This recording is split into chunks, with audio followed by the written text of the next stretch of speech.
a project. You'll be asked to fill in key details, like the problem you're solving, your approach, the impact, and the type of collaboration you're looking for.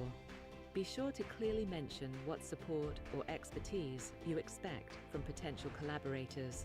Once submitted, your project will be reviewed by BFI. This ensures that only meaningful, research-driven projects are published on the Interconnect feed. After approval, your project goes live on the feed, where others can view, comment, and connect with you. If someone finds your work interesting, they can reach out. You can chat, evaluate alignment, and decide whether to collaborate together. On the other hand, if you're looking to collaborate, you can simply browse the feed to discover ongoing projects and connect with creators directly through the platform. If there's a fit, you become a collaborator, contributing your skills and potentially co-applying for funding. On Interconnect, only project creators can apply to pitch at the prestigious i3 Summit. But collaboration is key. To apply, go to your profile and click on Submit Collaborative Project. You can only submit projects that you've already posted in the Interconnect feed, so make sure your idea is live first. Next, select your project, add collaborators from your existing connections, write why this collaboration is suitable for the project, and upload a detailed proposal document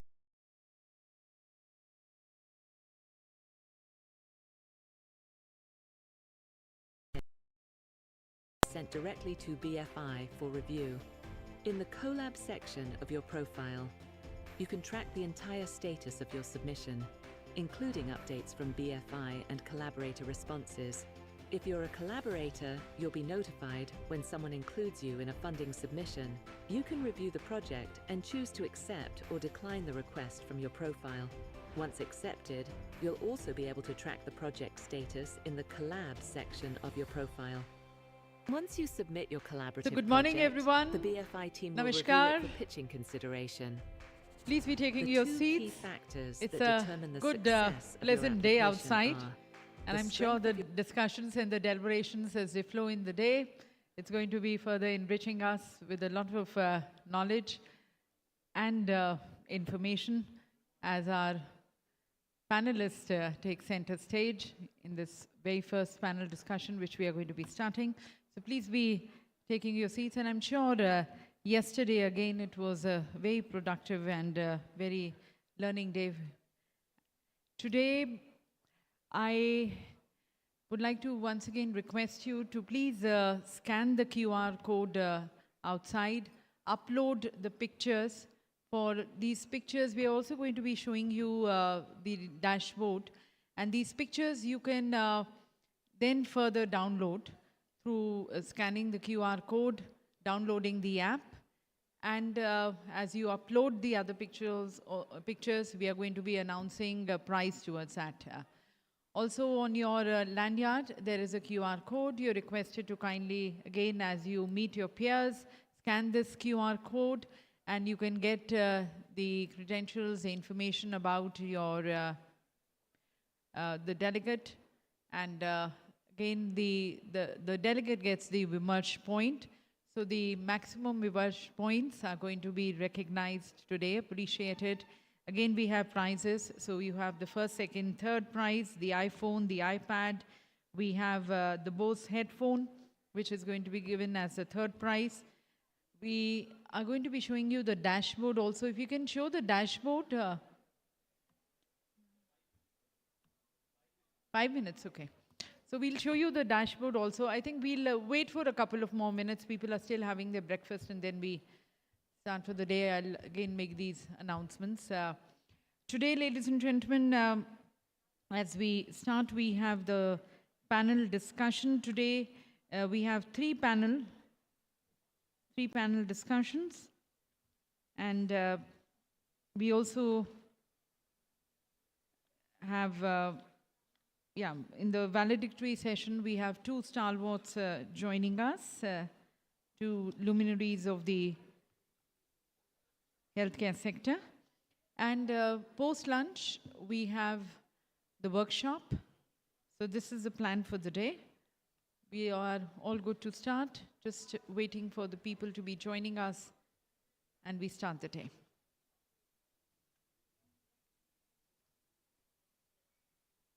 Further, we have the wall of innovation outside.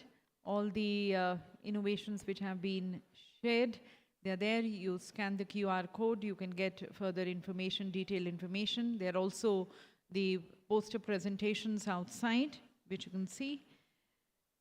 Again, the best innovation is going to be recognized. The most voted innovation is going to be recognized, and the most voted happens when you scan the QR code. There are also health kiosks outside. You can avail the facilities, getting your health parameters checked. And then there is the art, which you can, as you leave for the day, you can collect the frame. Just give your signatures on the frame. And we have our artist, Robin Barr.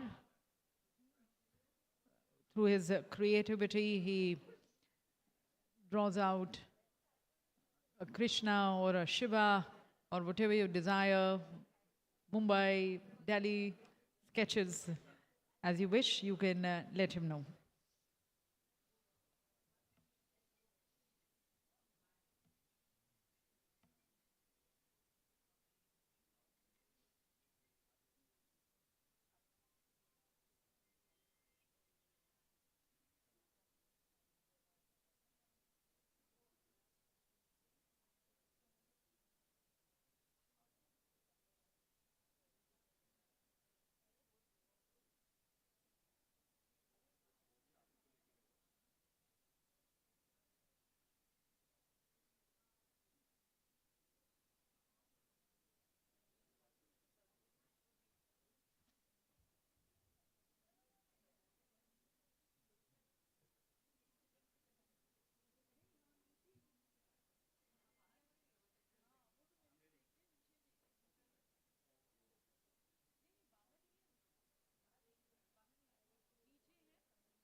ये वाला शिल्पी कोच्चर है this is one more person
now we have issues with our entrepreneurship policies.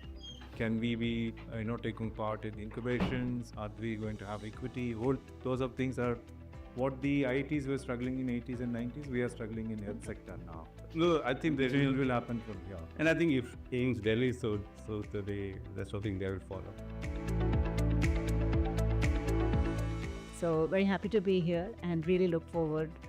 Very excited that we are able to bring the medical sector also in part of our effort. We have funded IITs, we have funded ISC, BITS Pilani, many institutes of prominence in India. This is the first time that we have funded AIIMS or a medical hospital. Recurrent UTI is a very common problem, which actually as a microbiologist and as a clinician also, we landed in such a problem that we don't have any drug to treat. We have worked on epigenetics in hypervalent Klebsiella. Okay, I start We with thought requesting that let us Premnath see, Venugopalan if to there take is his any seat. epigenetic markers in the And urine. then Anirban Palit. Yes. And Ashish Gawade, please take your seat. There's a whole day we can have conversations. I know this whole conference is about conversations. We have to start now. And Vimi ma'am, you can take over. So good morning, everyone. Good morning, everyone. It's a good day. Okay. Can I request you to put your right hand on the left shoulder and your left hand on the right shoulder? So what is this? It's a hug.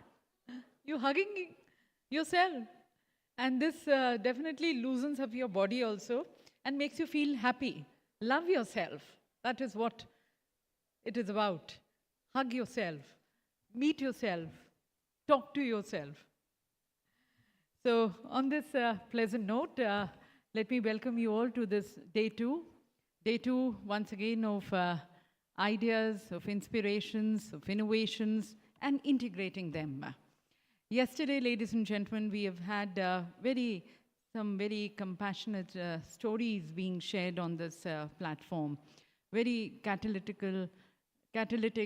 collaborations which took place, and then bold and very decisive visions which have been spelled out.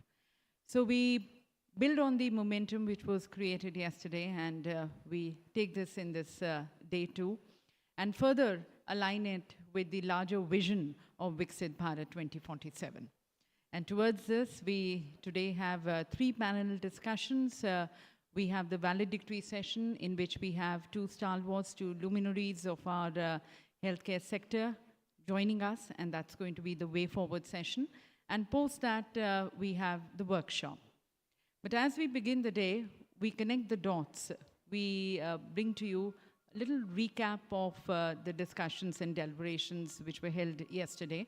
And for that, I invite our expert, the domain expert, Dr. Satya, to kindly present the summary of day one. Thank you, Vimi. Good morning. What lovely 1.5 days, and is going to continue for the next half the day today. So if you remember, some of you were there day before yesterday evening. And since then until this very moment, a lot of amazing things have happened. My memories go back to the day Gaurav and I were all talking internally in the team, and he chose, and he said, Gaurav as in Dr. Gaurav Singh, our CEO.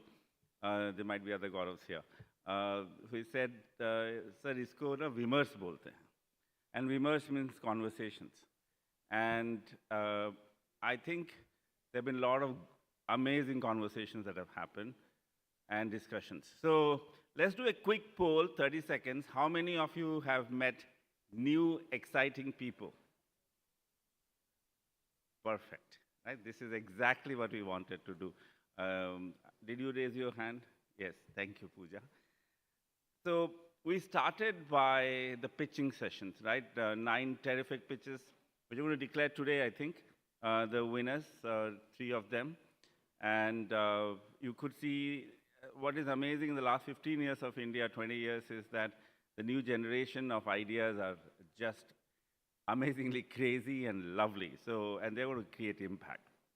But, and we then had our founder, Sandeep Nailwal's fireside chat. And what a wonderful fireside chat it was. Sweta Jha from Aaj Tak, she went deep into what Sandeep thinks, why BFI was created, which Sandeep again said yesterday. But it really took into the core of his benevolence and his idea of doing good.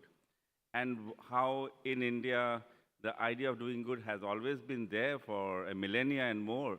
But in today's India, how this is being taken into supporting biomedical research, and that's going to create impactful solutions. And Sandeep used a term that is upstream research. So again, a very unique way of looking at how can we support upstream research that has a marker of translation attached to it. The next day, this theme, once our CEO, Dr. Gaurav, opened the proceedings, and if you remember, Dr. Ajay Sood, in his video message, said exactly the same thing. That he said, it's wonderful to see an organization as young as BFI to look into upstream research. And I have friends here, Dr. Radha, she has done both basic science, public health, startups, SMEs. She's the director of CDRI, and I think Dr. Vinay Nandikuri was here. And I think this is where you connect the dots between upstream research and translation, which we could see all throughout yesterday. After the Principal Scientific Advisor's video message, we went into Lifetime Achievement Awards. And Dr. Bhargava, Dr. Balram Bhargava and Dr. Vijay Chandru both exemplified again this. They were code makers, path creators that really pushed basic science, translational science into society and creating impact of it. Right? And their journeys were daring. I was writing down some words that I thought their journeys exemplified: daring, audacious, and ability to make partnerships. And this exactly is the theme. We want to create a daring, audacious innovators. And when I use the word innovators, it's a loose term for even our faculty, our clinicians, people who want to do change. And can we support their audacious journey? This led to our new CEO for the nation of ANRF, Dr. Shiv Kumar Kalyan Raman. And what a wonderful exposition. He said that he's trying to build through ANRF, the new ANRF, the nodal agency, and the kind of work and programs that ANRF is coming, in the coming days is going to implement. And this is, again, I think, really a moment, a point of inflection for the country. And we're going to support, organizations like ANRF. All of us should give the support so that we see the change we want to see the change, right? As Gandhiji mentioned once, that be the change that you want to be. That led to the first panel, which was on healthcare. We had an amazing array of leaders coming in. Actually, Dr. Radha was supposed to be in that panel as well, but she had travel commitments, and therefore, thankfully, she came for this morning. And that panel, which was on the Indian healthcare and where it is heading, and the road mapping of that, was done so wonderfully by both the moderators, Dr. Anand Kumar and Professor Sashidhara. And you could see what they said was, we are ready. I mean, the depth of our researchers, the ideas are there in India. The roots of those ideas finally into society, that road needs paving and concretizing more, right? And this is where we're going to do in the next few years. They also said how the role of AI is changing every aspect of healthcare, from drug design to delivery. And that led to the AI in Healthcare panel, which was moderated by Shantanu Pathak and me. And you could see all the startups who were creating AI solutions, either for ophthalmic or neurological use cases, or mother and child health, or cardiovascular, including Sandeep, who was also part of the panelists. And we realized how, and of course Geeta Manjunath, that how it is important to have data, compute infrastructure, and really build on that. And that we took note of. And finally, we ended with an amazing panel on public health. And what was the outcome of that? The core message was that go and listen to the grassroots. If you don't go and listen to the grassroots, you're going to make solutions that are not going to be good. And this was the theme for at least my roundtable of mentees and mentors that we were talking with Dr. Yogesh and others, is that go and listen to the grassroots, be truthful to your product, be truthful to the data you are generating. There's no shame in saying that, oh, it is not working, let me go back and redo things. So here we are. As my co-conspirator, Ms. Vimy, mentioned, well, she is the lead conspirator. I just come in once in a while. That this is discussions, this is conversations, and I hope, and I think somebody mentioned today that, oh, this is the first time I'm coming to a conference where there are academicians, innovators, clinicians, public health experts, and policymakers, all in the same mix, right? And this is the unique feature we want to build. I'll stop there because I don't want me to be between you and the next wonderful panel, which Dr. Anand Bhan and Dr. Radha Rangarajan will kickstart. And then we will end with a human-centered design workshop post-lunch that our colleagues, Dr. Ram Balala and my VP, Naga Karthik, are putting together with their teams. So with that, a big round of applause for you to be here on the third day morning, and it's great to see you. Thank you.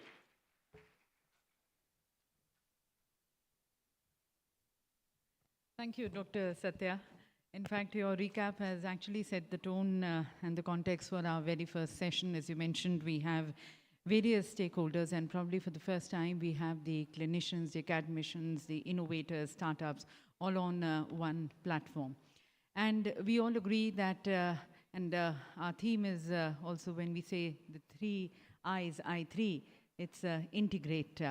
They need to come together, integrate. There has to be a collaboration between all the various stakeholders as we talk about building a more robust and a vibrant healthcare ecosystem, and taking quality healthcare and making quality healthcare accessible to the people at the last mile.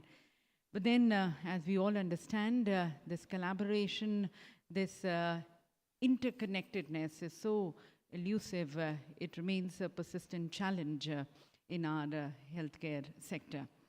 So this session is going to be exploring how to break these barriers and build a truly integrated innovation pipeline. I invite first our moderators to please take center stage. Dr. Anand Bhan, the Senior Advisor at Blockchain for Impact and a leading voice in bioethics. Dr. Bhan works at the intersection of health policy, digital health, and community engagement.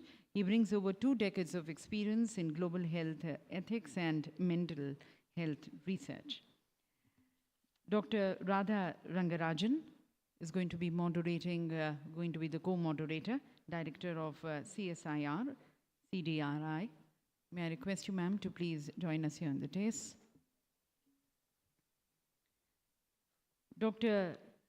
Rangarajan is a translational scientist with 20+ years of leadership across pharma and startups. She champions drug discovery and affordable healthcare, and has received awards such as FICCI's Women in R&D and Champions of Change.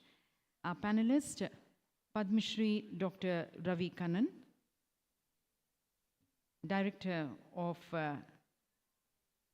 Sachar Cancer Hospital.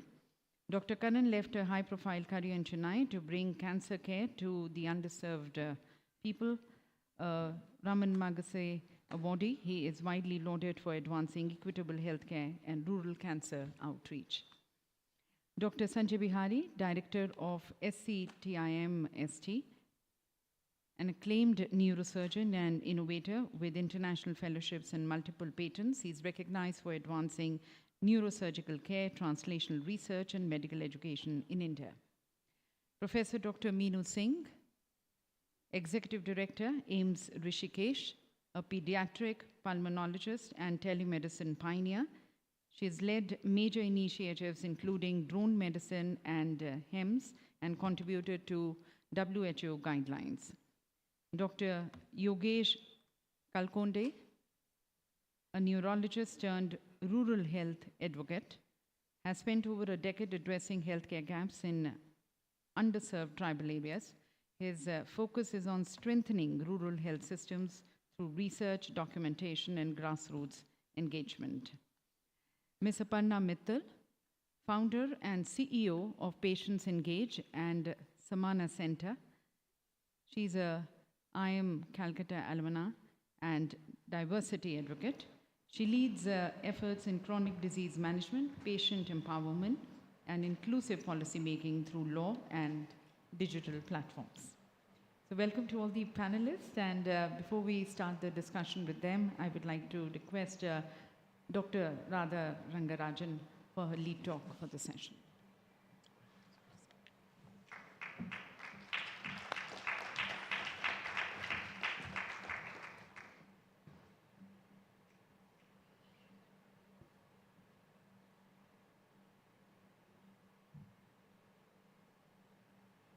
Good morning, everyone. And it's really, really a delight to be here on this third day.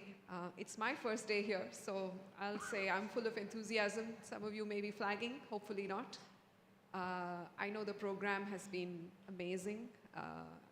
Anything put together by the BFI team, I now know, is usually full of energy, full of focus, and also very purposeful. You know, something will come out of this, and that is for sure.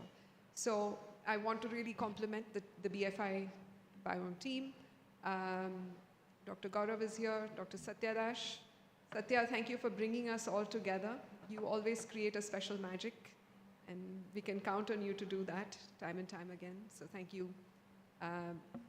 Pooja, wonderful work. And of course, the entire BFI team. Dr. Anand Bhan is here, again, part of the BFI team. I'm singling you out because I know you all, but I know there is a much larger organization. What you've done in the last 2 years is incredible. I haven't seen an organization that has been able to grow so rapidly and make such a huge impact on the ground like you have. So congratulations to all of you, and really my very, very best wishes. We want to see more translational work in India, and you are serving as the catalyst.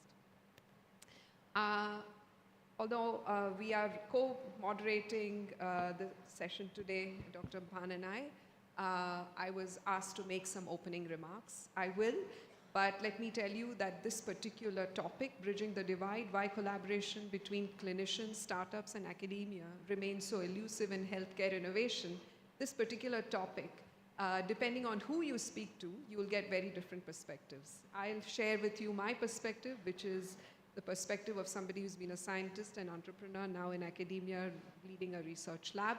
It'll be different from everybody else's, and there'll be some things in common, but this is what gets the Vimarsh going.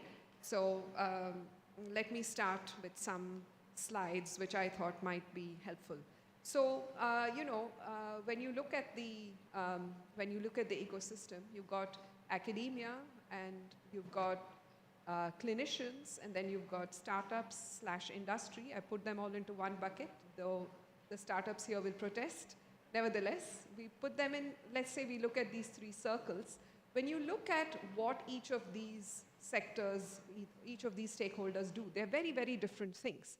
Academia is focused on research, teaching, training, and maybe to some extent translation. Some institutions more than others, but research, teaching, and training would be the core. Startups in industry, their focus is on, achieving proof of concept of new products, scaling up and commercialization, and clinicians, of course, are focused on patient care and research. So these are very, very different kinds of activities, and their goals are very different. Academia is interested in publications and patents, less on products. Startups in industry are focused on innovation, but they are also much more focused on sales and profitability. So only that innovation which can lead to sales and profitability will survive. And clinicians are interested primarily in patient well-being, but they see the gaps and they are interested in improving treatment and diagnostic paradigms. Now the question is, each of these stakeholders has different sweet spots.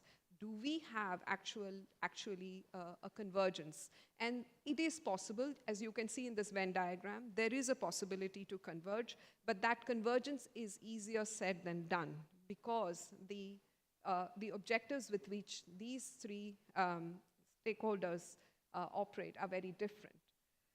So, of course, everything, all innovation starts with a question. And in order to find that convergence between the different stakeholders, the key question is, can we find something that aligns with the interests of academia, startups, and clinicians? Can we find that convergence which would allow all of these stakeholders to work together? Well, I think the answer is definitely yes. There are unmet needs everywhere. There are unmet needs that will require innovation, and without innovation, we will not solve these problems. But at some fundamental level, humans are all about innovation. We wouldn't be here today if we did not believe in innovation. The Stone Age would have remained the Stone Age if there hadn't been, some humans out there looking for the next set of tools to make. So innovation is really core to who we are as humans. Therefore, in order to find convergence, we really need to be able to converge on what is the unmet need. And that unmet need, if you look at classic design thinking principles, it requires a very deep understanding of the challenge. It requires empathizing with who's at the receiving end of that problem, defining that problem, articulating it, and then starting to solve it, which is by ideating, prototyping, and testing. And this particular paradigm is very, very important to keep in mind because oftentimes what happens is that people start here. They start ideating without understanding the unmet need. And that is really the beginning of the gap that emerges between the different stakeholders. Now, I'll speak about drug development in particular because this is where I've spent most of my life working. The process of drug development is very, very complex and highly interdisciplinary. It requires starting with compounds which you don't know anything about. I'm talking about new drug discovery and development here.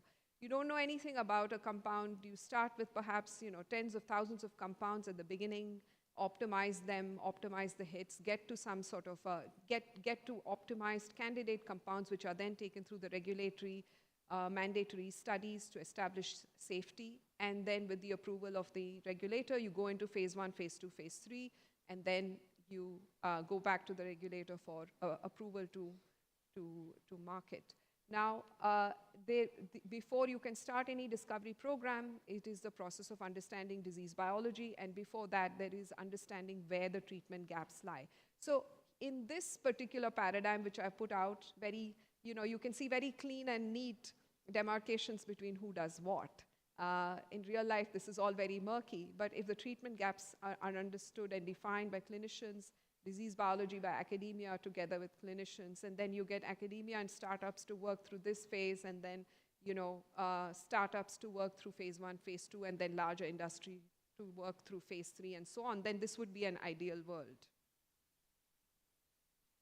But it's not quite so ideal. Let's look at some tech transfer statistics for India. Well, there are some good signs. If you look at patent filings, this is, if you look from 2014 to 2023, it's actually on a very steady and very there is definitely a very significant increase in the number of patent filings that are happening. When you look at 2023 data, of the total filings, only 6.5% were for pharmaceuticals and 8.8% were for medical technologies. The rest are other things. So beginning to see some, the beginning of this problem. When you look at data from NRDC, this is a part of DSIR, and they work with government institutions to market, to commercialize technologies essentially. So when you look at what is happening here, of course, NRDC is, most of its licensing is of CSIR technologies, but that apart, when you look at biotechnology, it's just 4% of the total. So I'm building the case for what is clearly a gap. When you look at the startup ecosystem, we often talk about how the ecosystem in India is so vibrant. Yes, sure, we've grown from 500 to 1.57 lakhs. Of this, less than 10% are in healthcare and life sciences. So we have the third largest startup ecosystem in the world, but keep in mind that there is, when you look at healthcare and life sciences, we are probably we need to understand why the numbers are still low. So here is where I come to the business problem issue, the business model issue, which is that in the model that I put out earlier, where everyone has a role in this paradigm, what happens actually in reality is that at various stages we get stuck.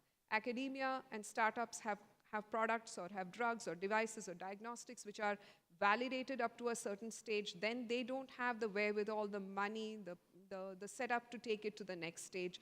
Where you would expect in a mature ecosystem, there are players who will take a chance and convert those technologies, boost them with additional data, and then you'll have ready industry willing to take it through the final stages and take it to market. Well, this ecosystem is still emerging in India. We don't have it really well laid out, which means that people get stuck at different stages, and many technologies that could have otherwise had a fantastic life are simply lost.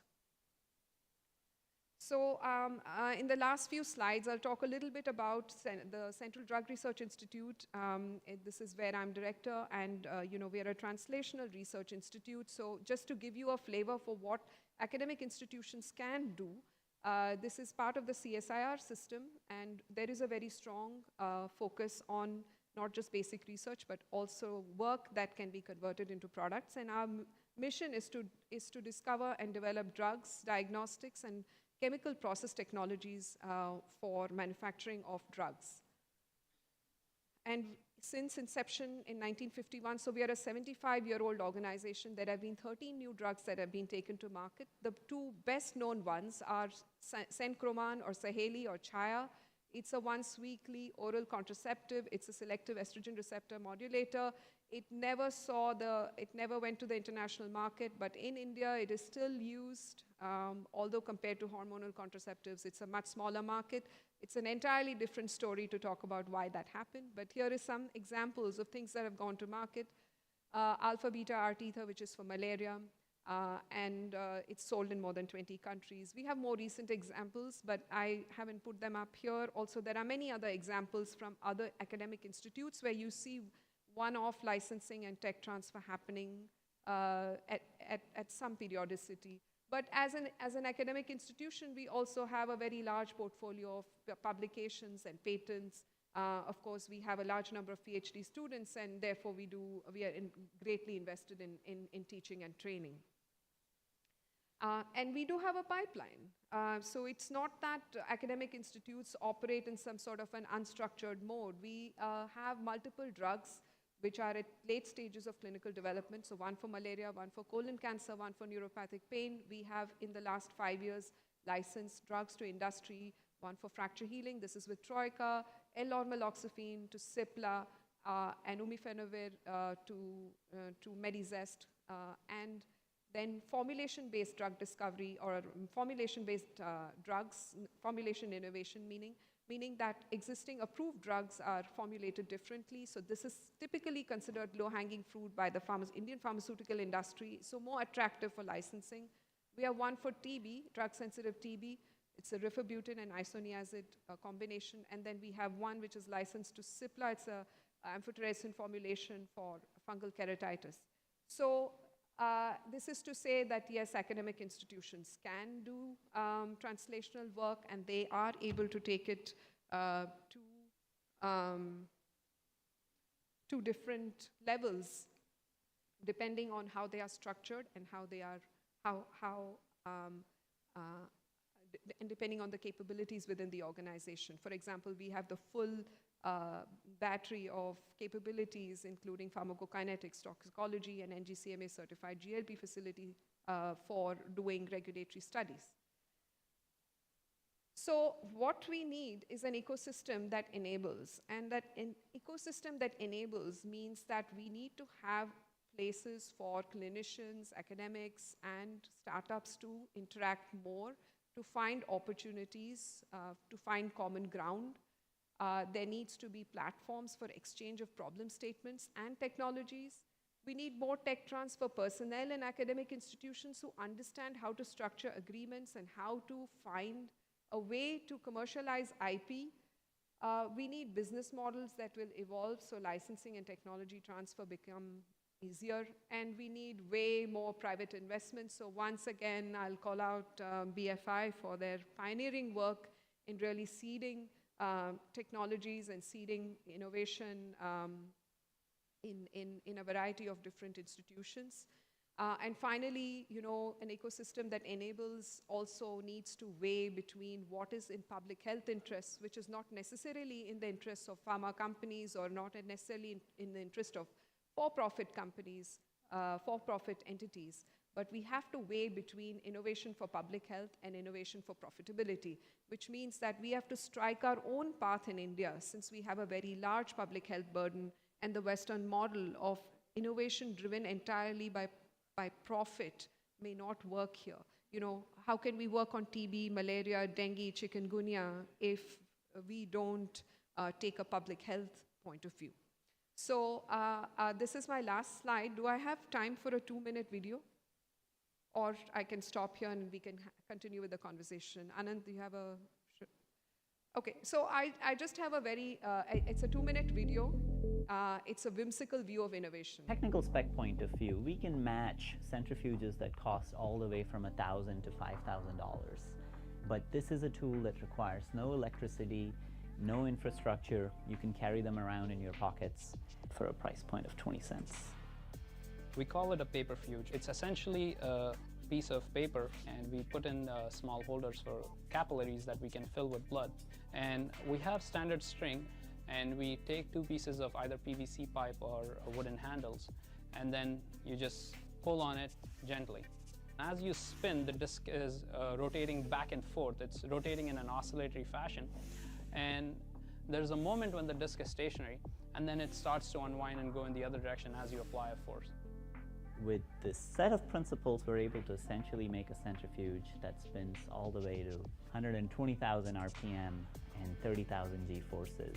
In the lab, we can separate and pull out malaria parasites from blood. We can separate filaria, African sleeping sickness, separate blood plasma. It is an ultra low-cost centrifuge that's built out of principles of a very old toy, the Whirligig. This is a toy that I used to play with as a kid. The puzzle was that I didn't know how fast this would spin.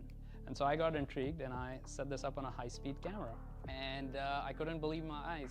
This thing, when you hear the noise, is actually going at 10 to 15,000 RPM. To me, that seemed like what we wanted to actually make a centrifuge. Before us, nobody had actually understood how this toy works. So we spent a significant portion of this time truly understanding the mathematical phase space for how you can convert linear motion into rotational motion. There's some beautiful mathematics hidden inside this object. There is a value in this whimsical nature of searching for solutions because it really forces us outside our own sets of constraints of what a product should actually look like. The centrifuge is the workhorse of any laboratory, from diagnostics to biology. And if you build a very essential, a key instrument then you open up to a whole different variety of applications. Thank you very much.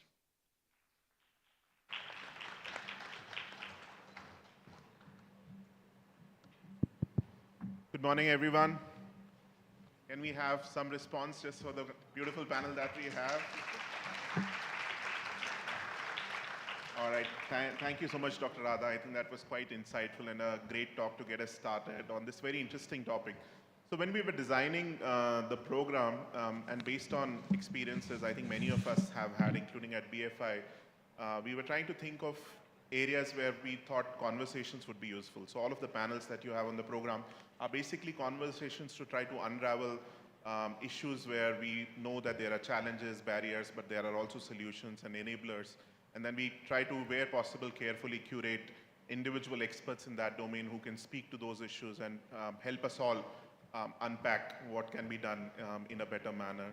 So of course, one of the pain points that all of us know is this kind of lack of synergy, which Radha was also alluding to, that you have academia, researchers, you have clinicians, you have folks on the startup, incubator, entrepreneurship side, you have policymakers, you have funders, you have communities and folks working in public health and patients. And sometimes all of them might have a synergy, but that synergy sort of is not always very efficiently processed or approached. And so what can we do to do that better? And so on the panel today that you will see, we have tried to invite expertise from medical institutions, both those which are operating on the training side, those which function in the tertiary care realm, but also folks who are working in the periphery, doing secondary care, primary care. We have folks from incubation side, we have folks who work on research primarily. We also have individuals who represent communities and patient voices. And what we hope through the panel today is that we will speak to some of these issues and try to find solutions so that all of us perhaps will be better informed. So the idea, I think, is for the panelists now to maybe speak to a couple of their own personal connects with these issues and also at their own institutions or organizations, how they are approaching these kinds of challenges and what would be their suggestions about how we can try to find solutions and move forward. So we'll get started and then we'll try to get some of you involved in the conversation because I think that'll be more fun.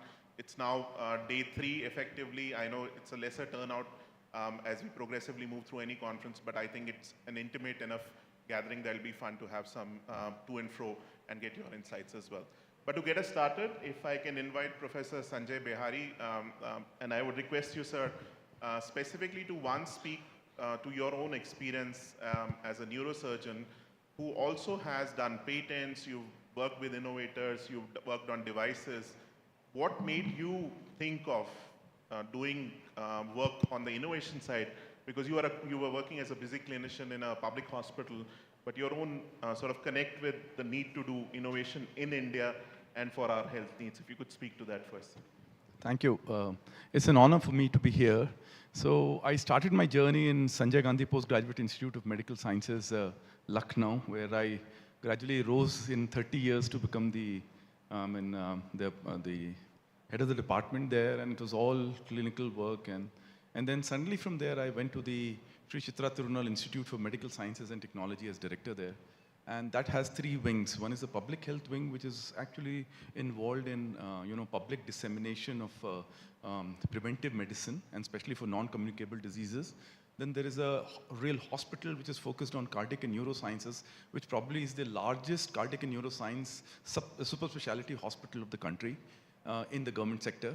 And the third is the biomedical technology wing, where we have almost only 50 engineers and scientists. We have almost 50 patents a year, and almost 4 to 5 commercializations, and almost 7 to 10 translations of high-risk in vivo medical devices. So these are those devices which are actually implanted in the body. So this has been my journey, and I think I'll go further as time goes. So thank you. Anything else you want? Sure. Yeah, maybe also, this is about your personal journey, but if you could also speak about the culture at Sri Chitra Tirunal and how sort of that connects all of these dots. Yeah, so the unique thing about Sri Chitra is that for the last 40 years, ever since it was established by Professor Velayathan, is that it kind of focuses on development of medical devices, where doctors give the input as end users, and scientists and engineers actually focus on making those devices based on what the doctors tell them. It's like ISRO. When you actually have the end user experience guiding you, then it's very simple to actually focus on what the hospital really needs in terms of the environment and the immersion. The important point is that one thing which I was not really understanding as a doctor, which I've really understood in Sri Chitra, is that three things are very important. One is for actually longevity of any device. First of all, its quality is very important, and most of us don't focus on quality. So what happens is we make a device and then it loses all its value because it does not have that quality. And that is why the testing of devices is a very important component, and that takes time. You have physico-chemical testing, and then you have small and large animal testing, which most of the doctors don't know about. So this is one very important aspect that needs to be focused upon. The second very important point which needs to be focused upon is that as we rise through our careers, we don't take that leap of faith and actually become comfortable with people who we don't identify with. Like a doctor will never identify with the thoughts of an engineer or a scientist. So that leap of faith, and unless you take the leap of faith and you get into that immersive phase, it doesn't work. The third very important thing which I think needs to be changed for the country is the fact that when I was rising through the ranks, talking to an industry person was an absolute no-no. Anybody who would be closely collaborating with an industry person was regarded as being, some kind of criminal almost, you understand? But now the entire thing has changed.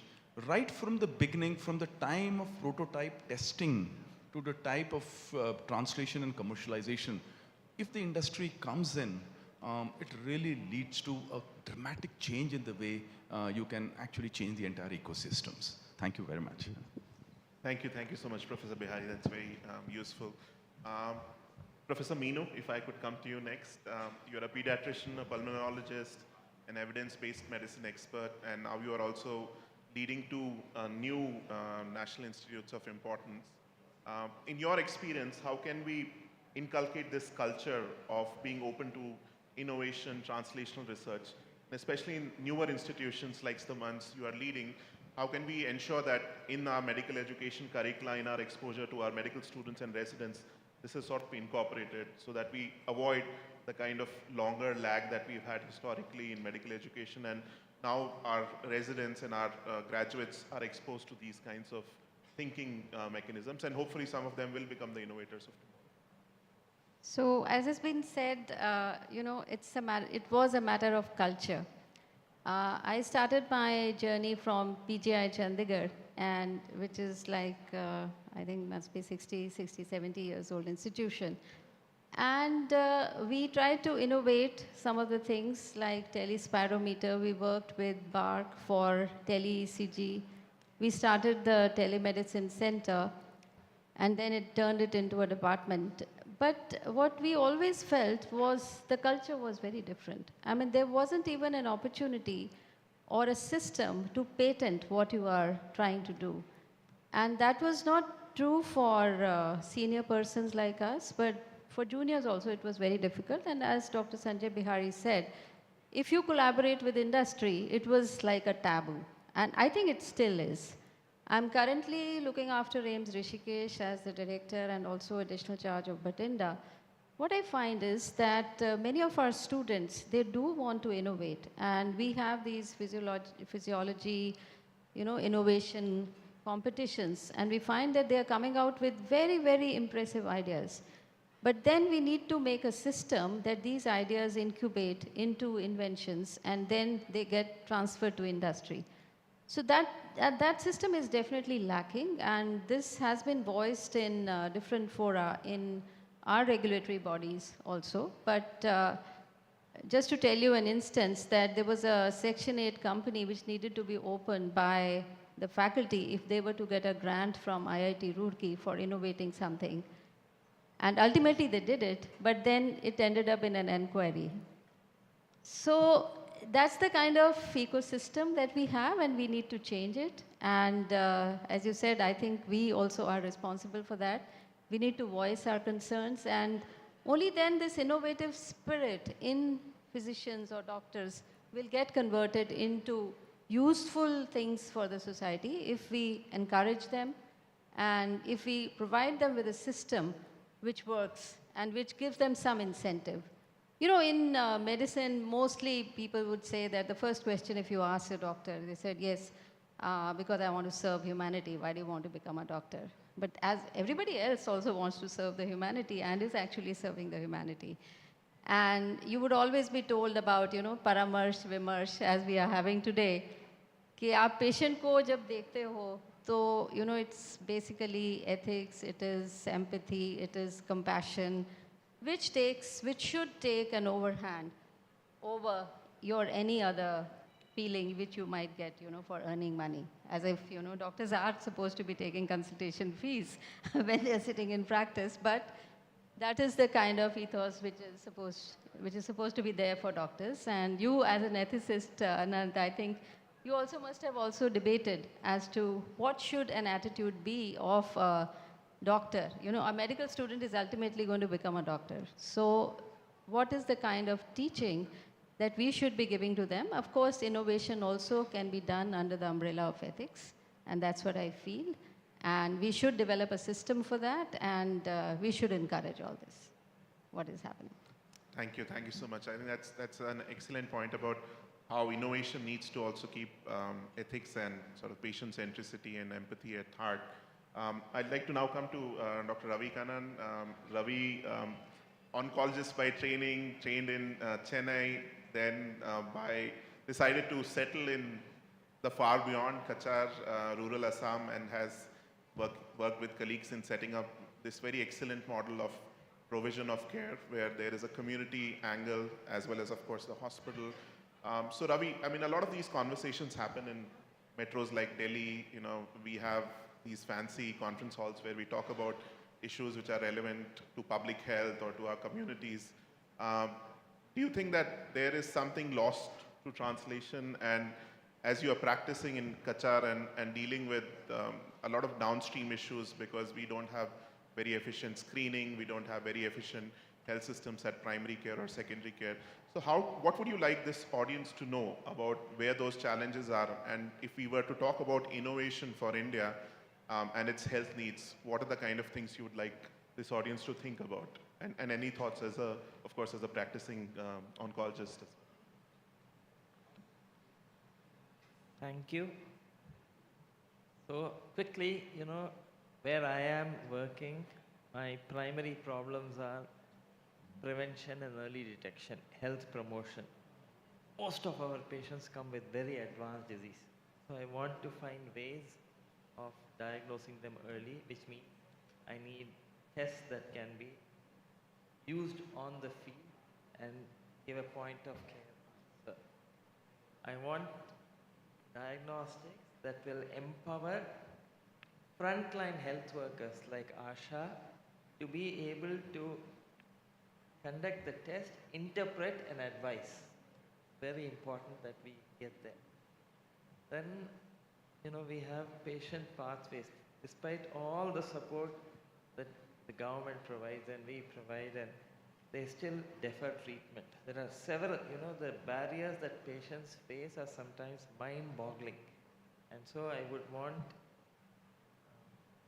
to find out, so digital solutions may be a very good way, but then there may be other thoughts also to look at how this happens. And then I want, of course, therapy, there's a lot of talk on treatment modalities. And then I want ideas on palliative care, end-of-life care. Patients are dying in their communities, not necessarily cancer, could be geriatric issues, could be advanced renal failure or cardiac, but they need care at home. So research into how that could happen. And of course, you know, the future, how we can have tissue repositories in smaller, because it's very important that we have tissue biobanks available in small clinics and hospitals, dispensaries, so because that is where the ground data is. And then when solutions are being looked at, I would want innovators, see, very often what happens is somebody develops a instrument and they get very passionately attached to it and they want to come and implement it, use it. So what is expected is we will change our way of functioning to use that equipment. It has to be the other way around. I want them to come to the situation. See, India, so many, every community is a separate entity in itself. No two communities are the same. So to come to the field and see where the gaps are, where the breaks are, to understand the problems there, and then to co-create a problem statement.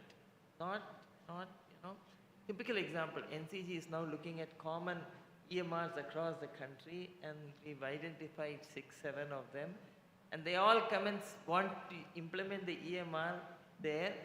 But see, we have an in-house EMR which closely mirrors our way of functioning, our way of giving discount, a lot of things.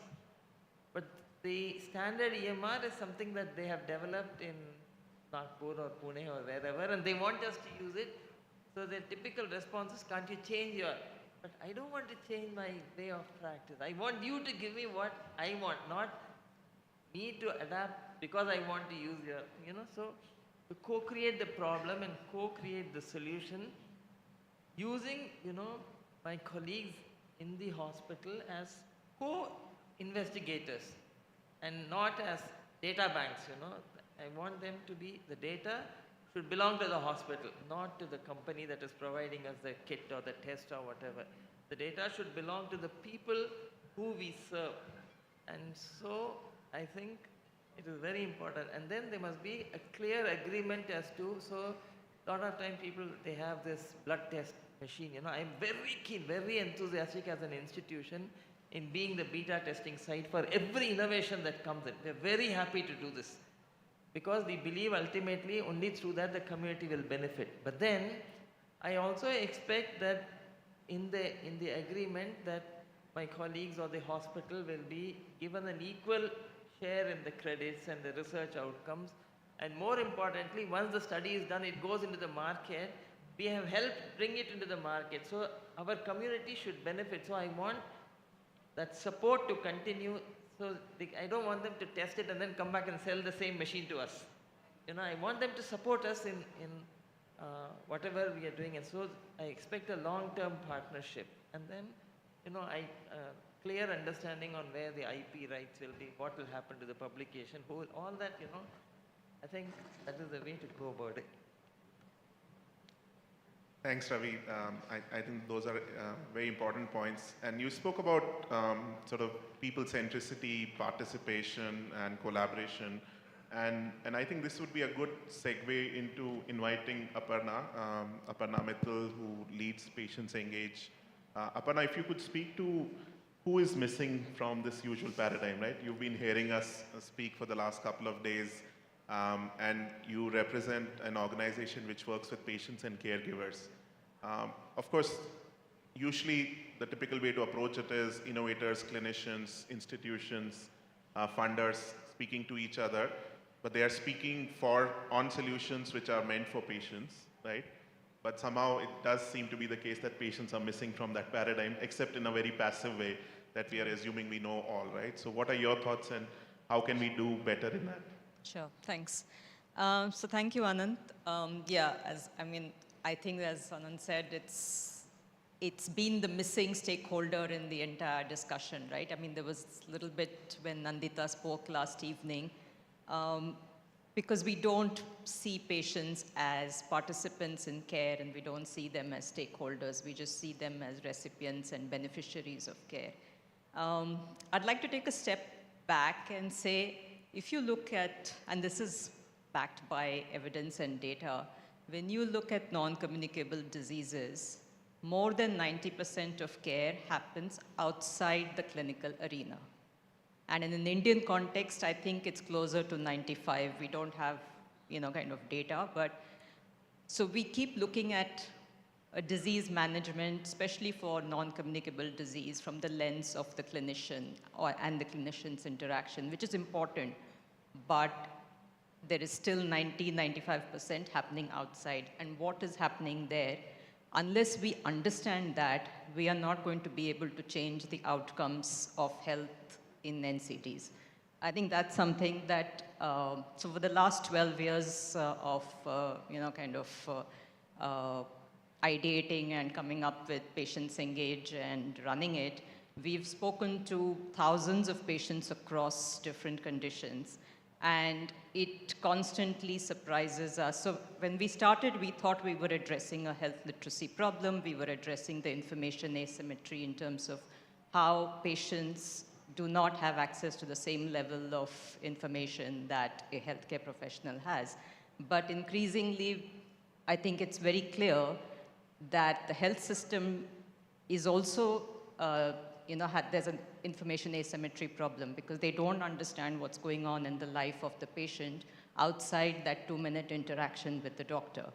And that determines, that is a key determinant to the outcome, right? So when a patient who is due for a radiation cycle does not turn up, we assume it's negligence, we assume it is, patient not being interested, but we do not recognize that that lady is looking after in-laws in a town which is, 200 kilometers away.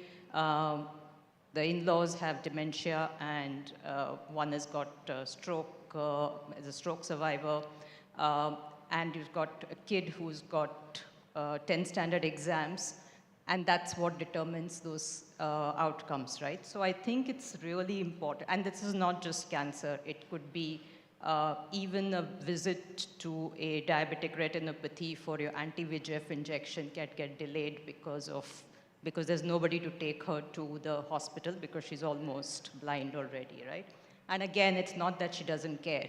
She goes to sleep every night wondering whether she will wake up next morning blind or not.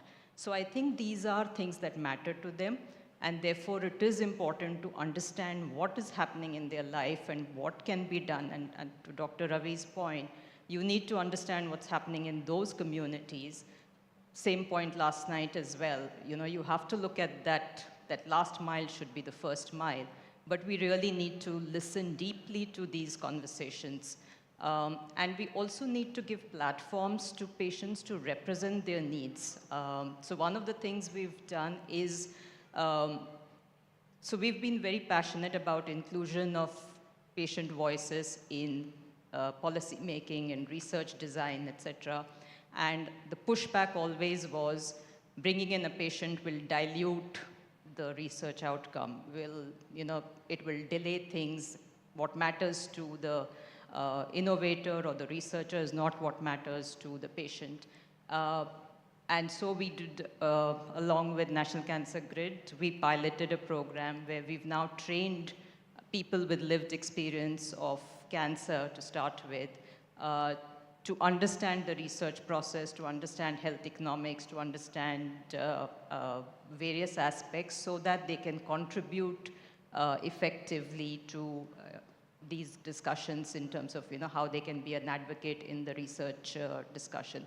The other thing on that always is to keep in mind that, and it's challenging in an Indian context because we are such a diverse community. So the other thing that we are constantly focusing on is when you bring in one patient, are they only speaking based on their experience or are they representing the community truly? And that's where we've, again, made a lot of effort to mentor them, to bring in other patient voices, to bring in even other disease areas so that they are not looking at it from the lens of just their own experience, but they are really aware of how they can represent the community. Thanks so much.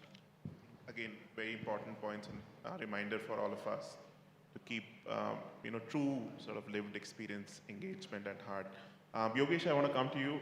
So Yogesh trained as a neurologist. He's done basic science work in the US, came back and spent time in rural Gadchiroli, then in rural Chhattisgarh. And now you work with this interesting model where you are a healthcare provider, but you also work with patient collectives. And I think it'd be nice to hear from you, based on sort of this diverse life journey that you've had. Why do you think sort of working with communities and building up communities towards health solutions is important, and what can we do from an innovation standpoint in terms of responding to health needs which are truly meaningful and sustainable? Thank you. Thanks a lot for this invitation. It's an honor to be here. The larger, why working with communities and why rural? So one of the things that will hold back India from becoming a developed country is how we address our rural communities. Because 2/3 of India's population lives in rural areas. And a problem that I struggle with every day is we have enough brain power and we want to be, Vishwaguru or world leader, but what about our rural population? I see people dying because of very simple things. When I started working in Gadchiroli, people would die because they don't have 1,000 rupees. That was the value of human life that we have come to. So for me, the reason I came back is, can I take up a small problem and solve it as a person who had privileged to be educated in the best institutions in India and abroad. And I personally feel that it's an intellectual challenge, and I believe, it's an intellectual challenge for all those of us who are privileged enough to address this challenge as to how do we fix this rural problem. If you take, a simple measure like infant mortality rate is a marker of how the country is doing. And our infant mortality rate as a country would be bad because children would be dying in rural India. So as a country, I think we'll have to really put our heads together to solve our rural health issues or rural employment issues. Because unless we fix that, we cannot go ahead. It's going to be, at one side, and the paradox that I always deal with is we are sending a mission to Mars, but the ASHA worker struggles to travel 2 kilometers because there is flooding. So this, we are living these two very different worlds, and how do we sort of reconcile and bring it together? So that has been the journey, and I personally believe that we have enough brain power to do that. It's just that we need to get into rural area and start looking at the problems, because I work every day, you see multiple problems, right? So there's no dearth of problems, and then in the cities, there are people looking to solve problems, but two of them are not coming together. So for example, I'm a neurologist. 90% of India's neurologists practice in metros, while at least 70% of neurological problems are in rural areas. So how do we solve this problem? So these are the problems that I think we have to tackle. We have to deal with it. I think the researchers, the companies need to make themselves cognizant of the issues that are in rural areas. Just to give an example, I work on sickle cell disease. Sickle cell disease have been there for last, thousands of years. And suddenly everybody got interested because government launched a program, and credit to the government for launching such a program. But nobody talked about it. Nobody worried about diagnosing sort of sickle cell anemia. I work in the state of Chhattisgarh. The prevalence of sickle cell gene is 10%. Every 10th person in Chhattisgarh carries that gene. And still it took us 75 years after independence to talk about this disease. So, and then when we started, the government launched a large population-based screening, and the government has ambition to screen 80 million people over the next 3 years, out of which 1.5 years has already passed. And the companies that we had to rely on were all, the point-of-care tests were all made in the US. But then I also saw a positive aspect that in the last 6 months, suddenly Indian companies have come up, and there are now point-of-care tests which are available from Indian companies. So I guess until we understand, rural India and its challenges, we are not going to solve it. And I personally believe that all people living in urban areas are tourists for rural India. They see, oh, this is such a nice rural area, very nice to live in. They say bye-bye, but they never get into it and talk to people. Even if, as tourists, when we go to places, we are, restricted to our hotels and the natural beauty. We never engage with local people, understand their problems. So I guess that's a chasm that we need to address, and very small problems that need solving. I worked on stroke. Stroke was a huge problem in rural Gadchiroli where I worked, and it was again a surprise for me that how come a non-communicable disease is such a leading cause of death. So in Gadchiroli, it was the leading cause of death, and again, you look at the solutions, and we have very peculiar solutions, or problems. So for example, when I started working on stroke about 15 years ago, for the entire district of 1 million people, there was one CT scanner. I was the only neurologist practicing there. So how do we solve these problems, right? For example, I'm working in Chhattisgarh, and the sickle cell anemia is a huge problem, and the entire state of Chhattisgarh has 3 hematologists. So how do we use leverage technology? How do we solve this problem? The another intellectual problem that I'm working with is diabetes among children. And you're working with children who had developed cataract because their sugars were never well controlled. And you ask them to take insulin, they can't even see. I have ladies like, that patient has an elderly mother and she herself has cataract which is not operated. So she also cannot read and give insulin properly. So again, these are all problems to be solved with technology, and we are not there. We are not able to solve such simple problems because I think the innovators need to go and spend time where the problems are, and it is not a one-day trip.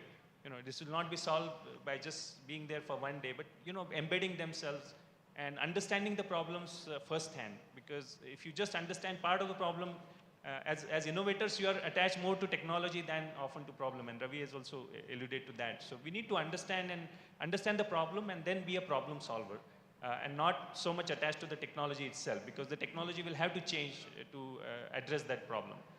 And so, I would say is go, come spend time in rural India. You throw a stone and there is a problem to be solved. And so we'll have to break these sort of barriers that we have, and we'll have to create ecosystems to address this problem. So for example, we have leprosy, and leprosy has not had any new drug which is developed, and leprosy is not rich man's problem. Diabetes, people will come in because it's a rich man's problem. Leprosy, nobody will come in. Sickle cell, nobody came in because it was not rich man's problem. It became a problem when one of the eminent persons had sickle cell in the family. So we hope that we can break, such initiators of technology development, and we can go and address these problems. So that would be, what I would like to say. Thanks, Yogesh. I'd like to maybe invite Dr. Radha. You heard the panel speak about various aspects. Your thoughts on how this logjam can be addressed? Maybe we can do another round with our panelists, and then we can perhaps, at the end come back with some thoughts. Dr. Sanjay Bihari, you talked about your innovation model, which is very unique to Sri Chitra Tirunal because you have an in-house innovation division. Most clinical centers, well, there's a small number of them that work like this, like Arvind Eye Hospital, LV Prasad, and so on. I mean, there are examples of this, but it's still very unusual in India. So, in your innovation model, where the problem statement is coming from an internal assessment or from your own stakeholders, what is the process you follow? Do you further validate the statement with external stakeholders? And also, how do you deal with innovation that is coming to you from outside of the system? When innovators come to you and say, we have developed something like this, what is your approach to this sort of innovation? So there are different aspects to it. The first is a very basic aspect of training. So when somebody is undergoing training in the institute, the first and the most important thing is for them to get an immersive experience in that environment. So that means that every time during their entire training program, their DM, MCH, PhD program, they actually go to the Biomedical Technology Center, maybe take some projects and then take them through. That's one important aspect, because that's when they really learn the ropes. The second important aspect of it is a hub and spoke model, where we adapt a lot of engineering colleges all around. And they have some very innovative students who actually very enthusiastically work with our ideas. So we give them funding, and then they collaborate with our people, and then they take many of these ideas through. The third very important thing is, very important thing is, which is really preventing anything from moving further, is that the industry people have to be almost an adjunct faculty of your own institution, which is not happening in most of the institutions because everything is so rigid in the National Medical Council and everything. It has to be this way and it cannot be that way. But in institutes of national importance, we have a little more leverage as far as that is concerned. So which means that the engineers and people from other institutions, we have a triple PhD program with CMC Vellore and with IIT Chennai going on, where they are going all over. And then we are planning another one with IIT Kanpur very soon. So all these things are, you know, this flexibility is extremely important in the entire scenario. Then another very important point is each institution has to have a business model where there are people who are selling technologies to people outside. Then there is a collaboration with the industry takes place in three ways. The first way is you co-develop a device. The second way is that the industry takes your prototype. And the third way is the industry creates a demand which you are supposed to fulfill. And all these three things come in together. And then another very important thing is that it's very simple to just say, oh, we gave our device to the industry. The problem is, after you're given the device is the time when real danger starts. If something goes wrong, then you yourself and the entire institution, you know, is held responsible for it. So you have to make sure that even when the industry has taken it further, you continuously look at iterations that you want in the device. And you also have to make sure that the safety factors are continuously enhanced while, you know, further development of the device is taking place. So these are some of the ways in which we kind of take it forwards. Thank you. Thank you. You also talked about the fact that, you know, people have to take a leap of faith, which to me, the other side of the coin is really that we need to be able to deal with failure better. Right? Failures will happen. You develop a device, you think it should do X, but it doesn't meet expectations. You have to find a way to close something and say it didn't work and move on to it and accept it, roll it into, you know, make it a badge of honor almost to say that, hey, you know, I had the courage to take it this far. So how do you promote that kind of a thinking mindset? I'm sorry to say, but this leap of faith works in several ways, and this acceptance of failure is exaggerated. You understand? In medicine, a failure is not an option. I'm just telling you one small thing.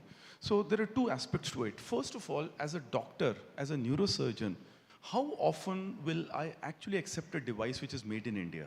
It may be adhering to international standards, but I will not accept it because I will just go in for a predicate device, even if it is very, very expensive. And the patient will also say, "Mujhe foreign implant hi lagana, mujhe Indian mat lagana." Although, you know, so that's the first thing. So you will not believe in my entire career of spinal stabilization. I've done almost 7,000-8,000 neurosurgical procedures. I've never ever used a foreign implant in any of my patients, and nothing happens. No, it's not a matter of clapping. It's what is science behind it is very important. It's an osseointegration after 3 months, which is more responsible rather than what device you're using, and that most people don't really understand the science behind it. So that's the first point. Then why is failure not an option? I'll tell you the reason why failure is not an option. You cannot make a device which fails even in animals. Those animals are also living creatures, and you cannot continuously experiment on these animals for no reason. You understand? So therefore, how do I say failure is not an option? Any startup, any person who is actually taking anything forward has to be handheld. Before I did my first case of neurosurgery, it took me 13 years of training before I did a complex independent case. And you expect a person who is a startup guy who knows nothing about business, nothing about human management, nothing about finances, nothing about the laws of the land, nothing about where he's going to get the funding from, nothing about the science behind it, nothing about the medicine behind it, to suddenly become a unicorn. You need to handhold them in a very nice way. Take them forwards, and you will see that, do you know, right now in India, if there is a translation rate of 30%, is regarded as outstanding. I mean, if you handhold them for a considerable amount of time, your actual failure rate will significantly go down. Yes, These are points which I just had in mind. Thank you. Right, right. So it's about really having a sustained and having a very long-term view of innovation, which is really needed in order to bring things to conclusion. Moving on from there, Professor Meenu Singh, you talked about students being very interested in innovation. What happens to students who are pursuing a medical curriculum but are interested in innovation? What do you believe is a career path for them if they really want to strike it differently? Do you think there are experiences from AIIMS Rishikesh, for example, where you've seen people take off in a different direction? First of all, I must say that my experience here, now observing everybody who's been working in the present organization we are discussing about, I think the mean age is not more than 30 years. And I do feel that the young people, and even the ones who are not mentored in that word, are faring very well. I think it also depends these days because we are living in the age of networking and we do gain from other people's experiences, and that is how we evolve much earlier. We mature much earlier than what we used to do earlier in our times. But the second point, which is about your question, about the students getting interested.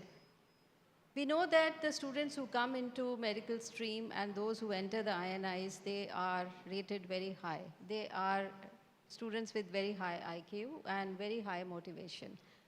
And they do have aims, and these days they really know what they want to do. And there is a small proportion of about 10% of every class who are interested in innovation. And if given opportunity, they would become medical innovators. And I think that's the reason we need to have a stream for them, which could be like for MD, PhD type of a thing, or MBBS, PhD type of a thing, in which they can develop their idea into something which is translatable. So some of them are very good in fundamental sciences. For example, they do very well in biochemistry, physiology. And they are the ones who are, otherwise they are not given much importance. These subjects in medical colleges are not given that much importance. They are considered to be basic sciences. And these days there is a lot of emphasis on early clinical exposure. We know that clinical science is very interesting. And those who get into it, they don't want to go back to basic sciences many times because they are relatively dry sciences and they are sometimes not even able to understand. And many medical teachers, they do not have exposure to some of these basic, very effective, fundamental research techniques. For example, you ask, your clinician friends, how many of them know about CRISPR technique? How many of them know how it works? I don't think more than 30% will be able to tell you. So that is one reason, and the time which is spent on clinical sciences, I was just looking at this IIT Kanpur video which is running all the time on endoscopy, and I being an endoscopist, I was totally taken away to that side. Clinical medicine is very interesting, and for students to delve into the fundamentals of that is very important. So I think every institute needs to have an incubator at least, where these students can go and work on their ideas, and then we need to have a system in which they can get that education in research. Because we all have a mandate of research, medical education, and patient care. And we sometimes think that patient care is everything. Of course it is everything, but research is also very important. And that is how we take forward our patient care, if we have good research going on. So all these three things have to be working in coordination so that we produce well-rounded of individuals, and some individuals who are totally dedicated to science and research. Another thing is we have to open our gates to scientists. These days in our medical universities or in medical institutions, we have all physician-oriented things. We do not have science-oriented things. There are very few PhDs. And these PhDs do not have a very good avenue to work after they finish their PhD. And I find most of them go on postdocs to US and they don't return. Of course, we have certain schemes like Ramalinga Swami fellowships and other things, but they are very small amount. And that is the reason we lose many of our people. And then, of course, they come back. Many times they come back and come back with very rich ideas, as is happening, in this particular scenario. But that is something which we need to encourage in our own country to, retain our talent. I think that's important. Thank you.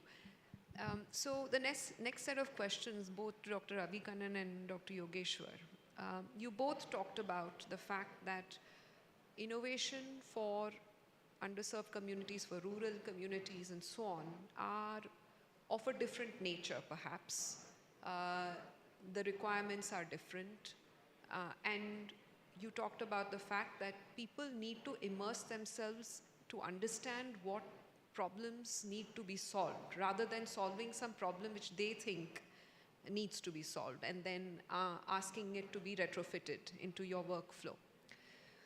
So one of the classic problems in the startup community, whether it's devices, diagnostics, whatever it is that you need to find a path to sustainability. So a business model is very critical. And the business model requires you to identify who your customer is going to be and what they would be willing to pay. And inevitably, this points them in the direction of tertiary care, private hospitals, which are willing to take on automation, which want certain kinds of devices, diagnostics, etc., where the patient is willing to pay. Whereas when you start to look at innovation which is for rural communities or for communities that cannot pay easily, then it becomes a volumes business. And this is much harder, this is a much harder problem to work on, because you know that it will be a hard sell, the margins will be minimal, and unless you can sell hundreds and hundreds and thousands in large numbers, it's not possible to bridge this. At the same time, we must focus on problems which are very, very public health centered, and we need to find a way to bring more collaboration and more ecosystem more stakeholders working together to solve this problem of sustainability for startups or for industry or whoever it is that is going to commercialize. So do you see value in creating some sort of a platform where you can actually state your problem statements and invite solutions, and then be part of the rollout and part of creating that market for those solutions? No, I think that's a very important question that you asked. And, one looks at what has already been done. So let's say, take an example of vaccines. So vaccines are made available, but how does the vaccines are expensive. So how do you make it work? WHO funds for it. Some other funding agency comes for it. So I think it's very important that the innovators also need to be financially protected. Usually in public health, you can make money by scale. You use a simple cheap test, but use it on such a large number that it becomes effective. But some kind of protection will be needed. And I don't know whether government coming in would be a right step, because otherwise, or the funding agency, some kind of funding agency come in. But we'll have to look at what are the common public health problems that we have as a country, and then create an ecosystem around it where there is some guarantee given by some funder. It could be government, it could be non-governmental, where the innovators would be protected early on until they take it to a scale. Do you have an example where that is working? Because to make government your customer, if you're a startup, that has enormous challenges as well.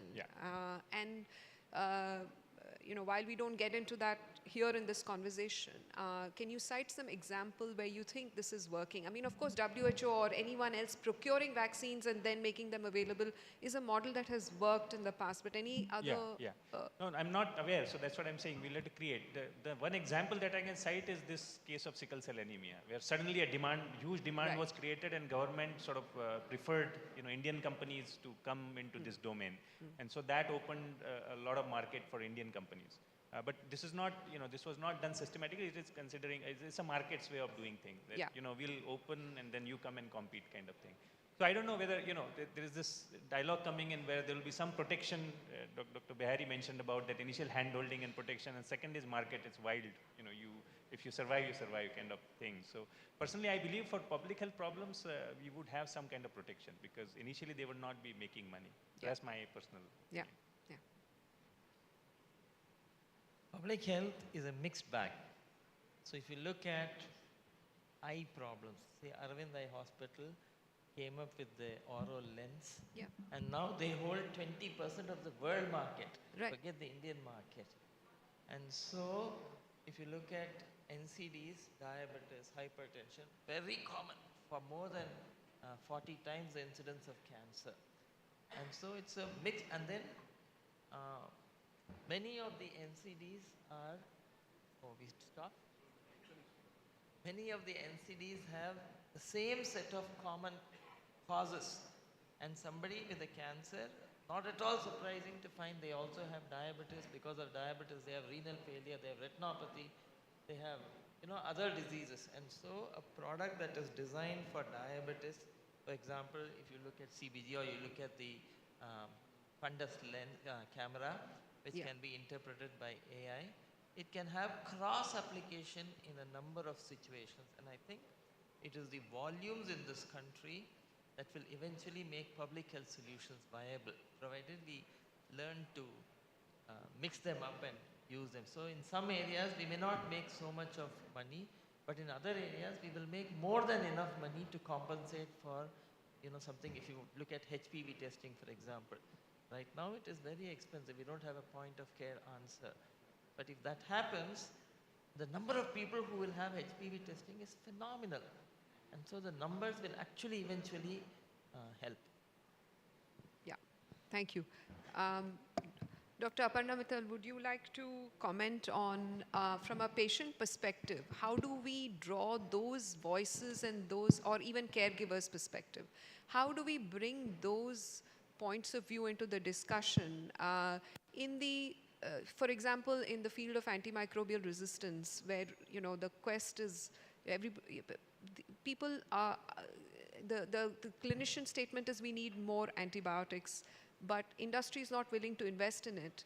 And what we find particularly difficult is that there are no patient groups that are pushing and advocating for it, where we think that that kind of a group would actually make a big difference because they've suffered from the lack of antibiotics, right? So how do we find a channel to these voices? Thank you. So I think a couple of things, right? I mean, there are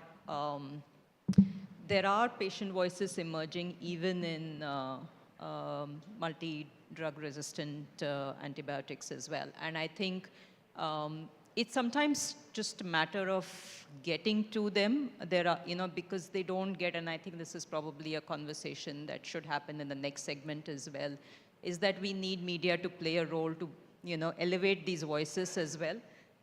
But also I think we have time and again, because we've been now doing this for, almost 12 years and spoken to thousands of patients across conditions, over 80 conditions plus rare diseases, we are able to find or help people find and put them together as well. So I think we can do that. And I think the one thing that I'd like to, while we're talking of interdisciplinary in terms of kind of medicine and engineering, I'd like to also bring in the need for the research ecosystem to include social sciences as well. Because unless we look at social sciences, behavioral sciences, anthropological sciences, we will not address the human element of care as well. So I think that's another very quick point. And I think if you just look at the lived journey of whether it's the patient and caregiver, and we really need to start thinking of caregivers, because we are now an aging society, and the number of issues that we are seeing of people, elderly people, disabled people, etc., we need to start looking at solutions for those as well, especially given that we will care for them at home largely. So I think there are huge gaps that need to be filled, but we need to look at them. And I know, Satya is standing here, so yeah. Thank you so much, Aparna. All right, I know that we are over time. My colleagues have been frantically waving. We just don't want to delay the other panels. But please join me in thanking our esteemed panelists for very, very insightful conversations. Please do find them in the break and have more conversations with them. And yeah, and back to you. Thank you. And as we express our thanks to our panelists, I would like to invite here the co-founder of Agatsa, Ms. Neha Rastogi, to please join us here on the stage and present their innovation, their innovative device to Dr. Rangarajan and to Ms. Aparna Mittal. This is Easy Touch Plus.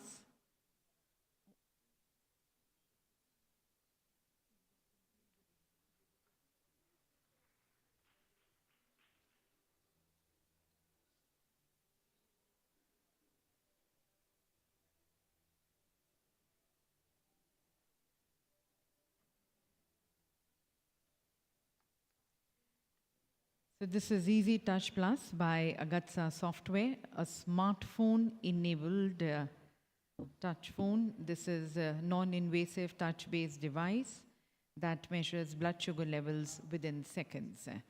And now I invite the founder of IU Devices, Mr. Adarsh, to kindly present your innovative product to the other panelists.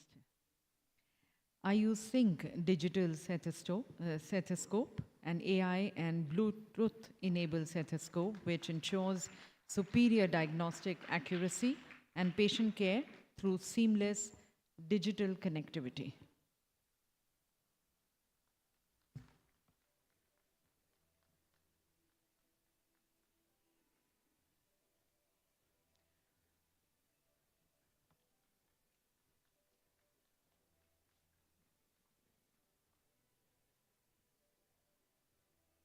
So we thank all our panelists for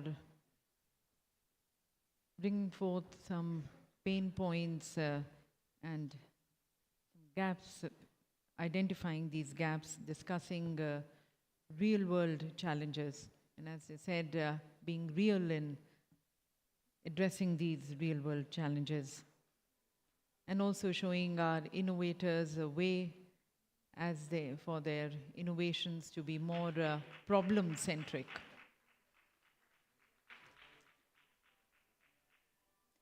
We'll close with a group photograph. We'll have a group photograph. You also please join.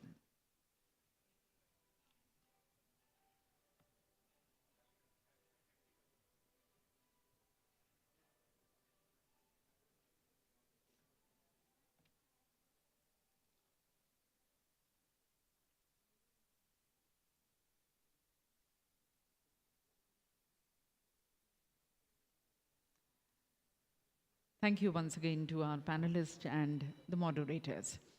And before we move on to the next panel discussion, ladies and gentlemen, since yesterday, in fact, since the very first day, you have been scanning this QR code, which is there on your lanyards, on your cards. For that, the person who's been scanned is been getting the Vimash points. So we are going to be showing you here the dashboard where you stand on your Vimash points. But at the end of the day, we are going to be announcing the winner. There are 3 prizes for that.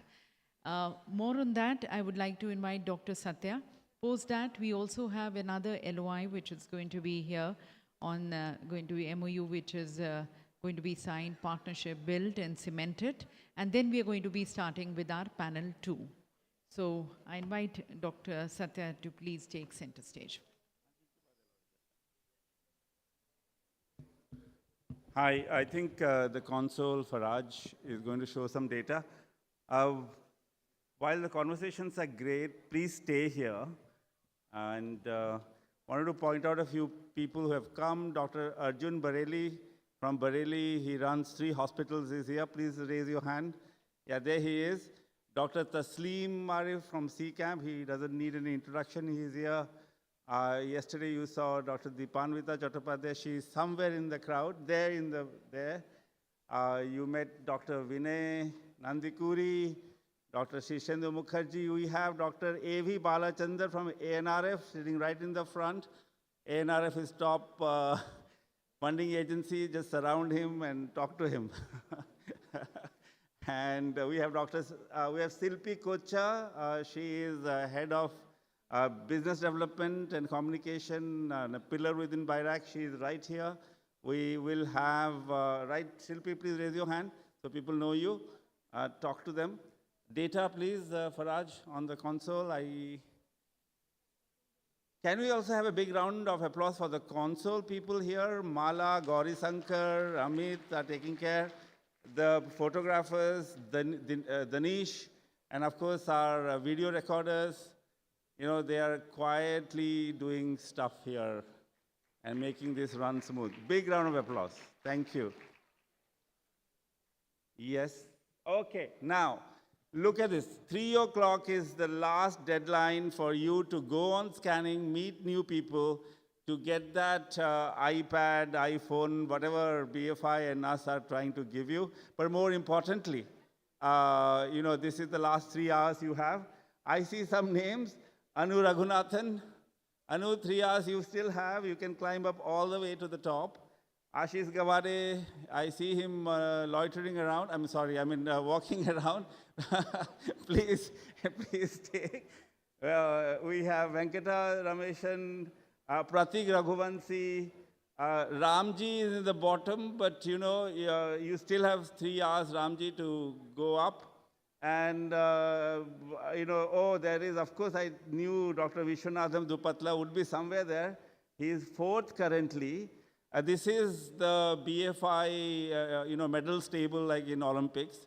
So we still have 3 hours to go. Vishu, if you are here somewhere, I know he is outside exchanging QR codes. But tell people who know Vishu, please tell him that he has a chance to climb up. We have Diksha Bhartiya and we have Jai Krishna CM, 2nd and 3rd. Go on and start doing your QR code rounds quickly. Take the QR codes of all the people that I mentioned, and so that you have their numbers also. We also have Nilanjana from CCAMP right there. Talk to her about people, about what they do. Amazing place. And that's about it, right? Faraj, or ek aur hai? This is the wall of innovation, and Inira, I can see that right on the top, 124 points. Second one is HipPro, 63 points. Third is Detect Core, and then painless injection device, the QID. I think this is Curexcel, maybe. All of them are there. Again, Faraj, 3 hours hai inke paas? Till 3 p.m., so get on that, get points. Climb up the ladder, folks. There is iPillow, organ-on-chip device for biomedical innovation. Aaj subah hi mulaqat hui unse. Clever Cup is Devhuti. You know, you still have time to climb up the ladder, okay? So, wonderful. Thank you. Now, while the conversation is happening, a little bit of buzz is there. Let me also say how BFI is, and we're going to announce an LOI here. Annapurna, are you ready? And this is an exciting LOI.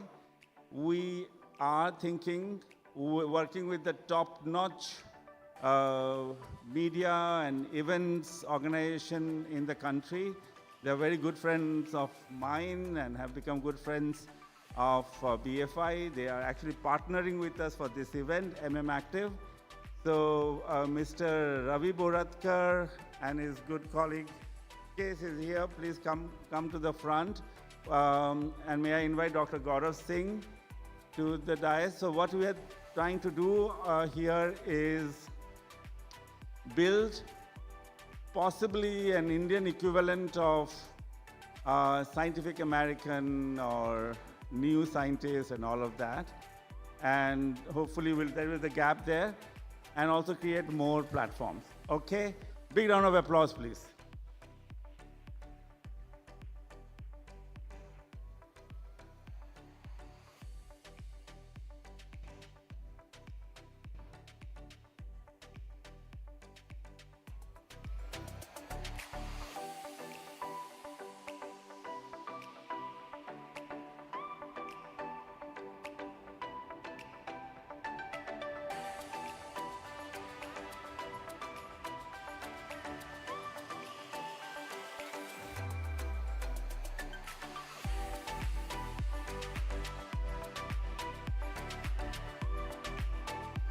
Yeah.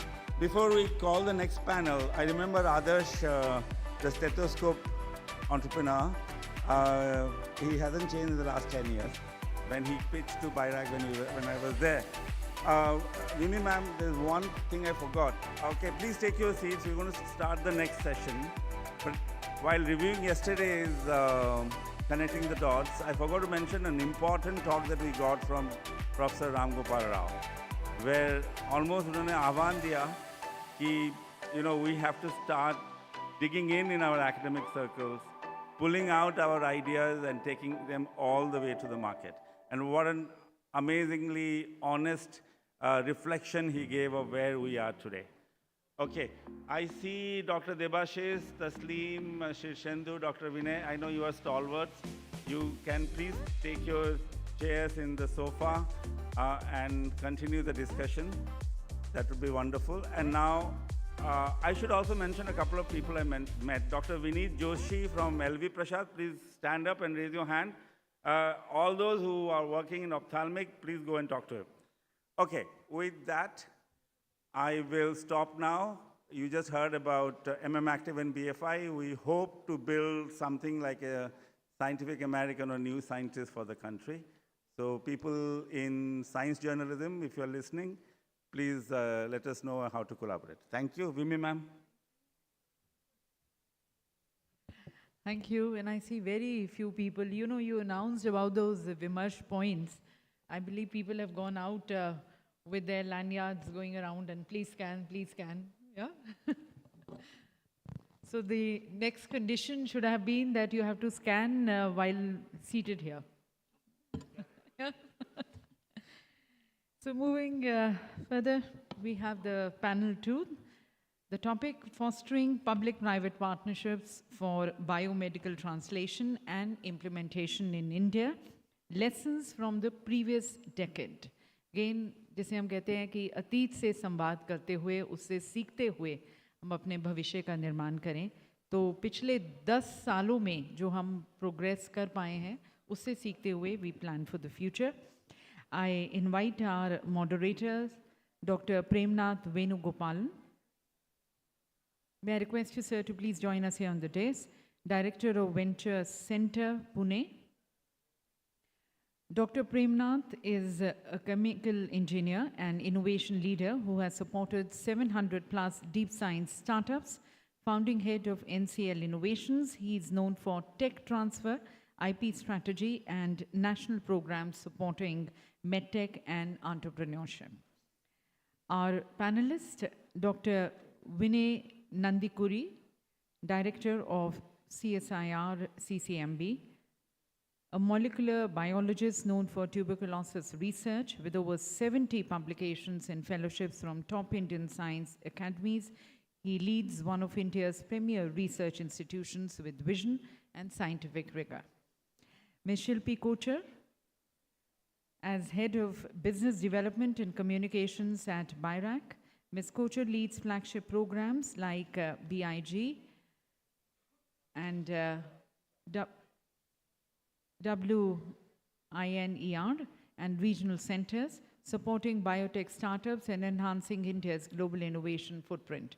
She plays a vital role in enabling inclusive scale-up and international partnerships in biotech.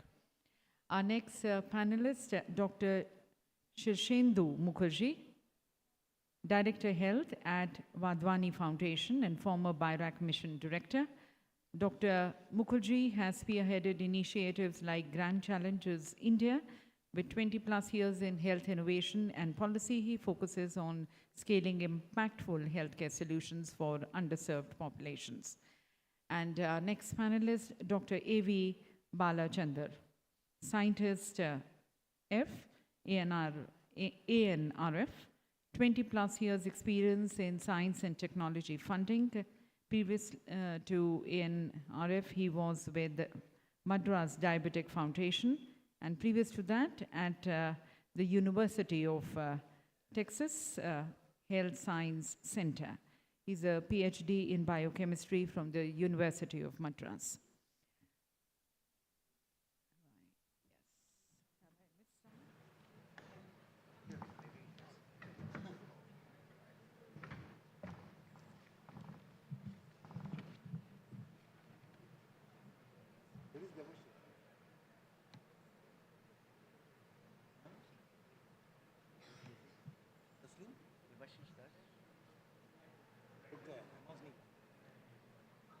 I also invite our next panelist, Dr. Tasleem Arif Saeed.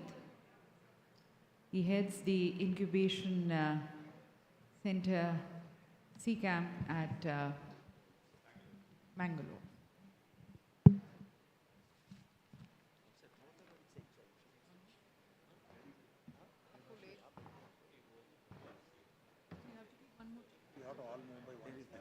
And of course, Tasleem, like the rest of the panelists, doesn't need any introduction. Also, Dr. Debashish Das, Director of Institute of Life Sciences, Bhubaneswar, amazingly young director that we have. He was in IGIB before and Delhi University PhD. Thank you. Premnath and Tasleem, you can roll the ball. Okay. Well, good morning, everybody. I think it's still not 12, so. And let's get started with the topic right away. Today's theme is fostering public-private partnerships for biomedical translation and implementation in India, lessons from the previous decade. What I propose is that we will first give a few opening comments to just set the stage, following which I'll request each of you to share some of your learnings, building some of the PPPs in your own institutions or domains that you have been active in.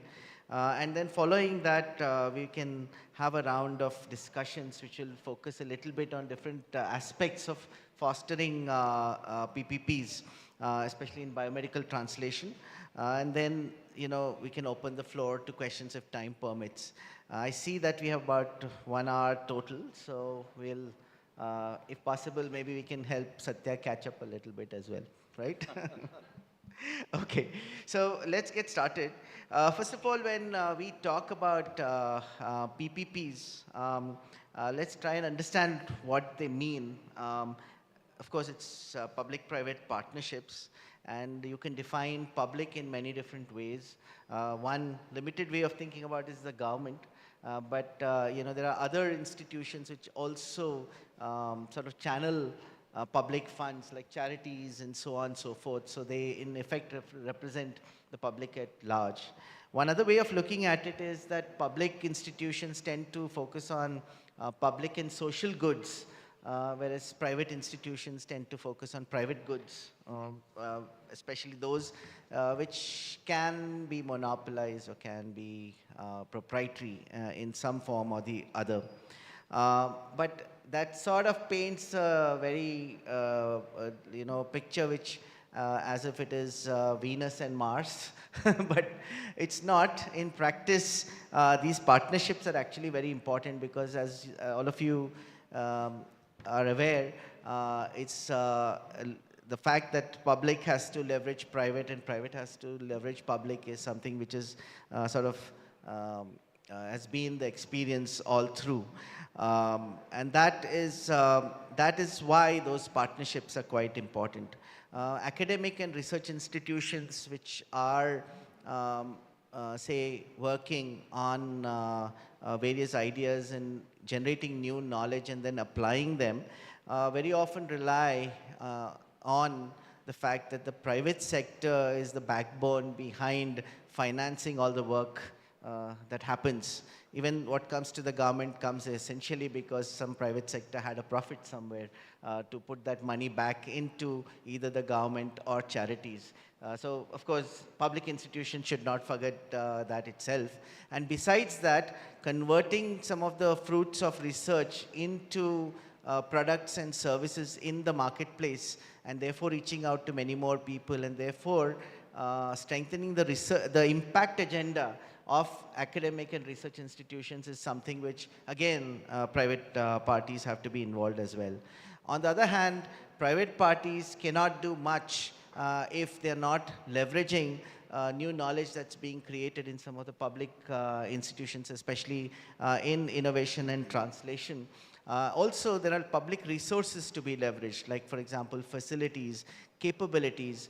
Sometimes some of our institutions build capabilities over tens and 20, several decades. And that is not something which usually industry would do, but academia and research institutions can afford to build over a long period of time.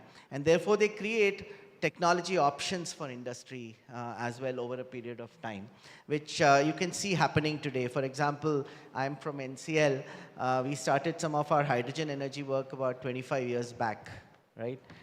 Today, we are talking about a hydrogen mission and so on and so forth, but it took that much time for it to reach somewhere where people would start working on some of these themes as well. So I think those partnerships are very important, and those partnerships take a lot of different forms. In the form of where you are collaborating, where you're doing co-development. They could be in consortia mode, they could be technology transfers, there could be PPP entities, JVs, and so on and so forth, which enable some of these activities. And of course, they could also have various aspects of co-resourcing it. And that I think I'll let Tasleem take up of some of those models of co-resourcing some of these PPPs, and then open the, move the floor to our panelists who can talk about some of their experiences in PPP. No, thank you. Morning, everyone. It's wonderful to be here, and I think, have the opportunity at this BFI event to set up an interesting discussion with all panelists. Thank you all for joining, first of all. I think the idea of the panel, as Premnath has rightly said, is to kind of build a dialogue for how together we all believe that there is, more and more momentum shift happening on taking the knowledge which is getting generated and translating it towards building solutions which are important for not only local ears, but eventually globally, and that is very important aspect of it. There is definitely, if you see the history for India, there's definitely a lot that India has done in terms of building those capabilities in different fields, different sectors, and many sectors have given dividends, not only economically, but dividends where we actually could uplift the society at large. And that's very important aspect. Health is absolutely at the center stage for society to actually become developed. And I think what we need to do is to build solutions which actually can address those. And who better than the scientific community to build that translation capability, to add to the phenomenal knowledge capability that we have to ensure those solutions are built. Now, idea is that what are the models that we actually would look into that? And that is where we are trying to build today's conversation. We all agree, possibly, and as you get a chance, my request to panelists would be to add on to that. We all agree there is a much need, there is a momentum, there is a lot of governments, central governments are coming in and putting together, philanthropics are coming in. What are the models that we actually plan to do? Of course, the traditional models have been, as Premnath mentioned, have been classical models of tech transfer, where one set of subsector capability center like academia produces knowledge, and the other center says, it's good, let me take it from here. But there has been a clear indication that this hasn't been a fully, I would say, answering model to the entire need that we have. That model is good and it works in certain circumstances, but in the phase like biomedical, where the risk is much larger than in other sectors, I think there is a need for people to say, we need to build another capability that is translation, which is before the productization and after the discovery. And that is very important aspect of it. And how do we do that? What are the models for that? Can we ask foundations to come in? Can we ask government to come in? Can we ask industry to come in and support that? And do we need certain structures, constant structures to do that? And that is something we want to discuss today and take your inputs. Inputs in terms of where do you think it has worked for you? Where do you think it hasn't worked for you? And where do you think if we can do it this way, we can build it to the next level? So with that, if we can begin, Premnath, with one panelist at a time with your introductory remarks. I'll request Vinay to start first. Mike is not there?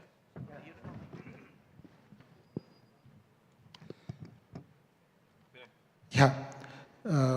My name is Vinay Nandikuri. I'm from CCMB Hyderabad. what we are talking about is public-private partnership. I think it worked out quite well, specifically during COVID time. When country needed it, there was a lot of private companies and institutions, funding agencies together have actually come together to solve that as the problem. That is the reason why our diagnostic cost went down from 3,000 rupees per test to something like 150 rupees per test. And we could come up with vaccine within about a year's time. I mean, CCMB actually worked with Bharat Biotech for a while on trying to develop the vaccine, but eventually they worked with ICMR, which is another public organization, and eventually coming up with that Covaxin, and that has components of IACT and various other things. So very, very clear indication and a very successful way where a vaccine was developed, DBT was funding it, then you have multiple scientific institutions contributing to it, and a private company ultimately making it. There cannot be a better example than Covaxin for us. And in addition to that, many companies were trying to produce many drugs, and all of these things were tested in places like CCMB to NCBS and many other places where these things were done, and done without really worrying about what's in it for us.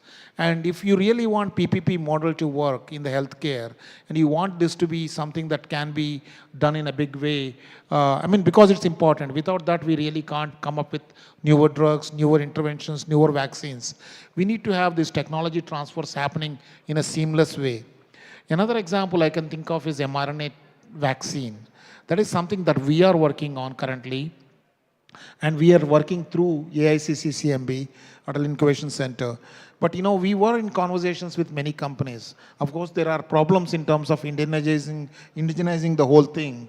But it's something that is, as a technology, that needs to be developed between multiple organizations, both public and private, so that next time, if there is any particular a pandemic or any epidemic or pandemic that comes our way, we know how to use this technology in an effective way. So there are multiple other facets that one can think of and talk about.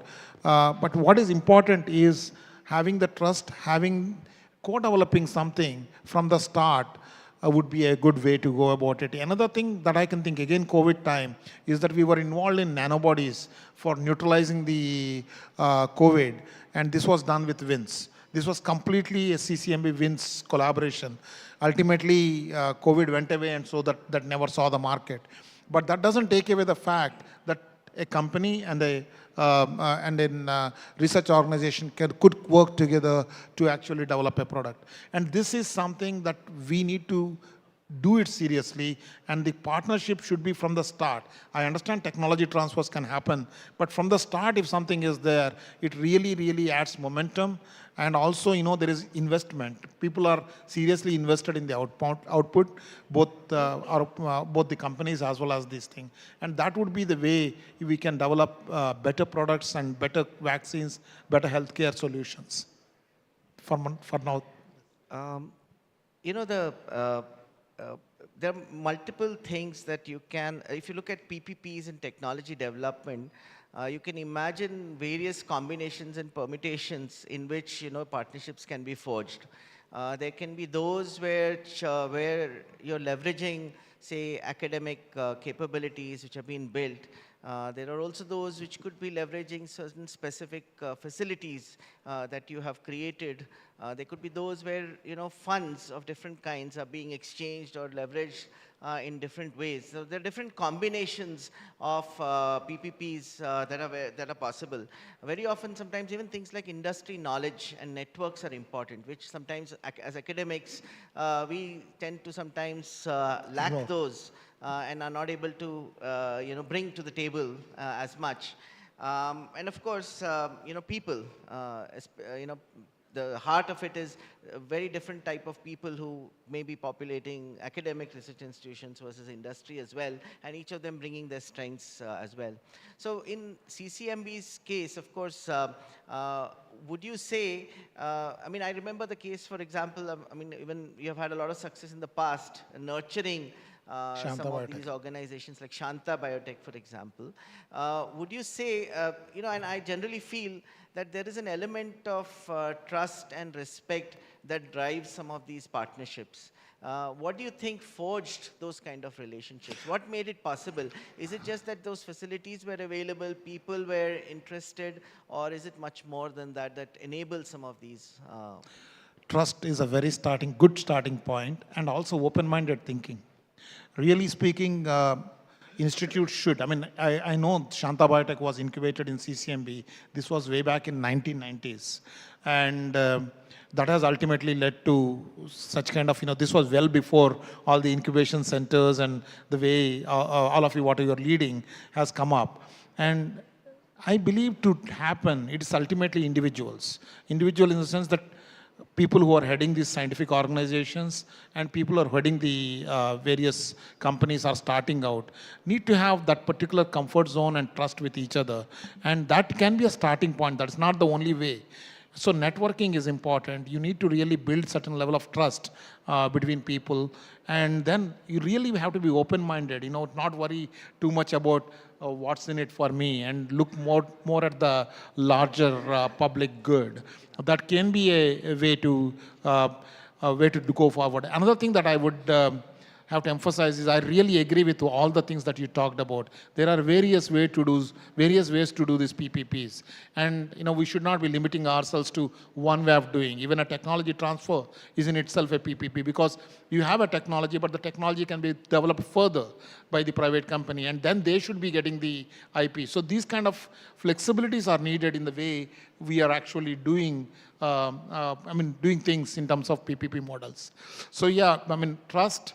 Ultimately, one of them is open-minded way of looking at it, and realistically understanding that there has to be a proper, I would say, way forward that is defined. That reasonably at the outset would be better. Yeah. Let me move the question to Shilpi now. It's actually very interesting that some of these PPPs, just like all kinds of technology translation, PPPs also enable, in a manner of speaking, a continuum in terms of financing, in terms of partnerships with institutions which might have complementary capabilities and so on and so forth. And BIRAC has done quite well in that space by enabling sort of a continuum of funding options, a lot of different partnerships with different entities and so on and so forth. Do you want to speak about a little bit about what BIRAC has done and learnt along the way on fostering some of these PPPs in biomedical translation? Yeah, thank you so much, Dr. Premnath. I will, at the outset, start by congratulating BFI for the success of this first edition of Emerge, the entire team. Kudos to the team. Thank you very much for having me here on this panel, with such an esteemed panelists being here.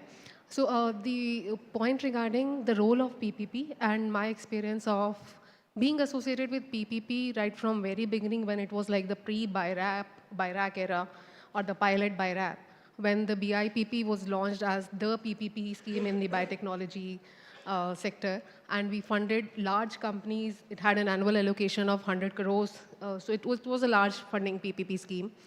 So and then moving on to entrepreneurship development, the early stage entrepreneurship development, and then the strategic partnerships. So one point which I would like to make, which is important for PPPs and the role of the first P, the public, in this PPP, is the flexibility and the de-risking, the initial de-risking phase which the government has to do. The heavy lifting in the initial phases. For example, the way we created this backbone of BioNest, bioincubation across the country, I call it similar to the digital public infrastructure. This is the biotech public infrastructure, which government through BIRAC has created, 100 of them, the nodal points across the country. So this is the role of government which nobody else could have taken up. So this is something, creating an infrastructure for that innovation to thrive, that we have done. Then the initial phases of the TRLs where there is an initial early stage startup, the de-risking of that, the gestational risk, the scheme like BIG, which provides a complete grant in aid, moving to the mature schemes like SIBRI, BIPP, where there is sharing of royalty or maybe co-development, co-investment.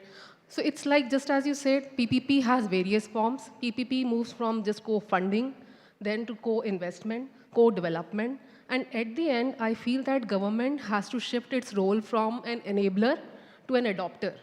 Once it reaches the TRL 8, TRL 9, we see a lot of startups who are facing this issue of adoption in the public system. So from an enabler to an adopter, all across is the role of government that I have seen.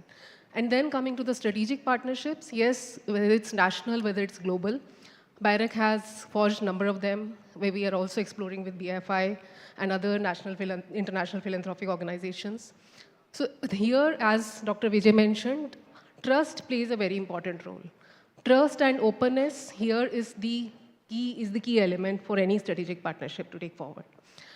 And the point you mentioned, Dr. Premnath, regarding philanthropy sitting at the verge of at times public, at times private, I think that now is the time that this PPP is named as PPPP, Public-Private Philanthropy Partnerships. Philanthropy should get its bit of recognition because at times it's seen as public, at times it's seen as private. But we have large philanthropies like the Gates, the Tatas, Wadhwani, so all now BFI. So it's like philanthropy is playing a very important role. And for biomedical innovations also, we do give its due recognition. We call it PPPP. So I'll rest here for now. Sure, I think that's a good place to, I think, move to Shishendu, and I'll let Taslim Thank ask you. the questions. Thank you very much. No, I think just to take it from there, traditionally, Dr. Shendu, philanthropy is always seen as where they're looking for impact.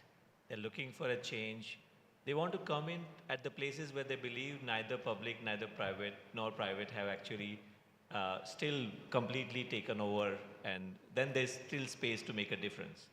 And traditionally in India, many of those, compared to in the US, where many philanthropies actually were at the heart of driving research and innovation, in India, many philanthropies were still at the impact level, last mile level, and trying to get things immediately done because the challenges for them were there.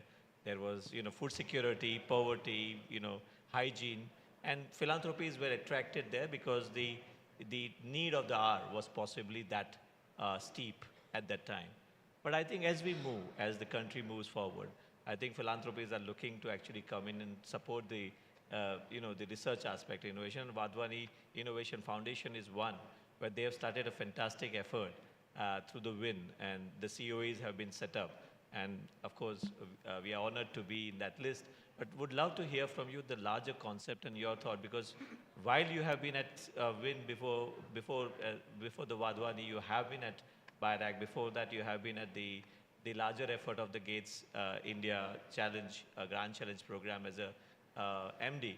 So your thoughts on that, where do you see this now being shaped up? It's much more constructed manner. What I wanted to come to is that can we have it a much more structured manner where a lot of us can come together so that our sum is more than the whole of it in a way. So please, if you can do that. Thank you, Taslim, and thank you, Premnath. First of all, I should thank BFI for this lovely initiative, 2.5 days initiative. And I think I was telling Satya, and it is, when Satya writes to a mail or a WhatsApp, it is very difficult to turn it down. If you tell him some excuse, he will find a way that you can bypass that excuse and come here. So it is very difficult, and I thank Dr. Gaurav Singh, the founder of BFI, and everybody at BFI to organize this lovely event, which brings in all, I think, funders, innovators, researchers, policymakers, academics, startups together in one platform. Coming to your, statement, Taslim, what the foundation is doing, and it is not a foundation's, but it is broad philanthropic mandate, I could say, is work with and secondly, I think it's a good segue because the earlier session which Satya had planned was bridging the divide. he brought in all the clinicians together. Radha and Anant very aptly moderated it to see what the challenges they are facing. In bringing it literally innovations which can create impact and what are the challenges, and Dr. Vinay also mentioned that, how that innovation can reach the unmet need or to the public at large. That is the whole innovation cycle which we move on, the pre-proof of concept, then the translational part, and then going to the field, validating it, and then creating a business plan and have an exit strategy to move into the market. So this entire innovation cycle has various elements, and everybody plays a critical role in that. If the academic research is not there, you can't have translation. If translation is not there, you can't have validation. And if validation is not there, you can't enter the market. And BIRAC's model, which was created, was a great model. We were fortunate to be part of that system, and which literally created that. And I think the vision of Dr. M.K. Bhan, who created BIRAC, and subsequent MDs, starting from Dr. Sarup, who managed it, have literally seen how innovation can be not only within the academic premises, but startups, companies, mid-sized companies and large-sized companies can take it forward. So that is the ecosystem coming to it. And if time permits, I will come back to Dr. Vinay's story about COVID as well, and how that innovation was replicated there. Coming back to the philanthropic approach, how we plan to work is, academics should do their research well. So then how it would translate, academics may not have that experience to translate it or talk to industry to out-license that IP, or when to file an IP, which granting agency to go for to get a translational funding. So we at the Wadhwani Foundation, what we are trying to do, and we want to create a network of philanthropy within the foundation and across the foundation systems in India, to see how we can literally, the academics, which are the two concepts of farming and the innovation, plucking out the good innovations which can cross the valley of death. Professor Ram Gopal Rao gave a very good ecosystem explanation yesterday, where we are failing in the innovation line. So academics, we will allow the academics to file farm innovations at a big level. Then to take those innovations to a level where they can cross the valley of death is the biggest challenge. So what we are trying to do is, we are trying to create innovation hubs across the country in various thematic areas. And we plan by 2030 to create around 100 innovation hubs in various thematic areas. Now these innovation hubs, which will be funded by the foundation and all the other like-minded foundation, we are welcoming them to join us, is these innovation hubs, we will give them funding to create a core capacity within that innovation hub, with a hub director, hub program manager, hub program officer. They will be talking to the academic, and these innovation hubs will be based inside an academic setting. They will be based inside the academic setting, and they will work with the academics in and day out basis to look for nice innovations which are coming up, advise them when to file a patent, advise them to help write grant applications to get the translational funding from whichever funding agencies are available in the ecosystem, build the team, start talking to industry, or help the academic if they want to spin off into a startup, bring them together, do the translation part of it. Being working in the funding agency for almost now 2.5 decades, we have seen there is a 10% success rate as we go around the funding cycle. So if you can cross that valley of death and generate quite a good data on the translation ecosystem, either connect it to an industry or plan it on the way while you are doing that translational part to talk to the industry, so that when you are in that phase, the innovation literally gets an exit strategy or strong validation. Here, you will require a huge amount of funding. So we are talking to various funders who can join these hubs as well to support innovations which are coming up from there. So this is the story, I think, which we are trying to build in the ecosystem. We fully understand that academics should do, because without that, whatever I tell when I do my grant writing workshops or grant clinics, in an innovation, in a 360-degree innovation which a funder looks at to fund it, 60% is strong science, 60 to 65%. Without strong science, you can't fund it. Remaining 30 to 35% is how you write your grant application. What is your IP strategy? What is your exit strategy? What is your regulatory pathways, if you have any? And then how you'd write your grant, how compelling story you tell. I always tell winning a grant application is how compelling story you tell, and I equate that to a fairy tale. It should start with once upon a time and end with happily lived ever after. So I think what we are trying to do as the philanthropy, we can take risk, as you rightly said. We are working with the government. We are partnering with ANRF also to support with their work as well to support. And what we are trying to see is literally handhold innovation from the academic setting in the bench and de-risk that innovation into the translational pipeline to take it for a follow-on funding. New funders might join in to take it further. So this journey we are trying to help out, and various thematic areas we will try to work within the ecosystem in India. Coming back, if you allow me one more minute, I think you have told me 6 minutes to speak, so I have 4.5 minutes done. What Dr. Vinay said, the COVID story, I think it is a great learning for all of us. And in BIRAC, we were part of the mission COVID Suraksha as well, which created 5 vaccines, created 50 clinical trial sites, 5 bioassay labs, 2 animal challenge facilities. Dr. Dash is here. He was one of the, created 1 animal challenge facility at ILS also. So, people look at only the vial which comes out at the end. But, creating these facilities were a big challenge, and the government did it. And in 11 months, we brought out a vaccine. So we released funds in 15 days. We had review meetings in 7 days. I think, but that has to be done for innovation. Can't wait for 6 months, 8 months to get it funded or take it to the next level. So that is what is the acceleration part we will need to do it. And in the foundation, we have thought that 15 September onwards, we will open our online application system 24/7, and we are planning a 45 days grant cycle to, if somebody applies, 45 days he'll come to know whether he has funded or not. So I think the accelerated funding, and that is what will be critical to it. Some of the things we need to work about, hand-holding academics to see where to go for funding, how to manage translational funding, and then taking help to take it forward. I'll stop here, exactly 6 minutes now, but I'll come back if you allow me. Thank you, Dr. Shindu. Very quickly, I think, if I may add, I think what you rightly said, I think with this new, added effort in the philanthropies, of course, like BFI, like Wadhwani and others who are coming in, I think it adds completely a new dimension to support the translation.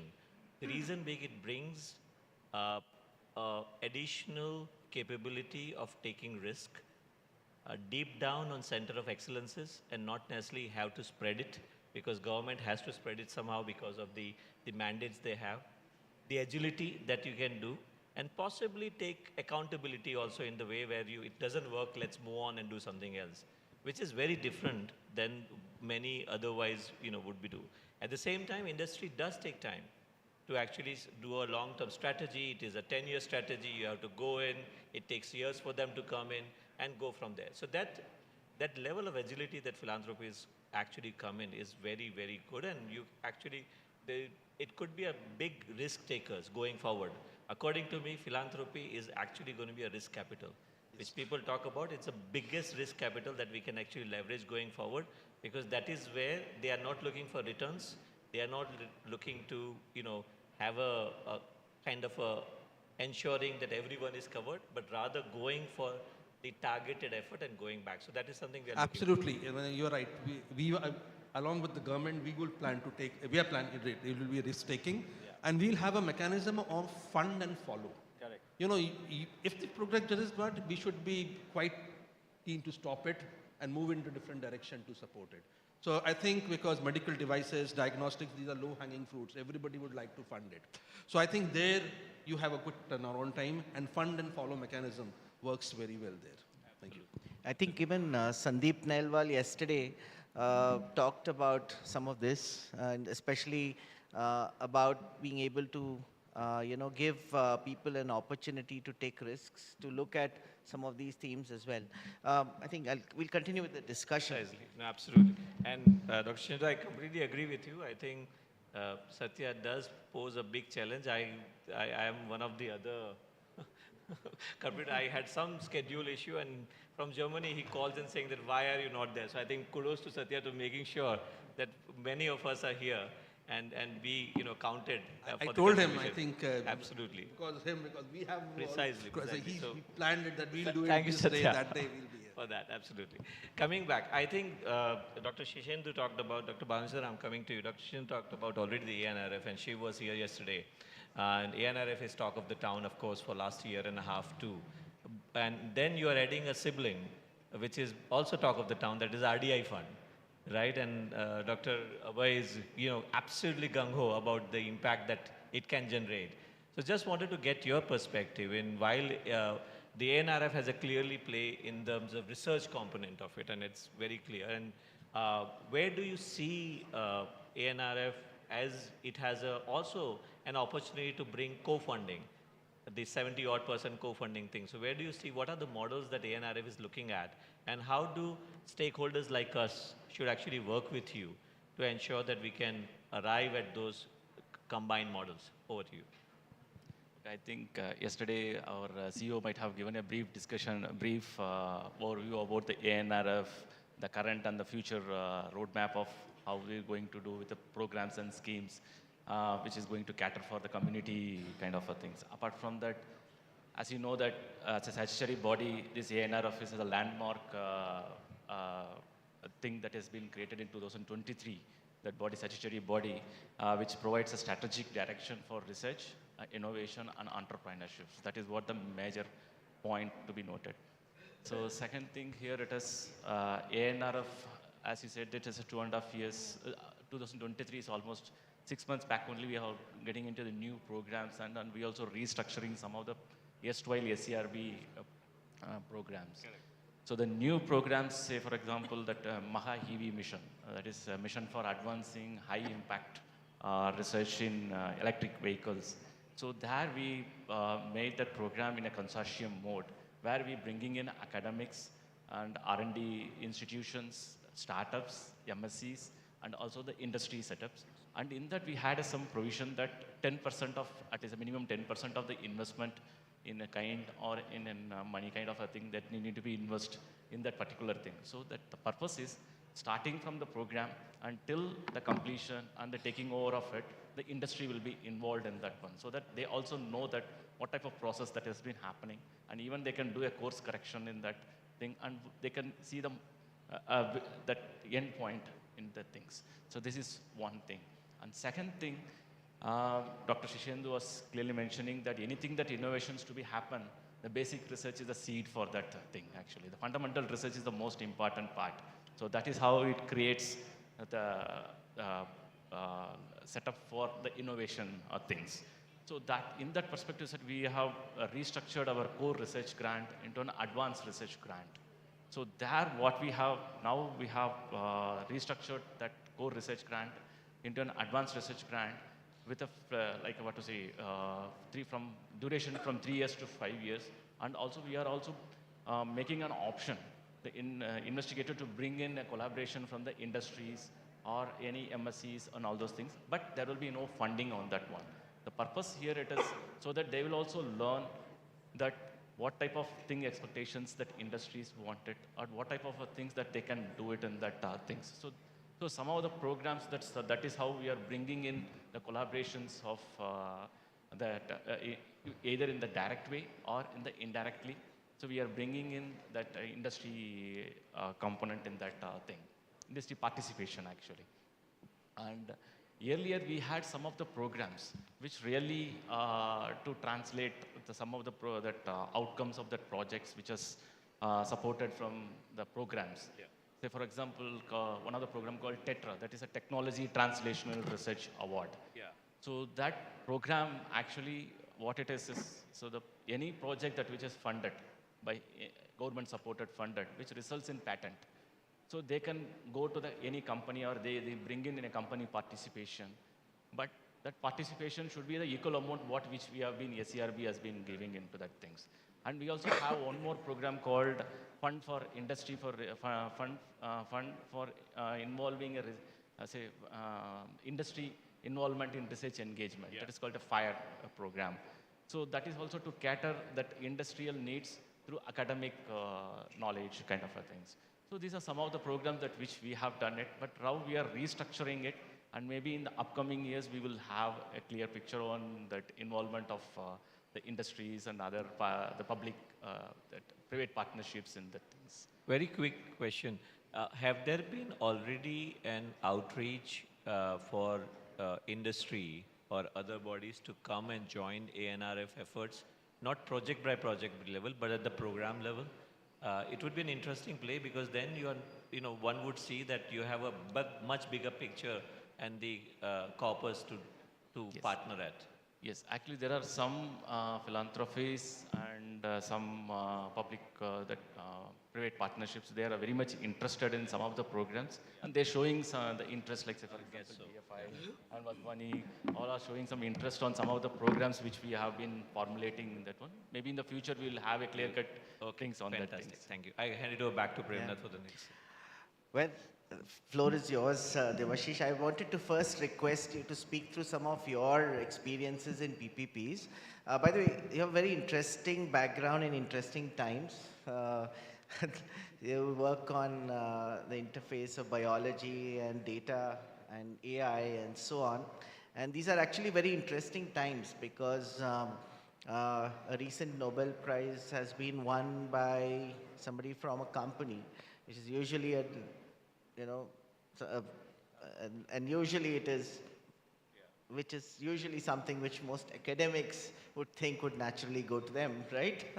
But at the same time, you interestingly have experiences also working in IGIB, and now you're the director of ILS. So you've seen how PPPs may operate in different circumstances, different environments. So I wanted to request you to also comment on those in terms of what are the challenges you have seen, besides also the opportunities, to forge some of these PPPs. Sure. Thank you, BFI. Thank you, Satya, for having me here. And at the outset, I'd like to say PPP model for R&D in biotech is a bad idea. PPP model for R&D in biotech is a bad idea. In the audience, those who do not agree with me, please raise your hands. Oh, few. So many of the people probably agree with me that it's a bad idea. Huh? No? I was trying to see whether you are still awake or gone into the sleep mode.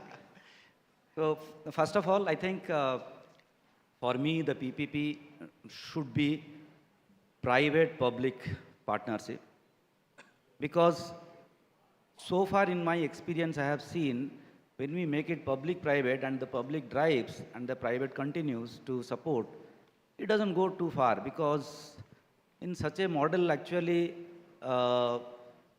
public works as a brake, private works as an accelerator, and this vehicle doesn't move. Not many experiences I have.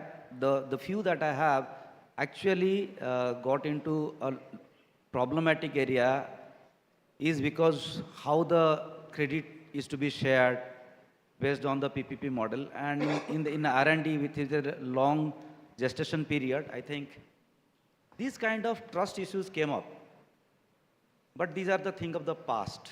Today, if I have to start a PPP model, any research project or something, my first choice would be to develop a platform which will be funded heavily by government in terms of the capex, and I will invite private to fund on the OPEX. That way, my understanding is that the PPP model will move faster. That is one way.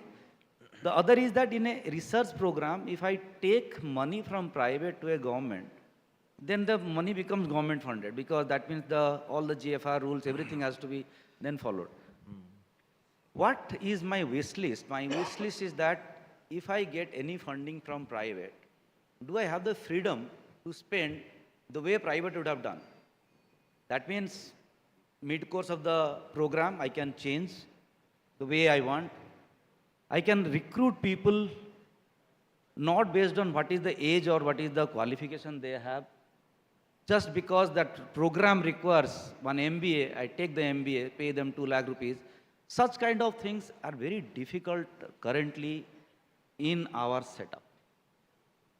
So how would I get over it? I would like to have a PPP model project in which all the sequencing machine, few crores, let government fund those. Because why to spend private money on that? But all the chemical reagents, everything should come from the private money. The manpower, I won't look at whether the person is 35-year-old, 40-year-old, whatever the age, or whatever the qualification, that market demand of this person is so and so. For an IT person to have him at ILS, I will have to pay 2 lakh rupees a month.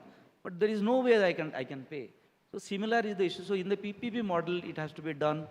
So I think private comes first. They say that this is the area we'll work, would love to work. Public, that is the government, will say, okay, we are providing you the platform, come and do a research, and together we will do this so that when the outcome comes, then they will take it to the market. That's my thought process. Thank you. So I just want to take a few minutes to just pose a few difficult questions and then take it from there. Especially, I think PPPs are at a phase where it's going to be reinvented. The traditional models are probably going to see significant change. And I just want to pose those to you and ask those questions as well. So this question is to both Vinay and Debashish. In recent times, entities like Flagship Pioneering, which is one of the founders of Moderna, for example, and has financed a lot of upcoming innovations, has been saying that they actually don't need academia, to come up with these new daring ideas. It's, this traditional idea that academics would bring out the new ideas and then others would work on it is being challenged considerably. They may still need academia for other things, for example, the talent that comes in, but not necessarily for originating those ideas, right? And I think it's an interesting idea, and there are also institutions being built, including focused research organizations, which are focused on especially some of those technology ideas. Maybe some of the basic capabilities are built in academic institutions, but the technology ideas will probably be built by more nimble, focused organizations in the future, which are financing it themselves and not necessarily relying on some of this. Is that what, I just want to understand your thoughts. Does academia still have unique offerings to bring to the table? Because, why would a partnership happen if there's nothing to bring to the table, right? So I'm just asking you a provocative question because I think we need to discuss these things. So this is to you, Vinay, and to Debashish. Yeah. It's kind of funny that it's coming from Moderna, where the original research in itself is from academia. So capabilities, yeah. Capabilities-wise. That has ultimately led to whatever they have done. But having said that, it is true if there is a particular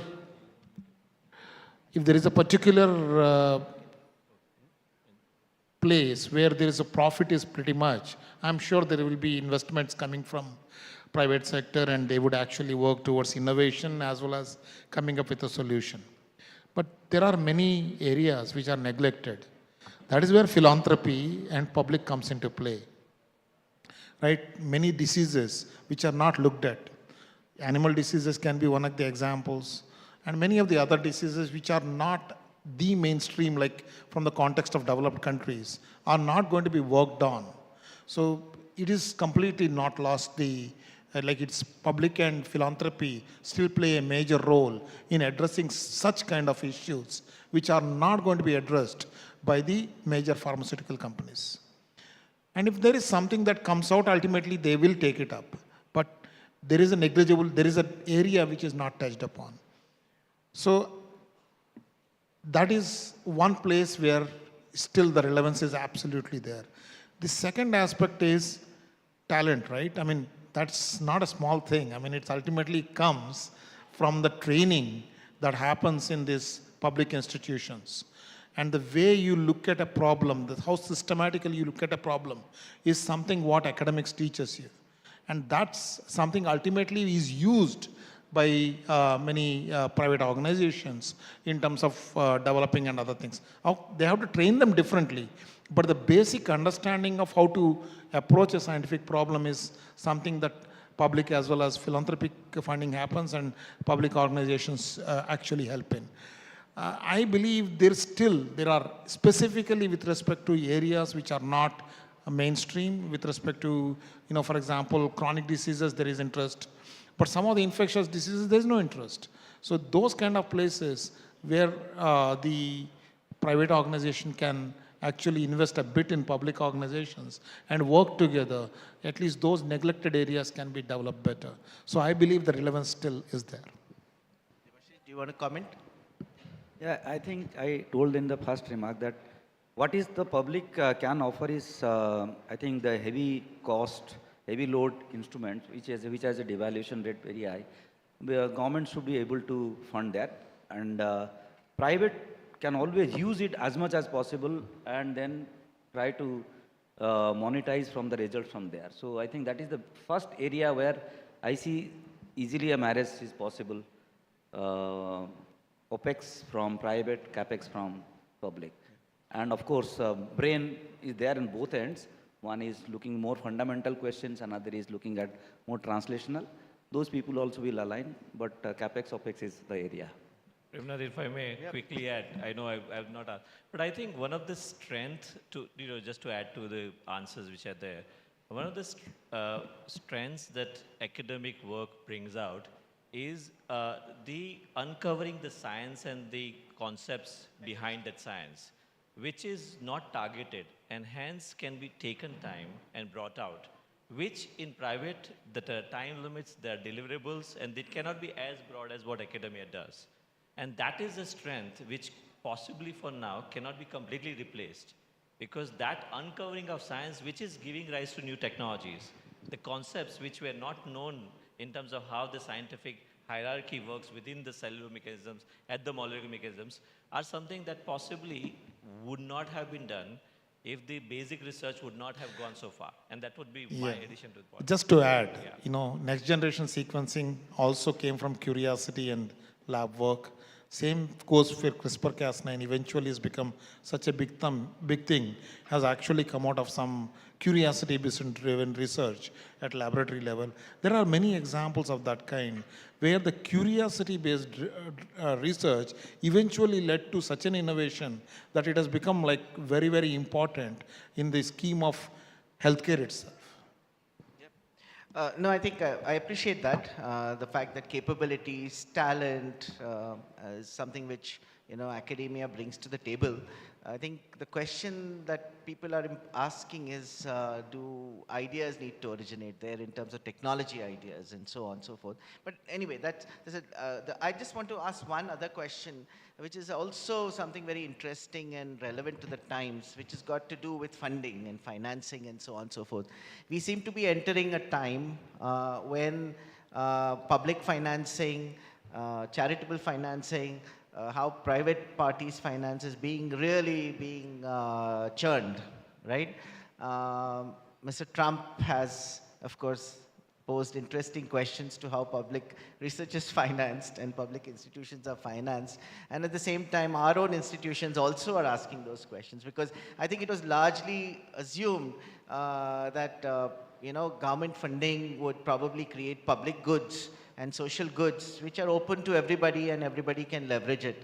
And increasingly there's pressure to create private goods out of it in that sense. And this is something which, and ANRF is also talking about 70% financing by private entities. Are we mixing up issues in the sense, why would industry be interested in financing public and social goods, right? And if they want to look at private goods, wouldn't they prefer to just have, perhaps just leverage facilities and so on, as Debashish mentioned, rather than financing those activities?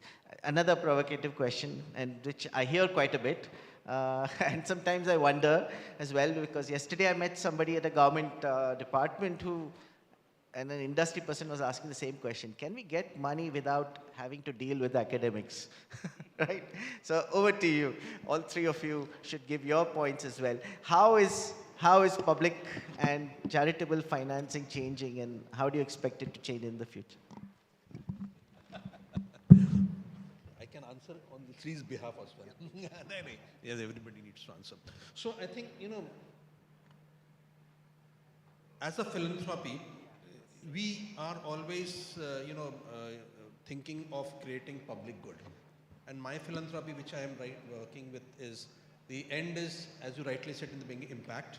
And how we measure the impact will be on the way how skills develop from academic to startup to the company, and how many jobs you create. That is our foundation's mandate, impact through skill development and job creation. Now, why we are working with ANRF or any other funding agencies together and things like that? Funding agencies, in a funding agency, what we look at is de-risking of funding. Premnath, that is very important concept. If I as a funder, ANRF as a funder, or I as a funder, and BIRAC as a funder, look at projects, and he evaluates it, and he said it is worth funding it. I evaluate it, I said it is worth funding it. What happens is, and he funds 50%, I fund 50%, or we fund 70, 25%, whatever. The risk becomes de-risked. So everybody is, because we are risk funders, all three of us are risk funders. So we are funding high-risk projects, so the risk is de-risked. Plus, we will have our network, he will have his network, they will have their network, and our reach is more so that we can push things to move forward very quickly.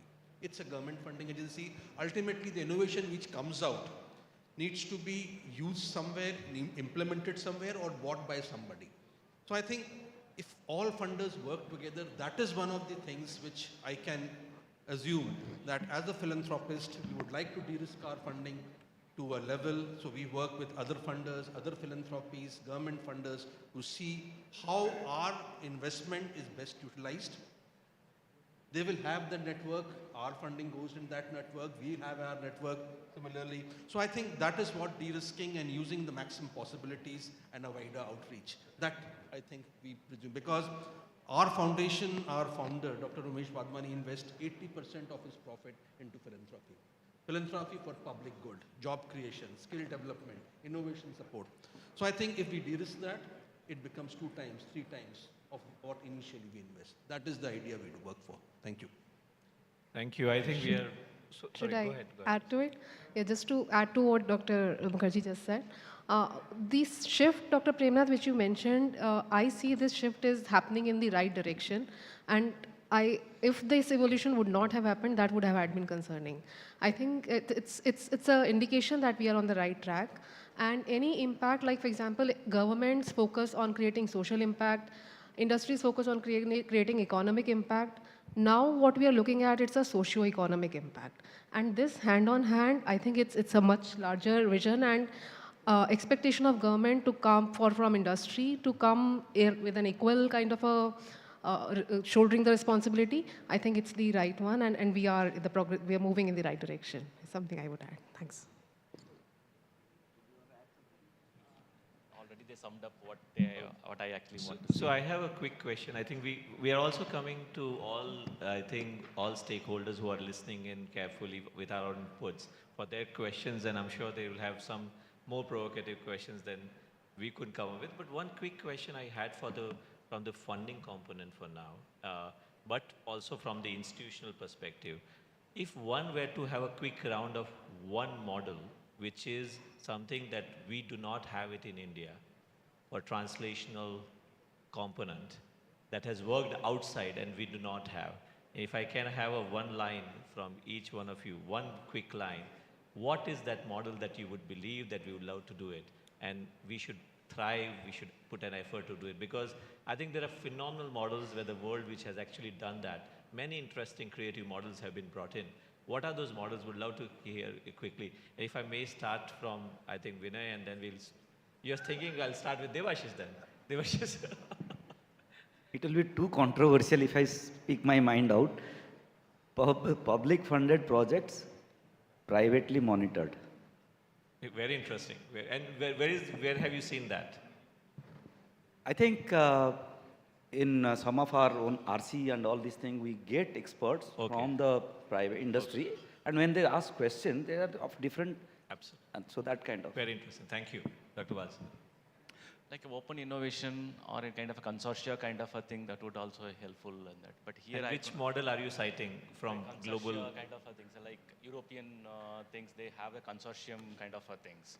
So like this, if we have the it- EMBL side of yes. things. Okay. So something that which we have it, I think that would be really great, so that we can really tap what type of innovation in particular field that is happening in that thing. Thank you. Thank you. Dr. Chendu? My models change every day. So what is today's model? So, you can't have a fixed model to see how innovation, it has to be innovation-driven models. Some innovation require a very strong hand-holding, so you have to have a very iterative model. And, I believe when I present to my board as well that you can't have a dotted line model that we will have this. So look at innovation, for example, Debashish Institute, which might require a different, or absolutely we are flexible in funding and things, but the model has to be very iterative. Okay. It will depend upon what, for example, AO Center has a different sort of model we try to implement. Might be different for them. Correct. So I think that's what. Thank you. Dr. Shilpi? I believe it should be more of early stage collateral-free funding and more flexible approach, as Dr. Mukherjee said, because it needs to be customized to every situation. More flexibility around funding rather than those tight-jacketed, this kind of a model is something. Yeah. Thank you.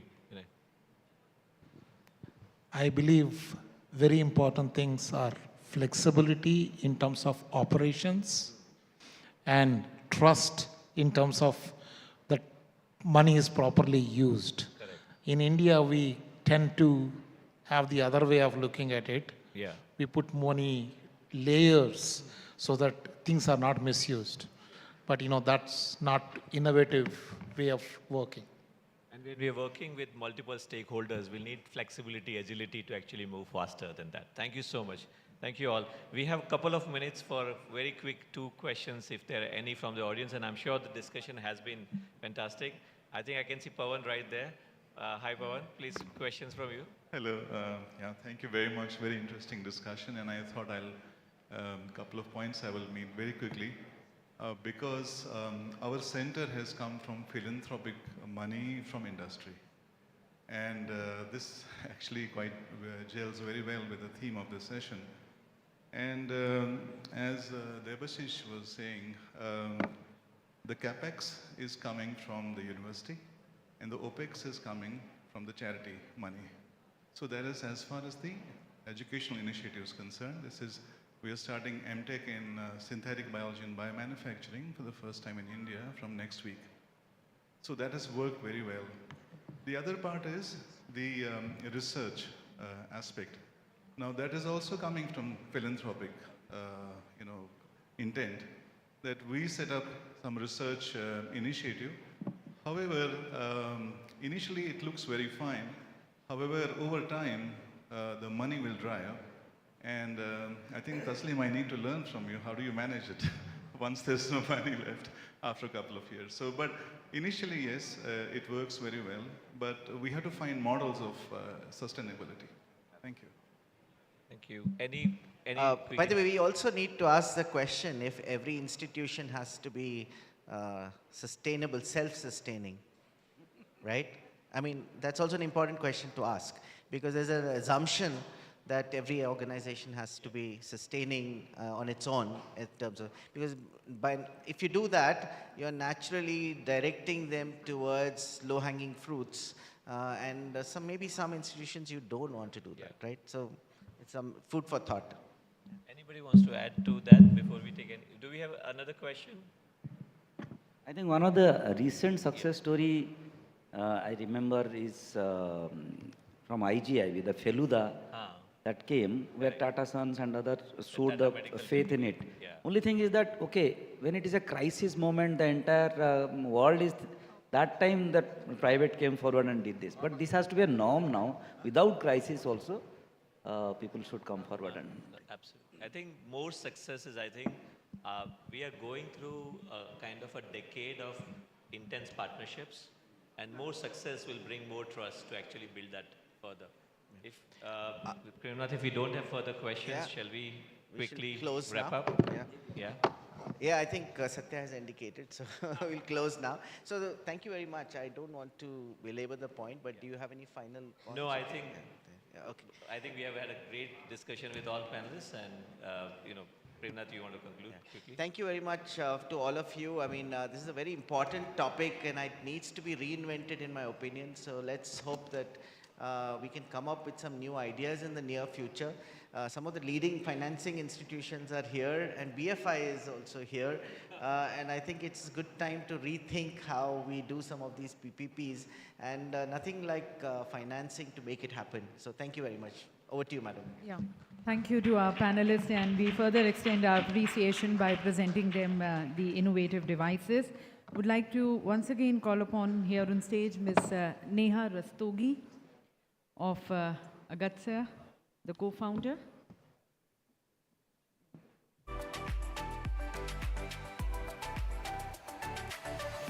And once again, as we express our thanks, gratitude to our panelists, presenting them Agastya's Easy Touch Plus.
So our collective thank you to all of them. Let's put our hands together thanking each one of them. Thank you.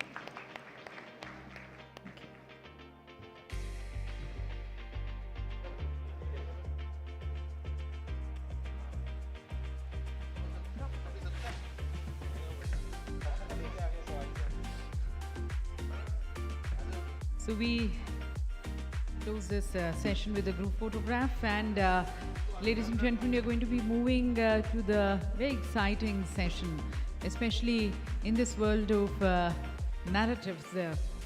Biosciences also need to speak the language of the masses. So this is a session where we have our media friends joining us, and how to take biosciences, its applications to the masses, how media engagement can actually amplify scientific impact and make biosciences more visible and more relatable to people.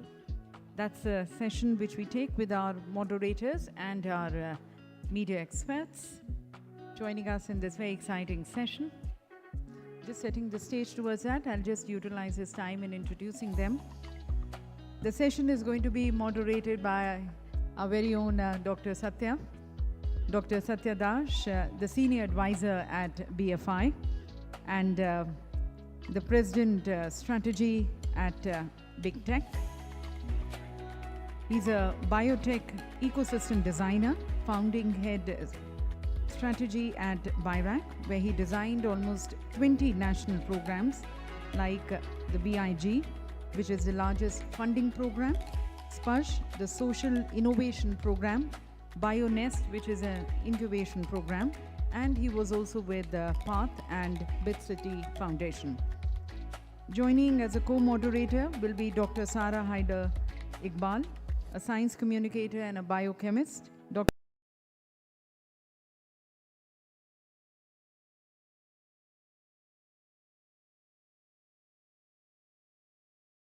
Outreach programs like Planet Divock 91. She blends science and impactful storytelling, superheroes against super bugs. The panel is joining us Dr. Pallava Bagla, the senior editor at NDTV. He's a trailblazer in science journalism with more than 40 years of experience, known for covering India's Mars and Chandrayaan missions. So I've met him also in the space programs. He has won top national and international awards for science communication, and he joins us as a leading panelist in this session. Mr. Jacob Koshi, Deputy Science Editor at The Hindu. He covers science, health, and environment with depth and accuracy. An engineer turned journalist, he brings over a decade of experience decoding complex issues for the public. And then we have Mr. Amitabh Sinha, Deputy Editor at the Indian Express. Amitabh Sinha writes on climate science and space. With prior stings at PTI, BBC, and Reuters, he combines journalistic rigor with a deep understanding of public policy and global affairs. And then we have the very celebrated media personality, Ms. Nagma Sahir, the Senior Editorial Advisor at NDTV and Senior Fellow at ORF. Nagma is a veteran anchor known for primetime shows and her insights on geopolitics and public policy in multiple languages. She also hosts India's World for ORF. And inviting Mr. Jonathan Philemon, award-winning radio jockey he is, RJ Nitin as he's known as, known for his humor, social campaigns like Ambulance First, and infotainment on top FM channels. He has received accolades from RAPA, Promax, and the New York festivals for his impactful broadcasting. And we have our lead moderator, Dr. Satya. I hand over to him the stage. Vimi ma'am, thank you. This is the last session. And what a session this is. Look at the panelists, experts. Oh my God. And we have a full house. Big, big clap. This is amazing. Third day, last session, lunch is at 2, but we have them, their time, from their busy schedule right in front of us. I mean, I don't know whether I'm dreaming this or this reality. I have to pinch myself. I think it's a reality, so that's great. But let's also pause and think why we are all here and what is the core that has brought us here. And that's our founder, Sandeep Nailwal. Please stand up and let people know who is here, who is brought everybody here. Let me introduce him and our amazing young CEO, Dr. Gaurav Singh, a clinician himself. So, you know, just for my colleagues here on the panel, 4 years back, when Mahamari machi thi pure duniya mein, everybody was anxious कि क्या होने वाला है. There was turbulence. And you see, you're nodding your heads, you know what I'm going to talk about. It is COVID. And us time pe, there was, you know, this young leader right in Dubai said, मैं India के लिए क्या कर सकता हूँ? And he poured in, you know, through just one tweet, he had built a company called Polygon Tech. And, you know, by what he saw, and he's from Uttarakhand, and an amazing life story that hopefully you'll get to know later. We don't have time, and Faraj, I'm not looking at 58 minutes. You would have paused that because this is more important. Sandeep, through his one tweet, raised money from the blockchain community and provided India's close to $60 million. Whether it is for pandemic relief, for oxygen concentrators, for many other things that we were running short of. One of the most important things we forget when what we were running short of was it was a global adult vaccination drive happening for almost 6 billion people at the same time. So the supply chain and this was not polio ka khurak jaisa, all the medicines we made were going to be injectables. So we needed syringes. And so at the heart of it, we ran out of syringes. And thanks to the benevolence of Sandeep, Working with UNICEF and Government of India, we procured 165 million syringes. So the statistics is 1 in 7 vaccination, COVID vaccination, happened with the benevolence of support that Sandeep provided through this organization. 4 years, you blink it goes, and look at this organization, what has happened in the last 4 years. Post-pandemic, both Sandeep and Gaurav decided that let's take from pandemic relief to pandemic preparedness. So we talk about mRNA vaccine as if mRNA vaccines drop out of, banyan trees. I don't know what trees are there in the Western Europe or in East Coast of US. But there's been long, sustained, deep science, what Sandeep and even our principal scientific advisor, who sent an amazing message yesterday. We have our, Dr. Ram Gopal Rao right here, the leading scientific figure in the country that also we have. They all talk about how India does upstream research. Research that is between the basic science and between translational science. That has a DNA marker to go beyond the lab, beyond the cells of the laboratory and going all the way to market. May take 7 years, may take 15 years, but is India doing that? Are we doing the science for tomorrow, today in today's India? And thanks to what happened in the last 2 years of our focus, it happened that we then started creating a network called Biome. And in the last 2 years, sir and madam, here we have built a network of more than 50 organizations. Our verticals are research institutions, and you see the stalwarts here. Dr. Radha Rangarajan is right in the front. Dr. Vinay Nandikuri. Radha Rangarajan runs CDRI in Lucknow. Dr. Vinay Nandikuri runs CCMB in Hyderabad. So we have CSIR institutes, so we have DBT institutes, so we have, so that's the first vertical. The middle vertical we created is with top innovation platforms. So we have Venture Center, Dr. Premnath Venugopalan in Pune. We have Ms. Dipanvita Chattopadhyay somewhere in the middle row right there. She, pioneering IKP Knowledge Park, the first research park in India. Tasleem was here. I think he's hiding somewhere. Tasleem, C-Camp. All of them are part of us. And innovators that they nurture are part of us. I'm just giving you a context what has happened in the last 2 years. And the third missing vertical, whenever we talk about innovation, actually it's fourth. A third missing vertical we decided, and thanks to our CEO, who himself is a clinician, trained in AMU, Dr. Gaurav Singh, then MD from Gujarat, and a postdoc from NIMHANS, Bangalore. He said, sir, clinicians ko bhi late hain. And we are now supporting close to 15 medical colleges. Our clinicians and faculty right there, whether it's AIMS, Delhi, AIMS Jodhpur, whether it's JIPMA, whether it's LV Prasad. So all of that is there. One other important component that has been with us for a very long time is the vertical on public health innovation. And that is, we call it district full stack. So, you can see the panel. This is what, in the corporate speak, this is a vertically integrated organization that we have created. Right from bench, all the way to grassroots. And in between, of course, we are still learning. And this is the context I wanted to set before. I wanted to set the context for this panel. So thank you for your patience. Big round of applause again for panelists, for Sandeep, and for Gaurav Singh. Thank you. Now, actually, I'm a novice in this, so I'm thankfully Sarah is here, and she is the expert in terms of panelists, and you all are stalwarts in your professions.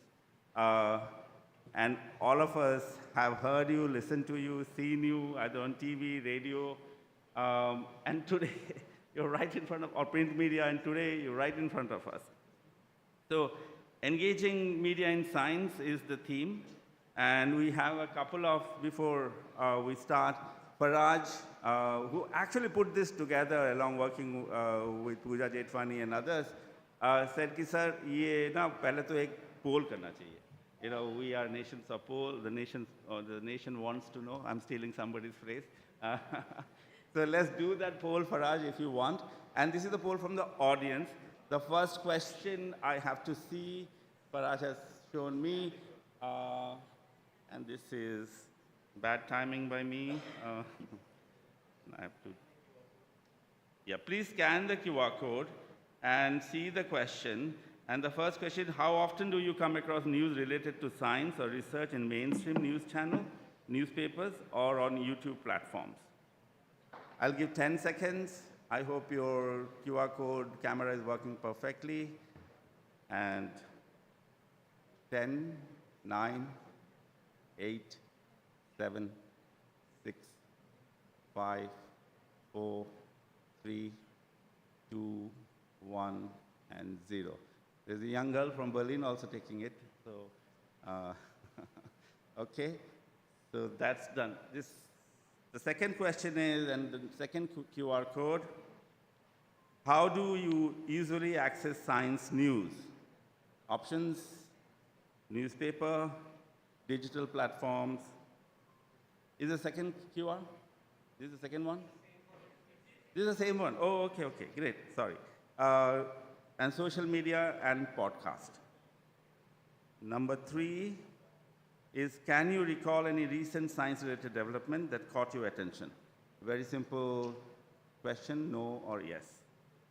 And you have to write what is it about. So while you do that, let me set the context for our lovely panel here and hand over the baton to Sarah here, who can then take the lead. Answer, Agya? Okay, the first, turn your heads around. How often do you occasionally come? 40%, rarely 30%, a few times a week, 10%, daily 10%, never 10%. So rarely और never को मिला दें तो वो 40% हुआ. Occasionally कभी कभार आता है देखते हैं तो वो 40%. So almost 80% कभी कभार से लेके rarely. Okay. Second, how do you usually access science news? You can see the new social media, 50%, digital platform, 50%, right? I wish we knew how many voted. Can you recall any recent science-related development? Yes, 80%, no, 20%. Okay, so maybe that yes was Subhranshu Shukla. How many of you heard that name? Right? Okay, nobody? All right. Right. That sets up our discussion points here. Allow me another 2 minutes of monologue, and then we'll get right into it. And make it a little personal. My father went to Canada for his PhD, and old albums हम जब देखते थे ना, एक photo है TV का, you can't see anything. My father will say, that was the day when Apollo was launched with Neil Armstrong. Okay? And it still lies in that old album. I mean, of course, what we have done since Apollo days, from the call of Kennedy to land on the moon to where we are today, it's a completely different world, right? And today, information is traveling at a pace that you all are experts in that. I don't need to tell you, everybody, information is right here. And I saw my CEO once wearing a Google Glass. Information is right in front of your eyes as well. You can take picture, right? So that's the information age. Data is the new oil, as we say. But how do we make sure that people, we have, sir and madam, right in front of you, clinicians, faculty, directors, innovators, policymakers, academicians. How do we make that understanding of science to them? And in a way that they know that as a country, India should be investing in science and technology for the long term. बहुत लोग पूछते हैं, आप लोग fund करते हैं, तो निकल के कुछ आता है क्या? Right? With a very negative tone. Okay. How do we make them, and this is public perception of science in India. How do we bridge that? That's one. And bridging those complex scientific concepts to broader audience, you do it well every day and night. And what makes you interested in science? So for example, ma'am runs a TV show, and every day she's, when you decide what you pick to tell to the audience, we have somebody doing amazing work in Big FM, By the way, Big is the name of India's largest biotech funding by BIRAC, okay? So it's called Biotech Ignition Grant. how do you decide कि इसके बारे में बात करना है, right? So that's the second. And आजकल के ज़माना, you just saw whether it's TikTok platforms, all of that. How are you as science influencers? How do you want to tackle that, right? So that's the question. And Sarah was helping me ideate these questions, by the way, right in coffee outside.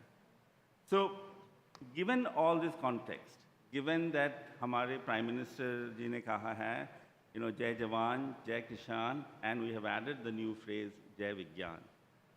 How do we take that Vigyan to the community and to our country and make them understand what science is and how should we do it?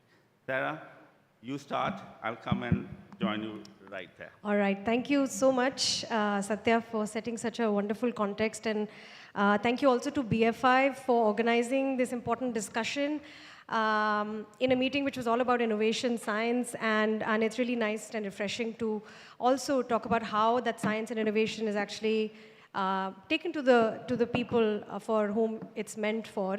And I must also give you, I mean, kudos to you for also bringing journalists and putting them on the hot seat for a change. It's just usually, the other way around. And what a fantastic panel, as Satya has already, mentioned. As someone who's been working, who's been a biomedical researcher and now working at the interface of science and society for many years, I have witnessed and been part of many of these discussions around science and media and, how do we bridge the gap between science and media. But what I have noticed in the last couple of years since pandemic and since ChatGPT, AI, and, it has completely transformed newsrooms as well as how we access and make sense of information that, we get from various channels. I think media continues to be the most important source of scientific information for the public in India still. I think, or any kind of information and news for the larger public in the country. So I think media and journalists play a huge role in that sense, in the communication of science and building public understanding of science. And so that way I see scientists and journalists and media as allies to help improve public's understanding of science. But I also see journalists and scientists improving each other's practice through dialogue and through critique and through, chronicling the times that we are living through. So to begin with, if I can request all the panelists to pick up their mics, I have a very quick question to start us off. And that is that if you had to, and I understand there are three of you, at the end of the panel who've been covering science for many years, who've been writing about science for many years. Of course, we have Nagma and Nitin, who have probably spoken about science, but in very different contexts. So I just want to understand from all of you, how do you see the current relationship between science and media? If you had to describe it in a word or a phrase, what would that be? So what comes to your mind when we talk about the relationship between science and media? Good, bad, ugly, comfortable? I'd call it, if you gave me only one word, बहुत अजीब सी बात है, radio jockey को बोल रहे एक word में बात करो, बुलाना ही नहीं था, बेइज्जती करनी थी तो. But I would say, I would elaborate on it a little later, but in one word, I think it would be confused. Confusion. Yeah. Great. We will, I think, dig those thoughts आप आगे बोलने दोगे ना अभी एक word. बिल्कुल. मेरे हिसाब से अभी काफ़ी दूरी है जो you referred to media and scientists as allies. Yes, we are allies. We need to be allies, but we barely have started getting to know each other, I feel. And I'm talking of generalists like me who are anchors and reporters, and we've been reporting not just on science but on many other issues. So for someone like Pallav and my other co-panelists who've been focusing on science, it's different. For someone like us, we really need more access to understand the information first so that we disseminate it further. So there is a gap which needs to be bridged. Great. Thank you so much, Nagma. Pallav? Thanks a lot. Thanks a lot, BFI. Thanks a lot, Sarah, Satya. My name is Pallav Bagla, and I would say it's rising. It has grown exponentially, but the gap is there. We need to bridge it, and forums like this would help. We need more of this. More of it. Thank you. Amitabh? Yes, so it's there's an increasing engagement if you talk in terms of media and science. There is an increasing engagement, and also on the demand side, I think there is a greater demand for more science-based stories from the reader's perspective. That's great. That's great to know. And last but not the least. So the word that I would like to use for this is evolutionary, because just as evolution in biology suggests that there is change that is happening constantly, that is influenced by the environment in which a particular organism lives. There is no particular end term. It is always evolving and changing. And evolution doesn't always necessarily mean positive. It is just going ahead. Yes. So at different points, we've had different economic realities of India and the role of science and technology in it. Right. And as different mediums come in, it also has it influences the way us journalists too write about science and the topics we choose. Right. So I'd leave it at that for now. Thank you so much. Nitin, you wanted to add something? No. Okay. Thank you so much for those quick thoughts. I wanted to get a sense in the, on the panel of how you're thinking of science and media, and whether the situation is good, bad, needs more work, and I think we've got a really good set of thoughts so there. Sarah, the word cloud that we just got from our panelists is confusion. We need access, evolutionary. Pallav said, ऐसे चीजें ज़्यादा होना चाहिए, more of this. Need more of it. Yeah, yes. more of it. So this is brilliant word cloud. Now, hopefully, I don't know whether our console team can put together the word cloud in the back. Okay, go ahead. Wonderful. So my first question is to Pallav, Amitabh, and Jacob, and maybe it's slightly provocative, but there is a general sense that the engagement between scientists and media is fairly transactional, in the sense that scientists see it as PR and or a promotional activity. And the media interactions with scientists tend to focus on extracting quick bites or, juicy stories about science, or very simplified or very simplistic stories of science. So this sort of limits the nuance that science deserves, that communication of science deserves. So as editors and journalists who are shaping public narratives and understanding of science, how can we move beyond this superficial engagement with science? So any of you can start. Okay. Yes. So my thoughts on these are as follows, is that I might be a science journalist, but at the end of it, I'm primarily a journalist who's working in a larger newsroom. I occupy, and I'm given no particular special slack or consideration that, oh, you are a science journalist vis-a-vis a colleague of mine who's a political journalist, or another person who covers economics, So we are all the same in one sense. Our constraints are the constraints of all journalists everywhere, which is deadline and the amount of space that you're getting. And like all of the journalists, and I come from a print medium, is we compete for our stories to be on the front page, which is the greatest high always, at least for a print journalist. Now, with these three constraining factors, just as scientists also have constraining factors like funding and the time frame of funding, vis-a-vis they filter their ideas and narrow down their research questions. These are the three areas under which we work. Now, it is only over time and an interest in the larger world of science by which we are able to ask scientists questions about their work and extract information in a way that is true, that is interesting, and also fits in with our requirement that what we write about must be interesting or engaging to a reader who is an undefined entity, because we all have fantasies about what our ideal reader should be, but a reader is still a very vague, idea. So we try to broad base what we write about. And to me, the challenge of science journalism or writing about science is that in being able to compress what you know in a way, in a small set of this thing.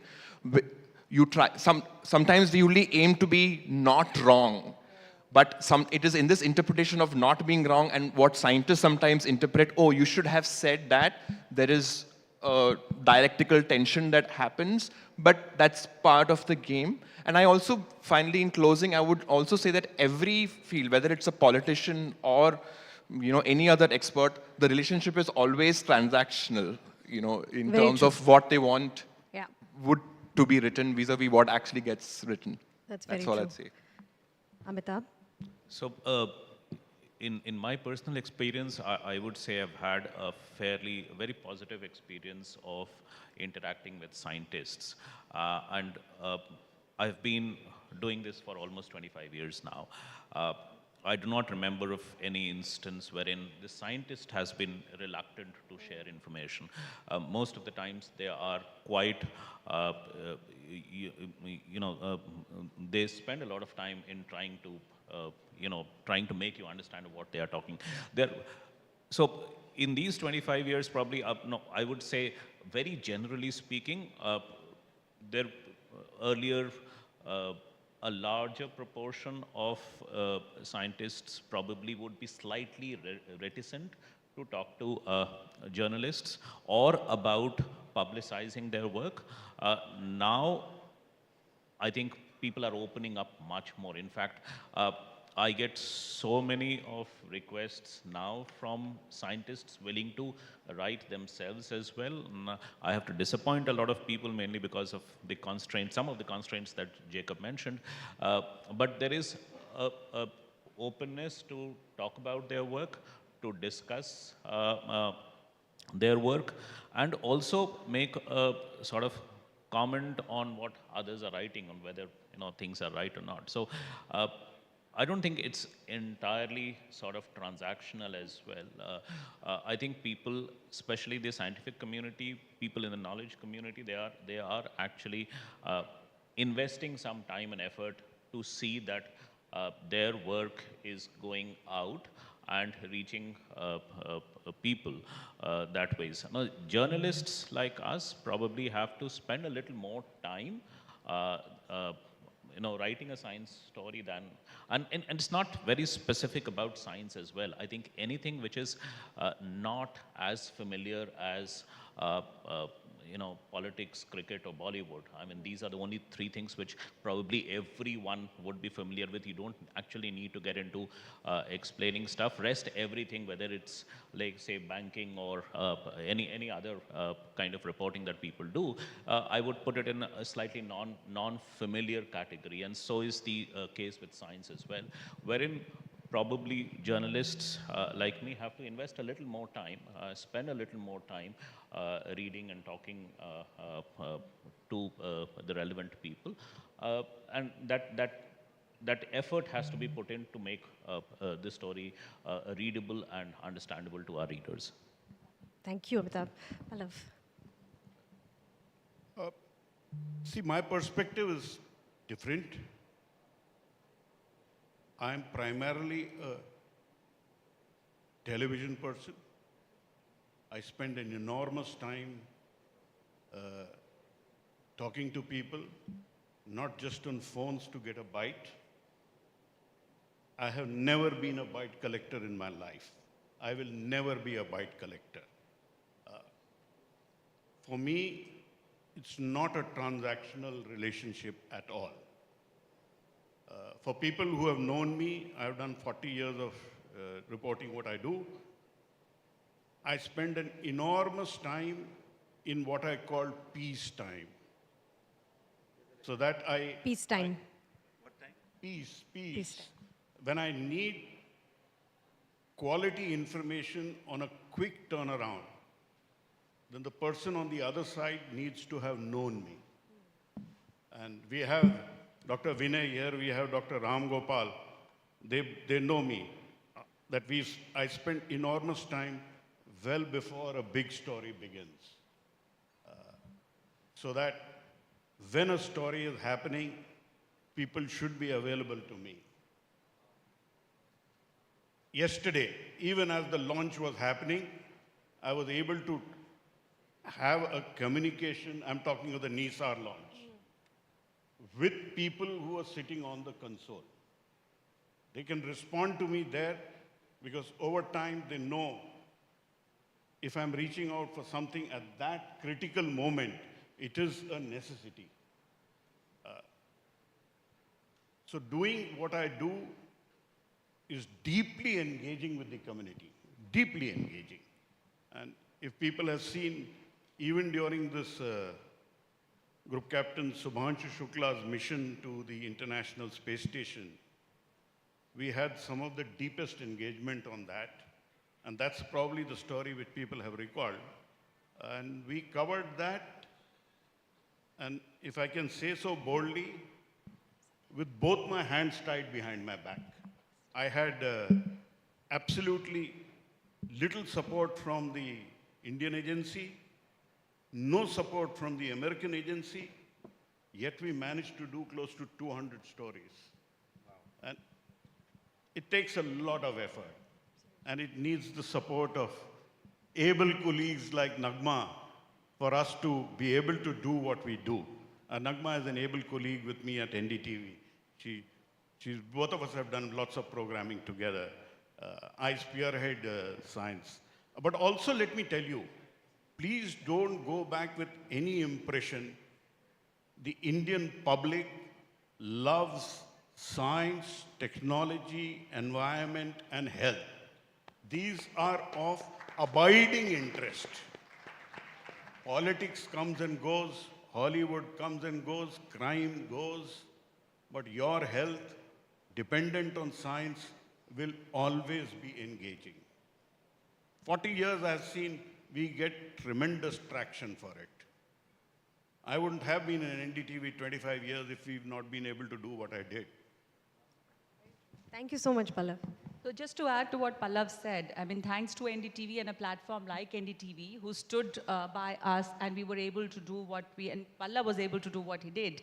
Because, you know, the problem, having said that, the problem with mainstream media, and especially broadcast media, television, you know, I'm not talking about the papers like print, like Indian Express and Hindu, where they have dedicated science reporters. But for television, for someone like Pallav to be there, do the stories and do so many stories, it requires a lot of effort, consistent effort that he's made. And like he said, to be in touch with people so that they are accessible to him when he needs that big story.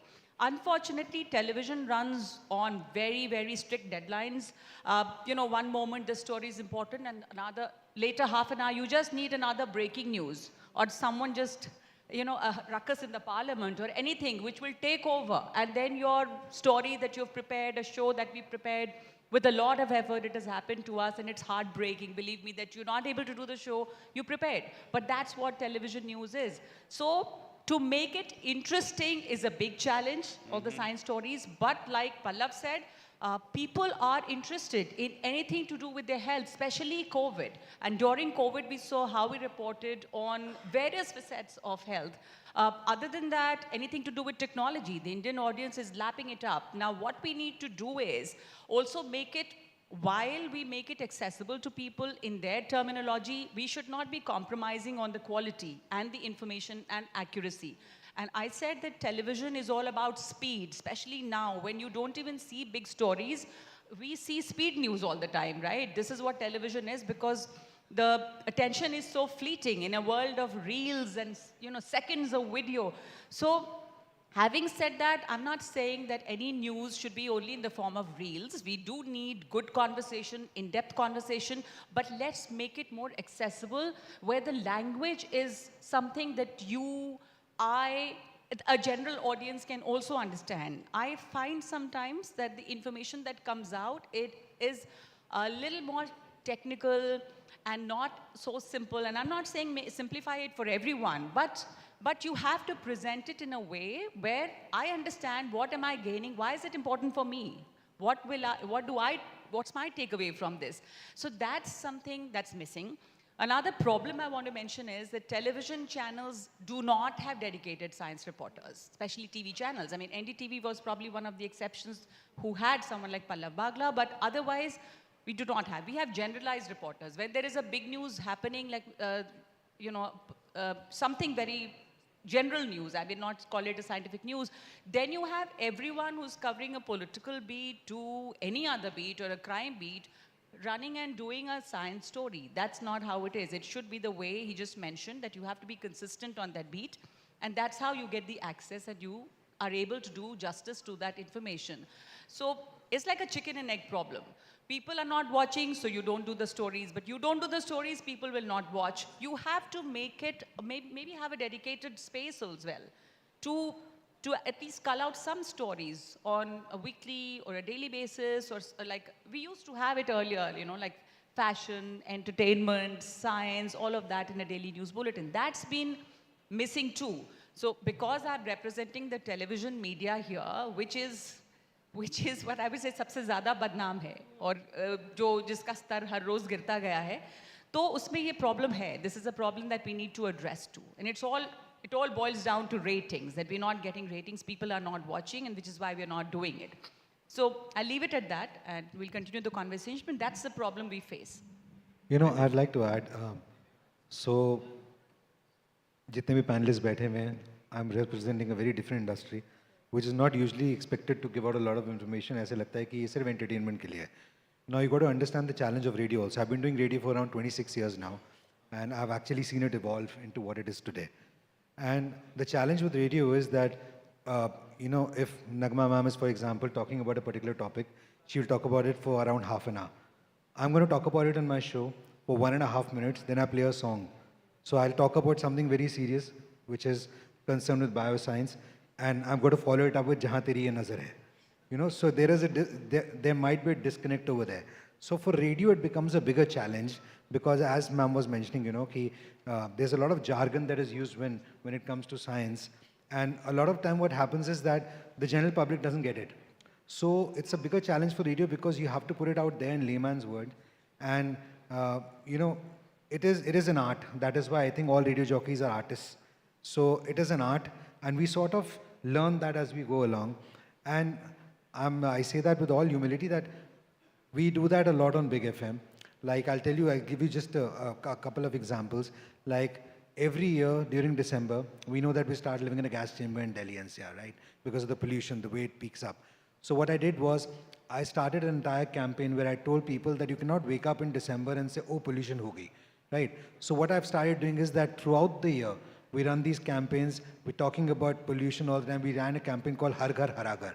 Now, that campaign was about how it is important to put indoor plants in your house, right? But if you just keep telling people, 5 पौधे लगा दो, photo खींच के selfie लगा दो, social media पे डाल दो, they'll probably do it because, you know, they want to tom-tom about it and say that, you know, we were on Big FM today in the morning with Nitin and, you know, we were interviewed.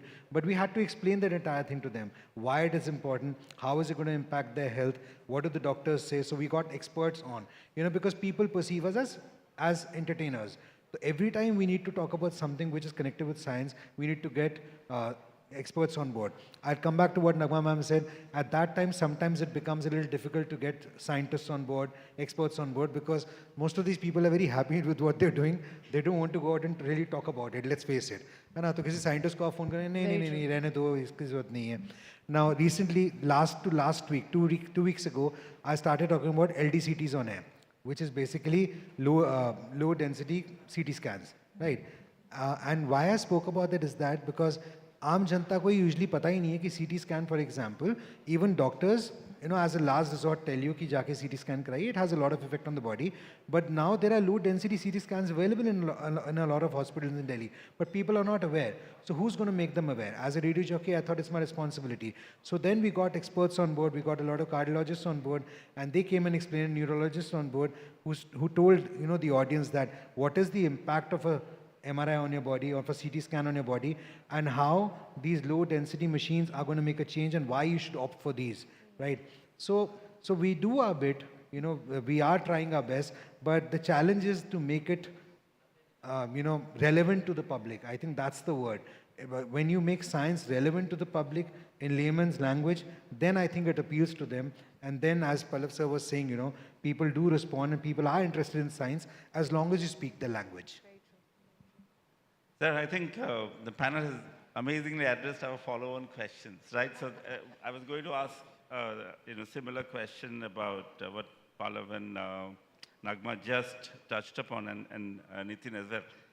To make it relevant to the public, how does the newsroom give priority? And I think Nagma and Pallav did touch upon those. So, and we have a good 20 minutes. So let's take a pause. And I heard Jacob and Amitabh say that, and also I think, Nitin said not many scientists are happy they're doing it. So there will be two polls on either side. One is, how many of you really want your story to be, because all of you believe that you're doing amazing work, which is true. How many of you would like that story to have the relevance and to be printed or shown by the media? Raise your hands. Okay, so I'll note down all the numbers today. Yeah, that's 30%. And then I'll see koi respond karta hai nahi karta kal se. सबको पकड़िएगा इसके बाद. That's 30%, right? But the reverse is true. I mean, Sarah nicely started the question about transactional, which, it kind of is, but, and the question is, when a medical college or when a research institution is celebrating something, and celebrating, something they think that they've done very well, how often you get an invitation ki, Pallav ji, jara aayenge, milenge.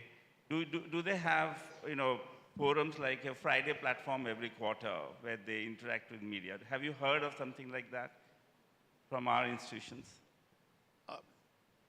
We don't have platforms, but I do get a lot of invites. And obviously, we can't go and attend every event. Of course not.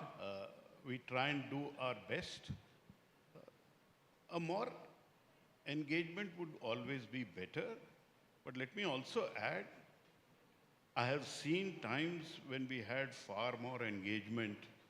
And in India, science is largely funded by the government. So let us look at what happens, and the access is also dependent with the government.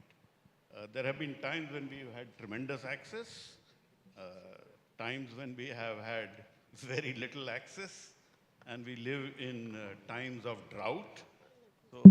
So that said, but I must also add one small thing here. While many people think you need long format, I personally, from a 60-second reel to a 1-hour show to a longer show in English and Hindi, I do all of them. I get amazing views for both long format and short format. The shorter format, which is reels, do very well on social media, especially WhatsApp.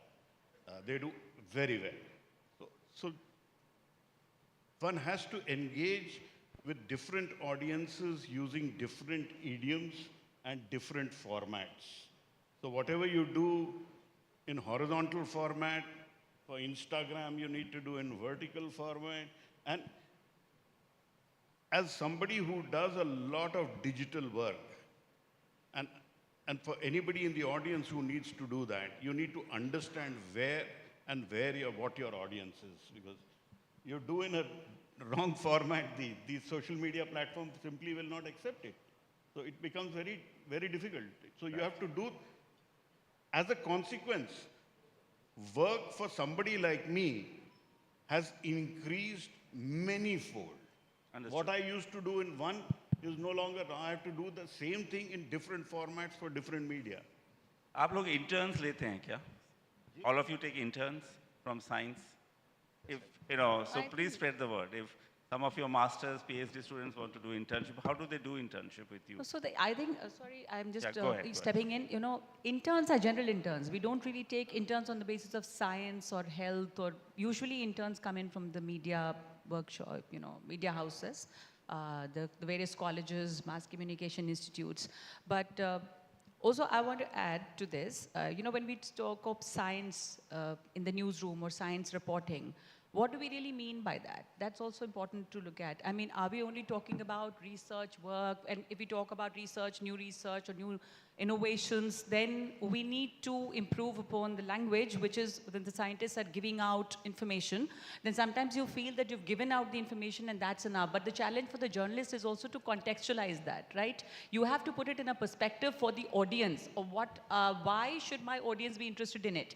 So just giving out that work, I would urge that whatever information is being sent should also be sent out in a language which is which kind of strikes a chord with the general audience.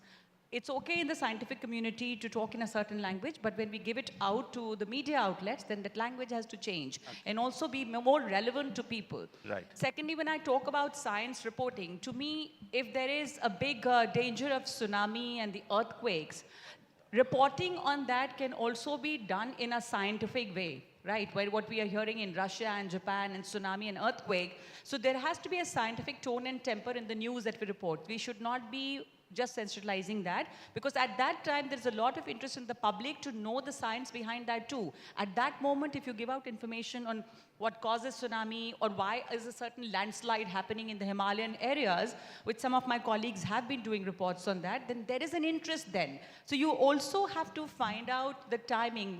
The timing is important. You know, that's the time when you can talk about landslides and environmental change and climate change and why is the landslide happening there. Right? So that also needs to be kept in mind. And science is not just the discoveries and the innovations and the research papers, but all that can also be put in a scientific language. And anything to do with health, people are ready to lap it up. Anything to do with technology. So the trick and the challenge here is to make it interesting for the people and tell them that this is something that you need to know because it affects your life in this way. Understood. Yeah. Can I add something? Yeah, you know, please do. from radio's point of view, I'd like to say that, you know, we also need to have, like, radio programming usually, when you have like a 4-hour show, it's not a dedicated show. You don't have like 1 hour for science, 1 hour for something else, 1 hour for traffic. Everything is mixed. It's a mixed bag, right? So whoever tunes it, they're tuning in at different points of the day, different times of the hour. So you've got to give them relevant information and different information, because if you don't give them variety, they'll probably tune off and never come back to you. So that is why sometimes it becomes a bigger challenge over there again. Now, how, you know, as Nagma was just talking about this, I'd like to touch upon this. Like, Corona was a perfect example, how radio adapted so beautifully to this, and how we spoke about science, you know. So because what happened was that when the pandemic started, we were probably one of the first stations to go on air. We didn't go off air at all. We started functioning from home. Okay. All the equipment was sent at home, and post-COVID, I'm still working from home. We've been doing our show from home. So, you know, what happened was that a lot of people would call us up because they were scared from these tests. First, they didn't want to get tested positive, and then they were a little confused why the swab is going, you know, why they put it into their nose and why they're putting it at the back of their throat. So people would call us and tell us, you know, is there no other way of doing it? And that was the time, you know, we had to speak about the science of it. We had to get experts on to tell people that, you know, it's okay, this is for your own betterment. So, you know, it beautifully fit because people wanted to know about it, and we had the information, we got the experts on, and we explained it to them. So it can be done. Again, as Nagma was also talking about this, the trick is to put it in such a way that, you know, people can digest it and people can understand what you're saying. Great. Can I add one thing? Can I add something? Please, 30 seconds. Sure. दुनिया जानना चाहती है आपसे. ऐसा नहीं लगना चाहिए सबको कि साइंस केवल अंग्रेजी में करी जा सकती है. That was my next question to Jacob and Amitabh. मैं अत्यंत रूप में ढेर सारी साइंस हमने हिंदी चैनल पे करता हूँ, और हिंदी की ऑडियंस मेरी ज़्यादा बड़ी है, अंग्रेजी की ऑडियंस तो छोटी सी है. हिंदी की ऑडियंस बहुत बड़ी है और बहुत लर्नेड है. जब कॉल इन शो होते हैं, कुछ होता है बात, तो हमारी हिंदी की ऑडियंस जो सटीक सवाल पूछती है, उससे कभी कभी अचंभा होता है. तो मैं तो खुद पर्सनली हिंदी पे ज़्यादा जोर देता हूँ और सबको ये कहता हूँ कि हिंदी नहीं, अगर मराठी आती, तमिल आती, तो मैं सब में करता. मेरे को नहीं आती है तो मेरा लिमिटेशन है, मैं हिंदी और इंग्लिश में ही कर पाता हूँ. बट हिंदी की बहुत बड़ी ऑडियंस है, और आपको कभी भी नहीं लगना चाहिए कि हिंदी में अगर किया है तो उसकी कोई कमी है. नगमा जैसे एंकर्स हमारे शानदार तरीके से करते हैं. Thank you, Pallav. You're old friends since Bayrak time, and ये मेरी दूसरी सवाल होने वाली थी जैकब और अमिताभ से और आपसे भी. But let's just ask, on the right-hand side.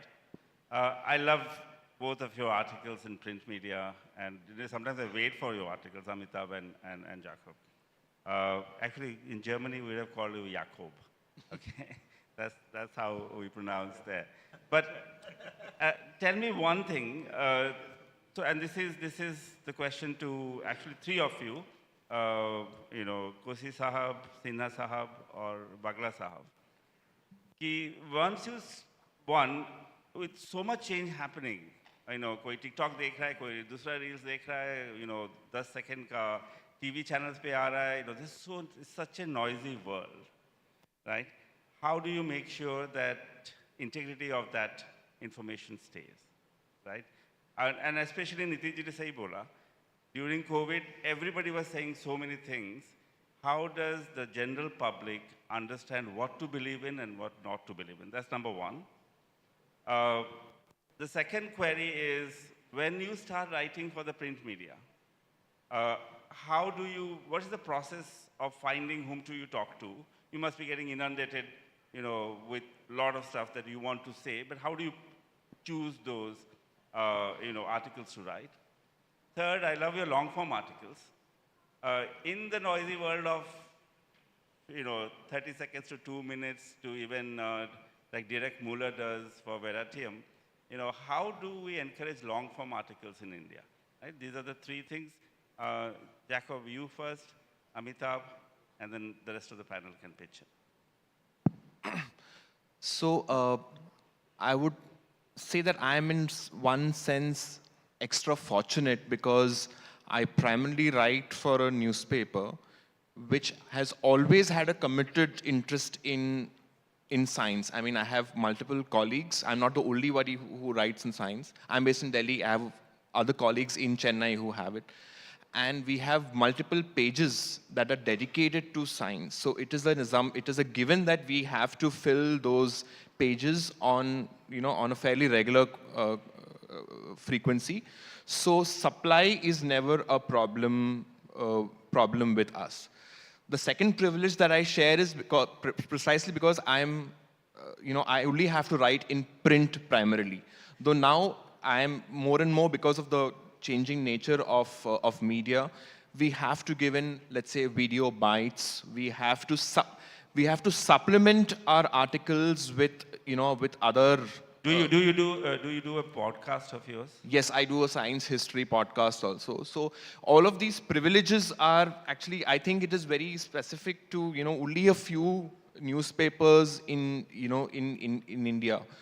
Now, given that these privileges exist, you again, like I said early on, you mold your kind of communication and the choice of things that you want to write about with the spaces that you have. Because I don't have to give quick takes, I don't have to rush, and I don't have to completely change pages, as several times in TV happens, and radio happens. Hats off to you that, you have to think constantly under that stress. So I'm kind of insulated from that. No stress in the production of it. Anyway. But what you were saying, and I'd love to hear from Amitabh also, that you have, more reflective time when you're writing. So that gives me an option to choose a much wider range of subjects, because when COVID happens, everybody wants to know the intricacies of spike proteins. Everybody wants to know the intricacies of what does a DNA vaccine vis-a-vis the Covishield one, vis-a-vis the the Bharat Biotech one. Everybody wants instant knowledge at that time. But it is precisely because of years of writing and dealing with scientists, who have, researched on multiple aspects of this, that at certain times your knowledge counts, especially during earthquakes or, during calamities, and everybody wants to know P waves and S waves and, sensors and ground pressure data and, predictability, etc. But all that can only come during, as Palla very beautifully put it, peacetime reporting. That is when nobody's looking at you and you have to write stories every day. You have to read technical journals. You have to speak to the right scientists, build trust enough for them to share enough information, and after that, process all of that and write it in a way that is engaging. Because third privilege that I have is I know that my story is going to remain forever. It is a matter of searching. It is there. It will be there as on a website somewhere, you know. And when people want to learn something, get background information. Nowadays, most of us in print, we also, along with stories, do these things called explainers, where many times we take a topic and we give a lot of background information. That is immensely useful for students, people who are learning for, you know, competitive examinations or general, you know, general understanding or curiosity about a subject. So sometimes the impact of an article is not immediate, but it is like spread out over time. An article of mine that I have wrote 10 years ago might suddenly have resonance today, and people do read and learn from it basis the responses that I get. So I hope that gives you Thank you. Yes, a broad overview. Absolutely. So that ties in with Pallav's peacetime. I'm going to steal that phrase later on. Amitabh, your take, please. So you put 3 questions. How do people trust the kind of information that is coming in? That's not, again, it's not it's very specific to science. It's about all sorts of information. I would say, people would have to develop trust in the kind of media that they are consuming, and there a lot of responsibility lies with media organizations itself. So we have to build up that trust. It doesn't come on its own, right? It is the same way wherein we trust certain people when we go seeking information from them, whether in the scientific community or outside. We trust certain people to give us authentic information, good information, reliable information. That trust has been built over a long period of time and has withstood the test of time. Similarly, I would say a lot of readers probably already have, but I don't want to get into that very different debate of media quality and all. But the fact that people, I think there are a lot of very discerning readers who do understand where, if the information they are consuming from a certain website or a certain thing, whether how much should they trust that information, how much should they rely on that information. So I think you have discerning readership that would make the difference. As I said earlier, there is a lot of responsibility on media organizations itself to develop it further, to ensure that they become the trusted media organization. On the other point about longer format or shorter format, frankly, all sorts of formats work as long as you give good information, digestible information. Just because reels are in fashion today, if you put out anything on reels, it's not going to work. Yes, you would probably have lesser number of people probably going in for a long form because it also requires time. But, the other side of it is that those would be quality readers who would be actually consuming your information for something in a qualitatively different way. So the formats do not depend. What you are giving as the content, that is very important, whether you're giving it in form of reels, whether you're giving it in short stories or podcasts or TV, all sorts of mediums work. Of course, there are consumers for all sorts of media, and the content has to be good and reliable, and you need to put in a lot of effort to create that kind of content. Wonderful. Content has to be good. I hope you are all listening to that, right? It doesn't matter it's a reel or it's a long form that Jacob and Amitabh write. It has to, or what others kind of put it on media. The content has to be good. We have 3 minutes. I know we are under a countdown now. And Pallav has done a lot of ISRO launches, so he knows what a countdown means. So I'll pass it on to Sarah. And I have one last question, but let her go first. Save it for the last, maybe the last good question. Nitin, I have a question for you, and that's mainly because as a science communicator, I'm endlessly amazed at radio, because radio engages its audience through just sound. And in science, we love our images and visuals and text. So if you had to give an advice, there's a room full of scientists and innovators sitting here. I mean, as in terms of content, of course, not everyone can have good voice and all of that, but in terms of content and messaging, how should people think about, how should scientists, science communicators think about packaging their content in a way that is appealing? As we ended on that note earlier. What would be your advice as a radio host who only relies on sound to do that? So, I'd start with this, that you've got to understand that the audience is very varied, right? Like, for example, one of your panelists today, and I'm going to break the secret today to you, one of your panelists barely passed his science exam in the 10th. His bio teacher, chemistry teacher, and physics teacher were three teachers who categorically made sure that his parents would visit his school and told them that we don't think he's going to clear his 10th exam. That panelist is sitting right here, right? And now you put him on a podium over here to talk about science today. But my point is that one thing that everyone needs to keep in mind is, because it is your field of play, and those jargons are just normal language for you, right? They might come very naturally to you. Sometimes what happens is that, we also face this problem whenever we get a scientist on board on the show to talk about something, or a doctor. We have to keep butting in, telling them that, sir, ये समझ नहीं आएगा, इसको आप आम भाषा में बोलिए. And they they get confused. They're like, but मैं इसको आम भाषा में कैसे बोलूँ?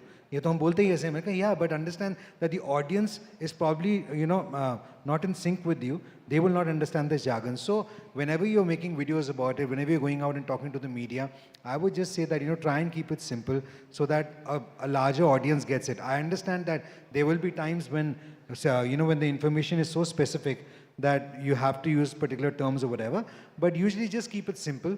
And I'm sure that more people will connect with you, and answer the call when we call you, right? That's my advice. And scientists are considered boring and they don't like humor and jokes, but that's not true. So I think they can also perhaps use humor in certain situations to talk about the work that they do, because it can help engage audience. And absolutely, science is appealing. Otherwise, films like the entire series of Avengers wouldn't have done well. People understand science. People do consume science. Yeah. Absolutely. And I just wanted to make one point about language of communication. And I think the language of science is English. And that's why scientists also feel more comfortable talking about science in English. And that has been the biggest barrier. Even in the, the small work that I've done is, whenever I've encouraged scientists to, talk about their work in their own language, in their mother tongue, they've struggled. Because of jargon. Because jargons cannot be translated in Indian languages, because the language of science is English. But of course, Pallav, maybe you can share your experience, because you have reported on science in Hindi. So maybe you can share some pointers and your tips and tricks with with our audience here, and how you can actually contextualize, think about science in a different language than English. मुश्किल नहीं है. I'm sure. करने की ज़रूरत है. और अंग्रेजी India के अंदर साइंटिस्ट यूज करते हैं. Go to China, their science is done in Mandarin. And so is one of the reasons why China Japan prospers, because they do it in their mother language. सहस्त्र बुद्धे साहब बैठे हुए हैं. हिंदी में आगे आगे विज्ञान और मेडिकल में जबरदस्त तरीके से प्रोत्साहन दिया है. अगर हम मदर टंग में बात करते होते तो आज ये जो हमें गैप है ये शायद नहीं होता. और साहब ने बहुत काम किया उस पे. I applaud him exactly for that reason. And we need to make sure, and personally, this particular dispensation in the last 11 years has pushed Hindi and the mother tongues in a very big way. And scientists also need to understand, if they can't talk in their own languages in science, that means somewhere there is a lack in their understanding.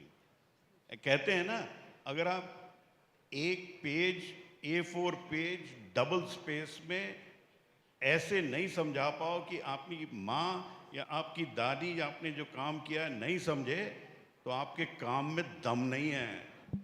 अगर तो आपकी ये माँ समझने की दादी बहुत scientist ज़रूरत है। हुई तो वो समझ पाएंगी, लेकिन अगर वो साइंटिस्ट नहीं हुई नहीं, आपको ऐसे ऐसे सज्जन को समझाने की जरूरत है जो नॉन साइंटिस्ट है, तब आपके काम में कोई दम है। साइंटिस्ट तो साइंटिस्ट में आपके कलोकियम होते हैं, वर्कशॉप होती हैं, कॉन्फ्रेंस होती हैं, उसमें you talk whatever jargon you feel like, but you don't need to have complex stuff. Unless you can deconstruct for lay people, you will not get. And trust me, in this new dispensation of the NDA government, there is enough thrust that you communicate well in all forms. अपनी तरफ से उनके जो limitation है वो अलग बात है. That is a separate story. Correct. But I am Correct. talking to an audience of bio researchers. Let me point out one glaring example where the bio researchers failed India in a very big way. We covered the group captain Subhanshu Shukla mission in a very continuous manner. And among the experiments he did at the International Space Station, bulk of them were biology experiments. Correct. But did any of the principal investigators of those experiments come and talk to us? No. I approached each one of them. Now, there is a barrier there. We need to overcome that barrier. Each of those scientists should be empowered to be able to talk about what their work is. And if I have to say very bluntly, we failed miserably in communicating about the 7 experiments we did. We had very little information, and we did not get access to the scientists who were spearheading that information. So that was I don't know going to whether be- Amitabh Pallav, and Jacob have a different That experience. was going to be my last question, and you have an amazing art of actually knowing what the question is coming. Okay. Known you for a while. I we can have, second we guess. have Vinay sir already here. 4 minutes. I know even we were talking about Subhranshu, his launch got delayed by 7 days. It's already launch time plus 4 minutes. And we have also MD Bairak here, Dr. Jitendra Kumar. And so my last question, rapid fire round to all of you, is this.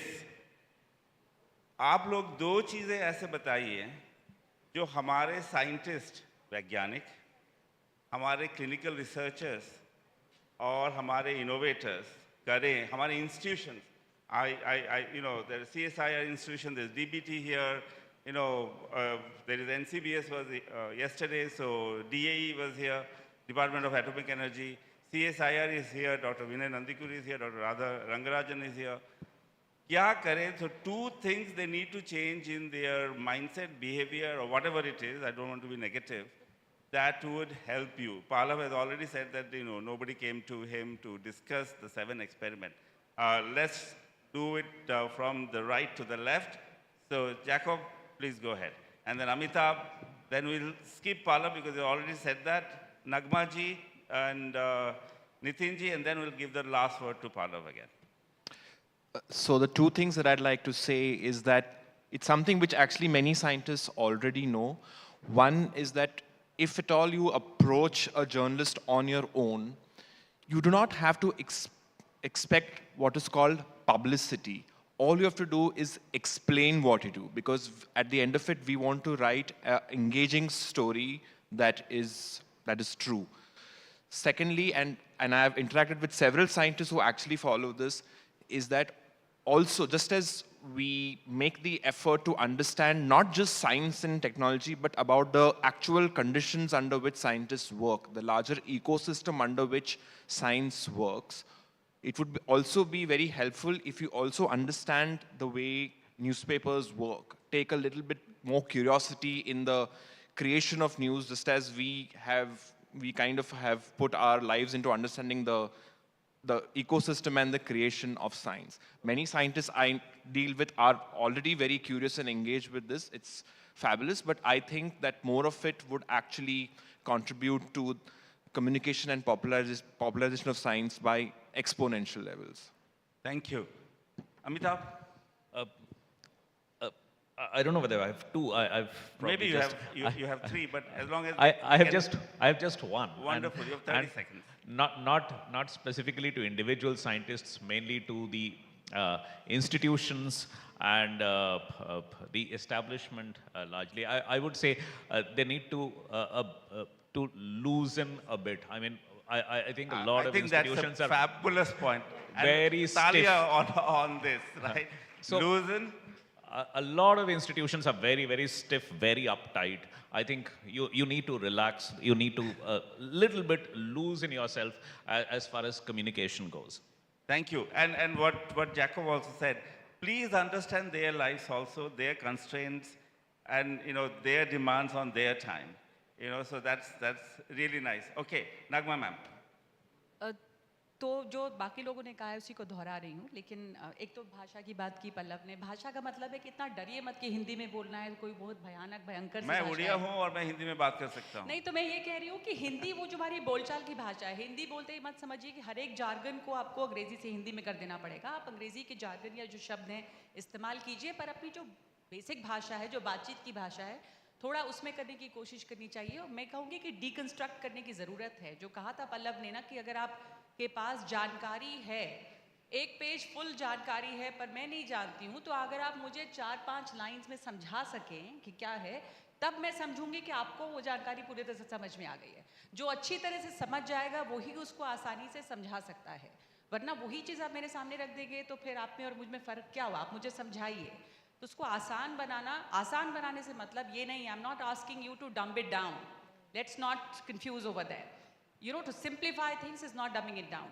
Make it accessible, make it easy for me to understand, and that will happen if you understand it well.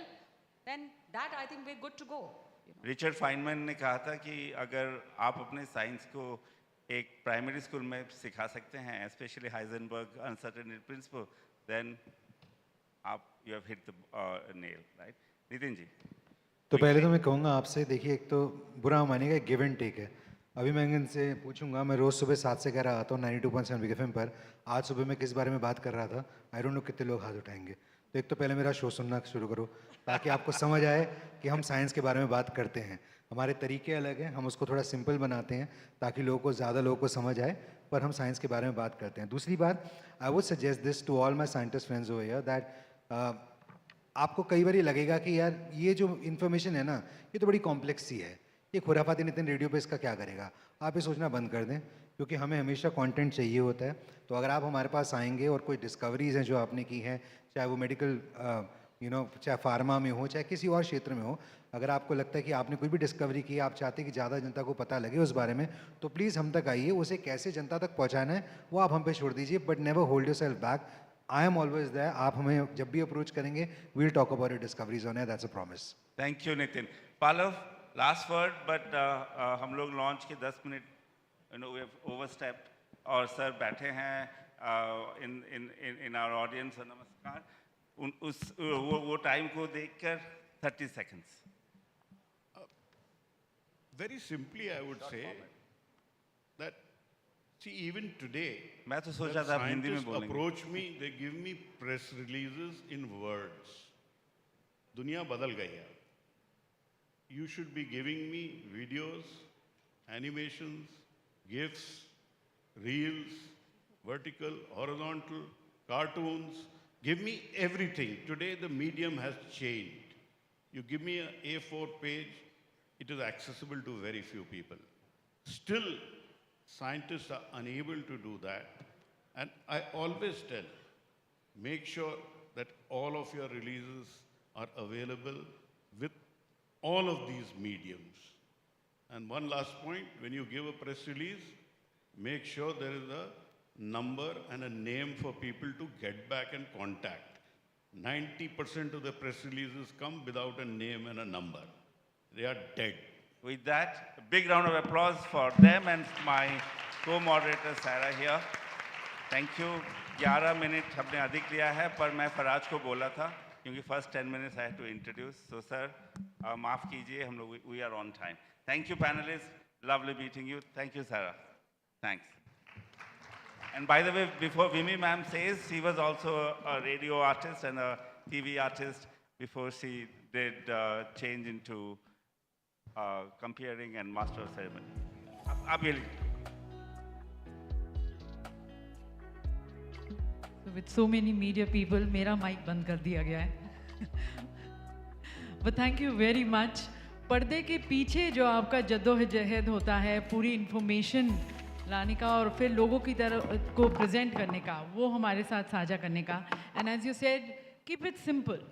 And the moment it becomes simple, it gets communicative. You are able to reach out to the people. So thank you very much. And I would like to invite here from Energize, may I request Dr. Siddhant, Shamli, okay. Shamli joins us to present these very indigenous innovations by Energize.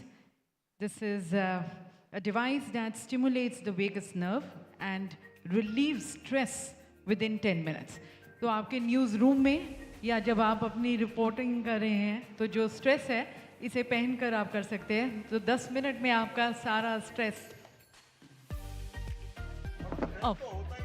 हाँ, आपने कहा stress होता ही नहीं है, यहाँ से stress शब्द आया था.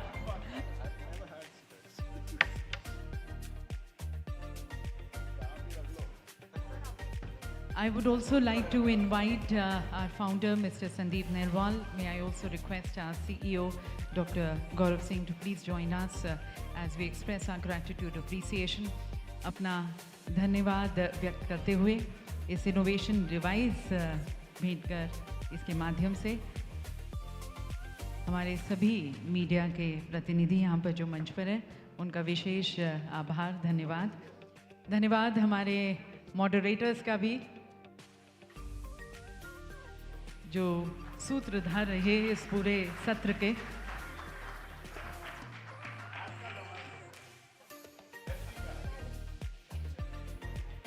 हाँ, एक ग्रुप फोटोग्राफ और सेल्फी. नए ज़माने में नया अंदाज इस सेल्फी के साथ.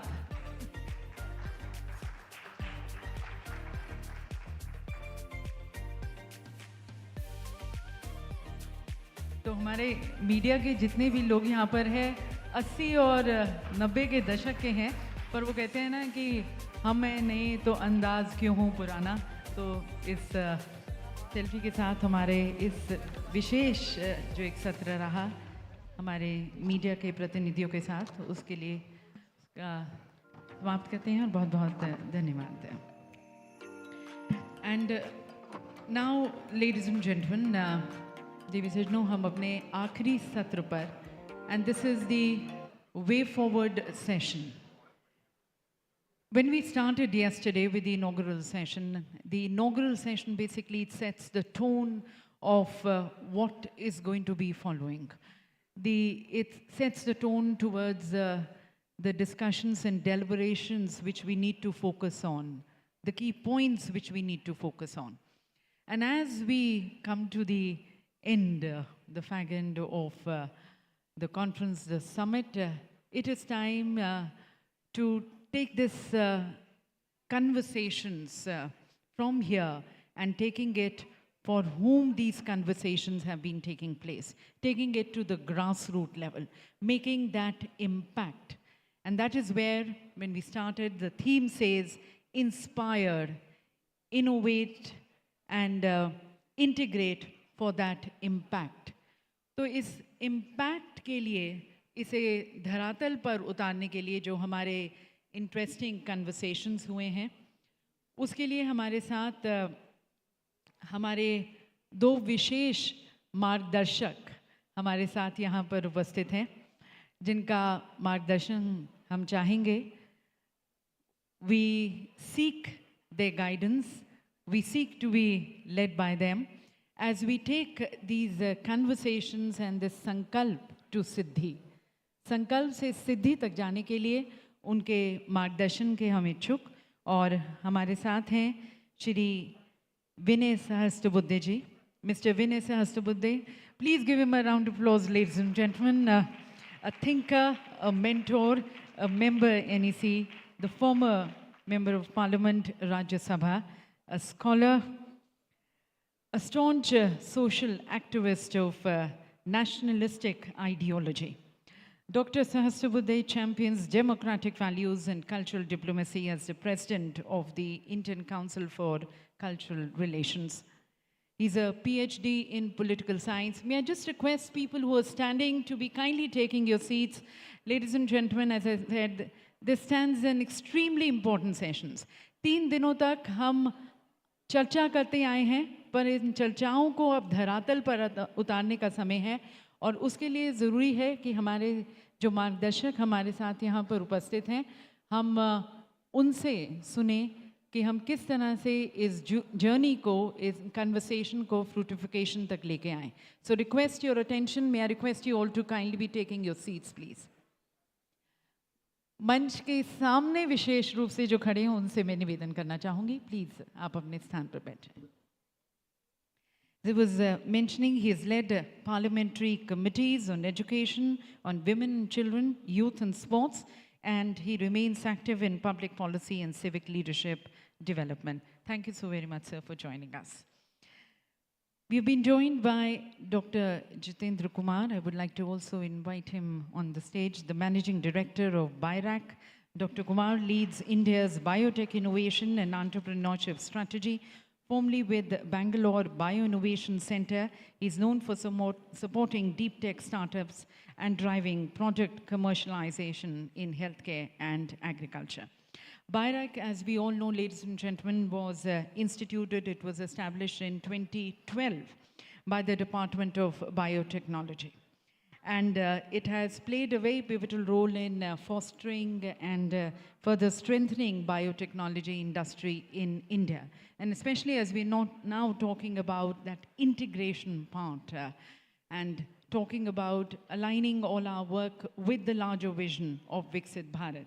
Viksit Bharat 2047 की हम जो बात कर रहे हैं, so switching to Viksit from 2012, moving to 2047, how we take that road. I'm sure both our leaders are going to be guiding us on that. So with that, let me first invite Mr. Vinay Sahasrabudhe to kindly address this congregation.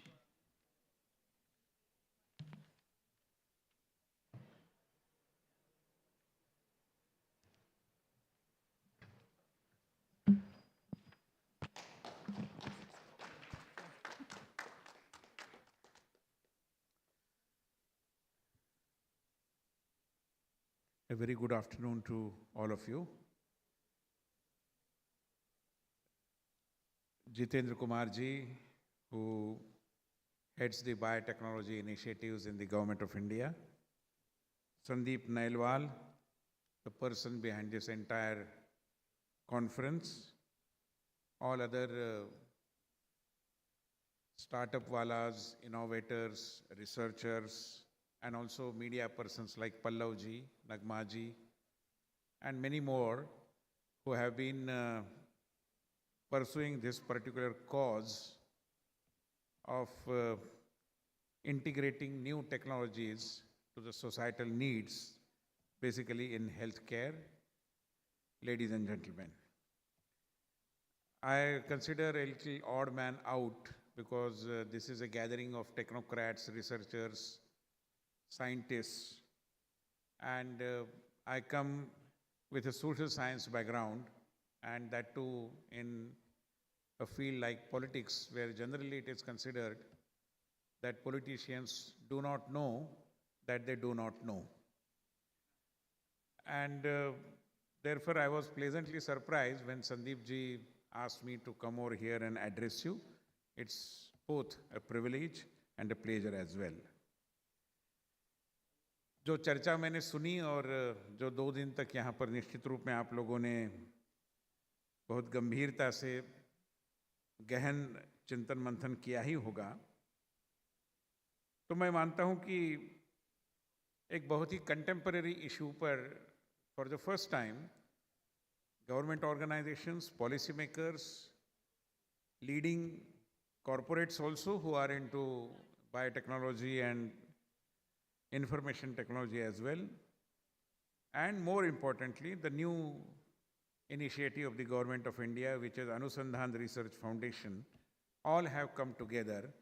I think this is definitely what we require for moving towards a true Vikasit Bharat. Our Prime Minister Narendra Modi ji always has been insisting that development, विकास, ये कोई केवल सरकारी project नहीं हो सकता. हमने आपको चुनकर दिया है, बस हमें विकास करके दिखाओ. ऐसा कोई टर्न की कॉन्ट्रैक्ट किसी भी सरकार को नहीं दिया जा सकता और सरकार क्षमता भी नहीं रखती कि ऐसा कॉन्ट्रैक्ट ले. और इसलिए जरूरी है कि जन भागीदारी के माध्यम से ही हम विकास को आगे बढ़ाए. और इस कॉन्फ्रेंस का स्वरूप जो भी मैं समझ रहा हूँ, मुझे लगता है कि दैट इज व्हाट इज जन भागीदारी, that is what is public participation. I must congratulate Sandeep Nailwal ji for taking this initiative, and I would suggest many more such initiatives are required, basically because we are in the era of tech-driven societal affairs, and in that context I believe technology literacy is something which is a must. Thankfully, हमारे देश में जितने बड़े प्रधानमंत्री स्तर तक गए हुए नेता है, as they say, great men think alike. Lal Bahadur Shastri ji ने अपने जमाने में कहा, जय जवान जय किसान. अटल बिहारी वाजपेयी जब प्रधानमंत्री बने और जब पोखरण का आणविक परीक्षण हुआ, तब उस दिन को, and for the first time in our country, a particular day was dedicated as Technology Day. और उन्होंने एक नारा जोड़ दिया कि जय जवान जय किसान जय विज्ञान. And when Prime Minister Narendra Modi took over, he said simply jai jawan jai kisan jai vigyan will not do. We will have to also add jai anusandhan, which is research. So this is the continuity of the thinking of these great men who led our country. In that context, I believe these kinds of initiatives which contribute in enhancing our tech literacy are certainly very critical, and therefore once again I congratulate all the organizers. Many of you must have heard the name, if not read the literature, of Yogi Aurobindo. Aurobindo, the great sage of modern India, had once very eloquently said that India is a country where you get all kinds of problems that humanity is facing. Bharat एक ऐसा देश है कि मानवता के सम्मुख जितनी सारी चुनौतियां हैं, जितनी सारी समस्याएं हैं, एक भी समस्या ऐसी नहीं होगी कि जो भारत में अनुपस्थित है. और आगे चलकर योगी औरोबिंदो कहते हैं, मगर भारत एक ऐसा देश है जो इन सारी समस्याओं के समाधान के लिए आगे बढ़ने की क्षमता रखता है. And I believe people like you who are researchers, innovators, definitely are going to translate the prophecy of Yogi Aurobindo into reality. And in that context, I believe that how do we link technology, emerging technologies, and not just artificial intelligence, blockchain, so on and so forth, but all emerging technologies to societal needs. In that particular context, I believe the importance that you people are giving to healthcare is something very, very relevant, very, very important. I am aware of the biotechnology related initiative of the Government of India. And today, when global community is facing a plethora of challenges which are emerging out of lifestyles, and therefore India perhaps is more suitably positioned to tell the global community as to what kind of right lifestyle perhaps we can switch over to. Number of examples could be given. When I was at the Indian Council for Cultural Relations, we instituted an Annapurna certificate program, basically to recognize the contribution of hoteliers and restaurant owners who are working abroad. Because by promoting Indian dietary dishes, Indian food habits, they are also, in a way, contributing to the soft power of India. And many of you must have witnessed that wherever you go, you will find an Indian restaurant which is attracting a huge number of food people coming over there. So much so that many who come from our neighboring countries also run their restaurants saying that this is an Indian hotel.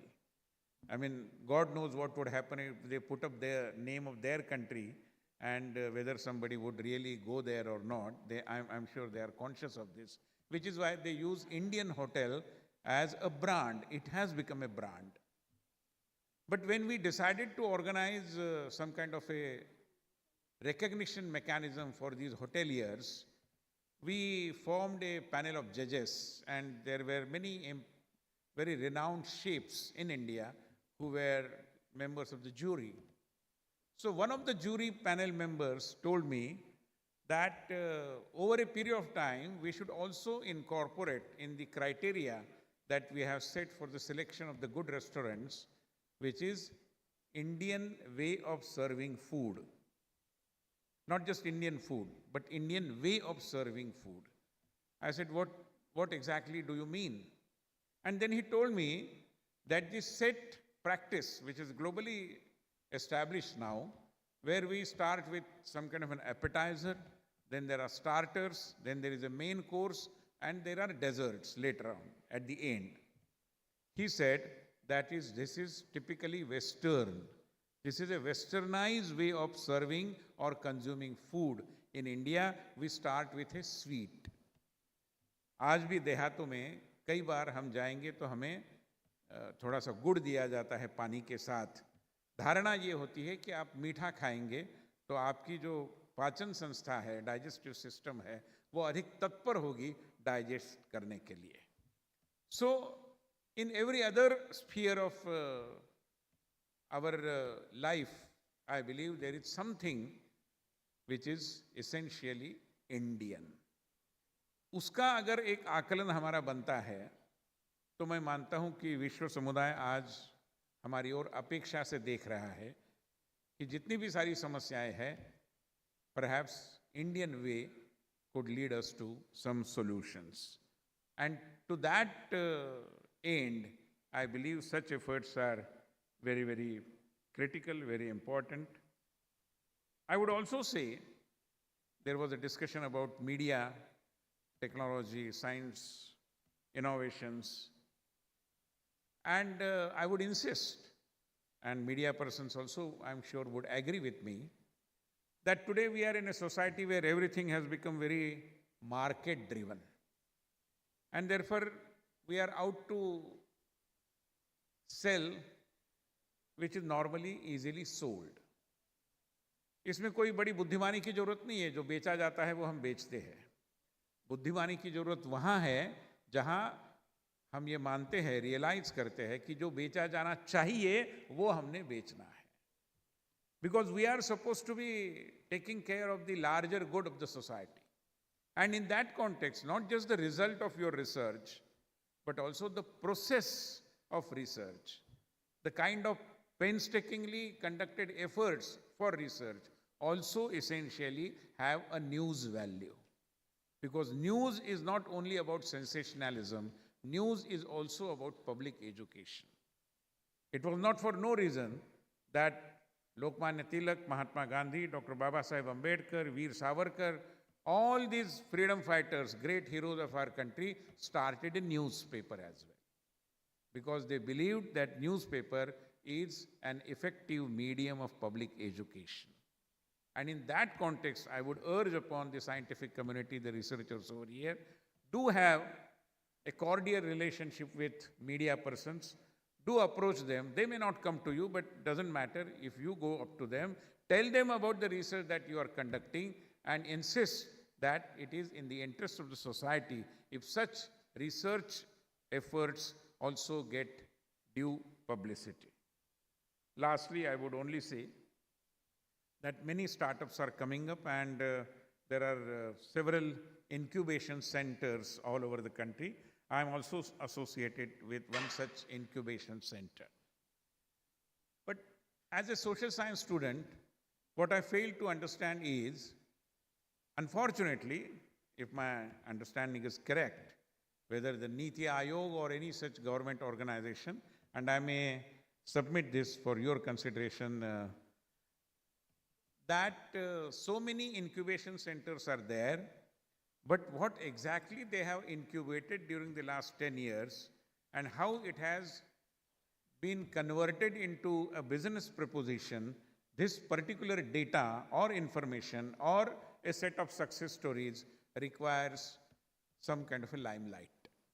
आज वो limelight नहीं है, और फिर हो क्या गया है कि हर कोई स्टार्टअप के नाम से थोड़ा सा उस एक वातावरण में जाना उम्मीद करता है, करने में कोई दिक्कत नहीं है.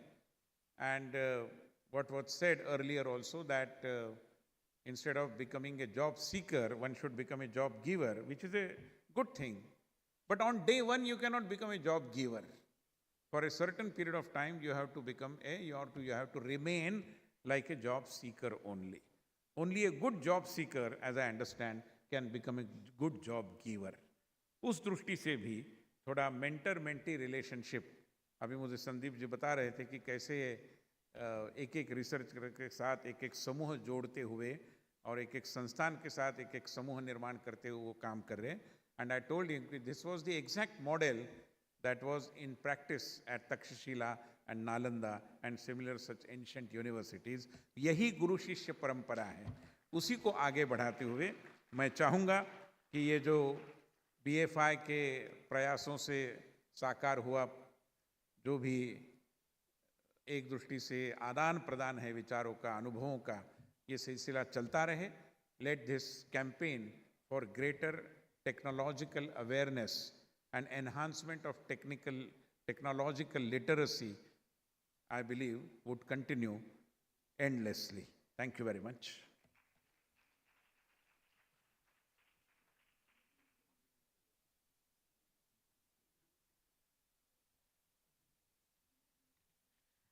बहुत बहुत धन्यवाद सर. बहुत ही सरल भाषा में हमें समझाने का कि माननीय प्रधानमंत्री जी की जो विकसित भारत 2047 की जो परिकल्पना है, उसके अधीन एक ऐसे भारत की संरचना का हम अभिलाषा रखते हैं, आकांक्षा रखते हैं, जो समृद्ध हो, संपन्न हो, समग्र विकास हो, समतामूलक विकास हो. और इसके साथ साथ भारत जो विश्व के लिए जो हम विकसित भारत की बात कर रहे हैं, भारत समाधानकर्ता बने और problem solver. And then only we can talk about becoming leaders. तो विश्व बंधु जहाँ पर हम बात करते हैं, तो विश्व के साथ मिलकर काम करें, समस्याओं को समझते हुए उनके हम सॉल्यूशंस निकालें. और इसके साथ साथ आपने मीडिया के साथ जो साइंस का जो एक रिलेशन होना चाहिए, मीडिया एक बहुत ही स्ट्रॉन्ग माध्यम है लोगों तक इंफॉर्मेशन लेके जाने का. और जो साइंस और विज्ञान का जो मेन है कि सोसाइटल नीड्स को केटर करने का, वो मीडिया पर मीडिया को हम लेवरेज कर सकते हैं. तो thank you very much sir for guiding us. And now I would like to invite doctor Satya before I invite our next guest speaker. Thank you, धन्यवाद विमी जी. सर नमस्कार, जितेंद्र जी नमस्कार. Thank you for coming. Let me quickly, he's a good friend, Jitendra, but how do you introduce a friend to an audience here who has done so well? And we're really looking forward to his leadership for BIRAC. So Jitendra is a marker for a true Indian. He has lived and worked from east to south and now north. Okay? So, he did a lot of his schooling because of his father's profession in Assam. He did his undergrad in Assam Agricultural University. फिर PhD के लिए चंडीगढ़ आए, Institute of Microbial Technology. वहाँ PhD ख़त्म करके he went to the US, where at Ohio he did a postdoc, and also he did a management degree at the Fisher College, MBA. And then, like many of us, you know, Bharat हमारे दिलों में रहता है, so he came back, and he was at Vice President IKP Knowledge Park, one of the biggest research parks in India, in Hyderabad. उसके बाद हैदराबाद से बैंगलोर गए, जहाँ he became managing director for Bangalore Bioinnovation Center, BBC. उन्होंने उसको पूरा scratch से ही गढ़ा, and it became one of the largest incubators. And then in 2023, he came to become the MD of BIRAC, and आप लोग जानते हैं, BIRAC is the nodal biotechnology agency, जो innovators, startups and incubators को support करती है. So please welcome Dr. Jitendra Kumar. Jitendra, if you can speak for 10 minutes, that would be wonderful. Thank you for coming. He has a busy schedule like sir, and it was very nice that you could make it in person. Thank you.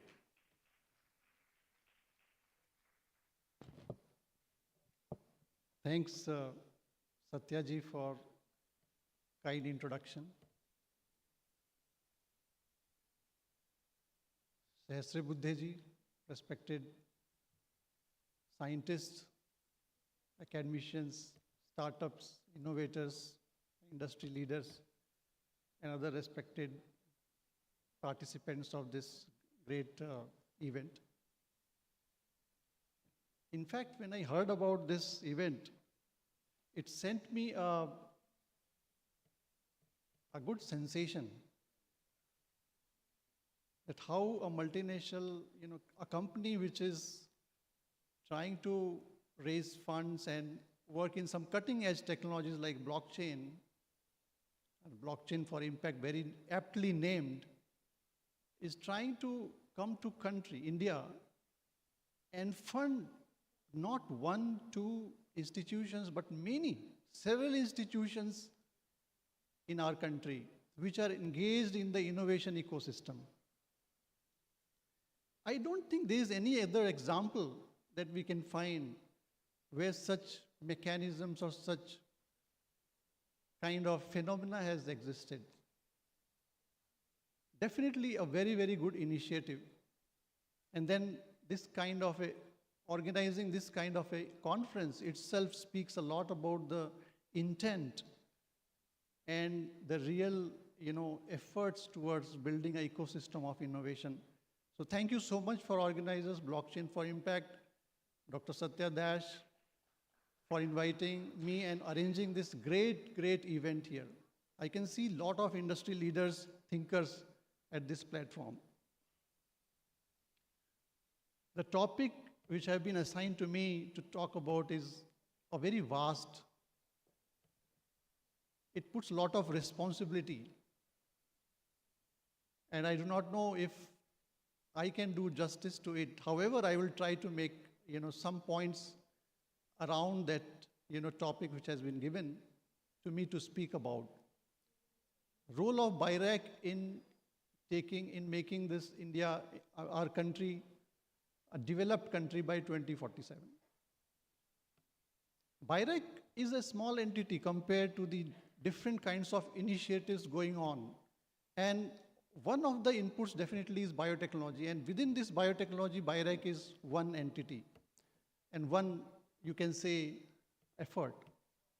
So, role of BIRAC in creating or making India, developed country by 2047 itself puts BIRAC into the spotlight, puts a lot of responsibility and, expectation, builds a lot of expectations from BIRAC.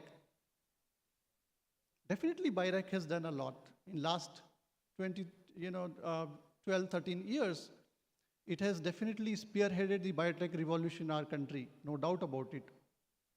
There were maybe a few hundred startups when BIRAC started. 2012, I was at IKP Knowledge Park. We heard that BIRAC has been created. It sent a very good inspiration amongst everybody. and then set of initiatives unfolded in front of us, be it incubation centers across the country, be it the Biotech Ignition Grant, which is going to the, any innovator who has some idea, he or she may not have even started a company. Any good idea, innovative idea, 50 lakhs grant, no questions asked. Of course, questions were asked, but not, you don't have to return the money back. Questions were not so rigorous that time. Maybe with time, questions have become little rigorous. But anyway, the point is, it's a grant. Then, of course, the battery of grants, SIBRI, BIPP, these acronyms, but in the value chain of biotech, one by one, the whole value chain was covered through BIRAC. From ideation to commercialization, the funds is available. BioNest incubation centers have been set up, which gives plug and play facility for any innovator or startup who is having any good idea or innovation, who wants to do proof of concept and take it to the next level. These are recipes for a good nation. These are recipes for a nation which is aspiring to be prosperous. When we talk about developed country, what does it mean? What is the connotation behind it? In current connotation, I think what we mean by developed country is to become a prosperous country. Prosperous country means generation of wealth.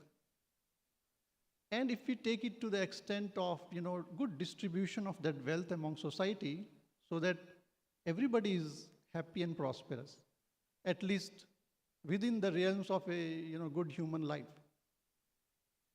This is called, prosperous country. The next question comes then automatically is, what makes a nation prosperous? How some nations have become prosperous? And why some nations have lagged behind? There may be many theories. We must have read in the history, okay, some nations were like accidentally became prosperous. Historically, there were situations, circumstances. Industrial revolution happened in some countries, other countries were colonial, historical conjunctures, etc. All that's fine. Some countries, government took a lot of initiatives. Okay, those are things which is palatable, we understand. However, I'm going to analyze the prosperity of a country, of a nation, from innovation point of view. What those countries have done in the past, recent past, because prosperity is a recent phenomenon. Of course, our country was prosperous, no doubt about it. Ancient times, we heard a lot of good things about country and we know it.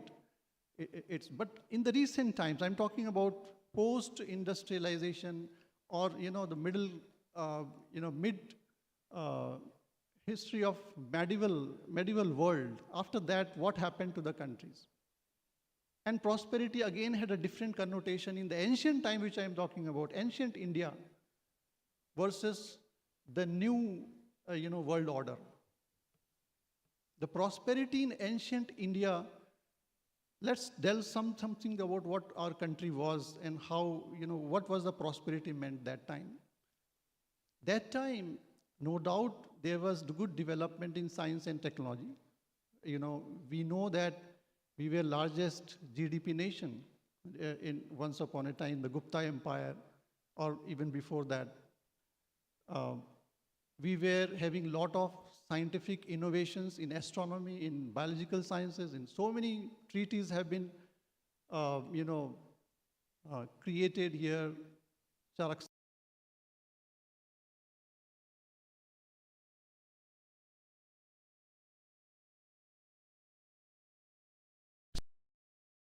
Astrological science, astronomical sciences, even astrology, we are leaders. Panchang was made long time back and still it is valid. You can say which event will fall, where will lunar eclipse fall, even that Panchang will tell. We are talking about before telescope came. It's not trivial matter. That kind of science and innovation our country had. However, and the prosperity it brought, I mean, definitely the standard of living definitely was good in our country during the time I'm talking about. Life was simple. There was dharma, concept of dharma, which led people to take a righteous path. There were wars, definitely, but those wars mostly were fought against evil and evil king, not to annex some nations, etc. You talk about Mahabharata, Mahabharat war. There were wars, of course, but that was to establish dharma. Okay, there was nothing called, okay, we want to annex that. There was no, kind of major goal was not greediness. Major goal was, of course, dharma. So this is overall, our philosophy has been prosperity, etc. However, at one point of time, some historical events happened and we regressed into the kind of poverty and misalignment from our above objectives and all. Let's talk about the Industrial Revolution. We were colonial, we were colonized by, Britain, and before that, we were in historical circumstances which were not amenable for science and innovation that time. And definitely some countries took the lead in the Western world, and Industrial Revolution happened there. Okay? The new nation states were being formed. The concept of a nation itself was being formed. That time our country was known by the Bharatvarsha. It was known more by the civilization, not as a nation state in the modern sense of the word. And of course, the later many nation states came. With the nation states coming, what happened was, there was a race for prosperity, race for becoming more empowered nation compared to others. So there was a race against it. And what led this race was the intellectual property rights. Who has more IPs? If you know, Industrial Revolution created plethora of IP rights, and all these phenomena of IPs actually began that time. Earlier, when I'm talking about our country's greatness, the knowledge was for everybody. There was nothing called patent there. There's nothing called trade secret. There's nothing. It was shared with everybody. I mean, Vedas, you just, or even any kind of science, it was very, very, there's nothing called patents. Now, here we are talking about intellectual property rights. So there is a narrative change, there is a paradigm shift. Our country could not adapt to that. It was late. We realized it much later that a nation, for prosperity of a nation, we must protect our intellectual property rights. And of course, the rights itself, the property rights, has its own history. It's not only the intellectual property rights. When we talk about intellectual property rights, actually it forms the whole property rights on the properties. And actually speaking, many economists who worked on this, about the nation's prosperity, first they talked about the property rights. Actually, the research done by Hernando de Soto, a great economist, he says that the nations which have prospered, actually they were very, very crisp and very, protective about their land rights. They were land reforms. And the land means, reforms means it is exchangeable in the world capital market. And that's how the land could be exchanged in the market, and therefore the nation had more chances to become a prosperous country because it was more exchangeable in the capital market. And other countries, these were all mired in the legal problems, and so it could not be shared in the exchange in the capital market. Same is the case of intellectual wealth. If you have intellectual property, it can be exchanged in the capital market much more easily, and therefore it can bring wealth to your country because of that intellectual property. If you have not created a mechanism in which it can be exchanged in the capital market, how can you expect the nation to become prosperous? From the current view of prosperity I'm talking about. And therefore, countries who were prosperous actually paid lot of emphasis on the intellectual property rights. Intellectual property rights for the innovations they did in the country. Okay? So we definitely were very, very far behind in those, terminologies and narratives. However, with the current regime change and the historical circumstances, with the new government, I think this development has happened. Now we talk about protecting our intellectual property right. We talk about innovations. We talk about what needs to be done for the country. And therefore we are on the right path, but definitely it's little bit, we are behind. We may be the biggest pharma of the world, largest exporter for the pharma. We may be the highest supplier of the, vaccines. We are leaders in that, definitely, no doubt about it. By volume, we are leaders. But when it comes to value, the intellectual property, the new innovation, the new drug molecule, the new vaccine, I think we have to do a lot of work in this. And therefore, our policies of the government, the incubation, the BIRACS funding programs, all is geared towards promoting that innovation.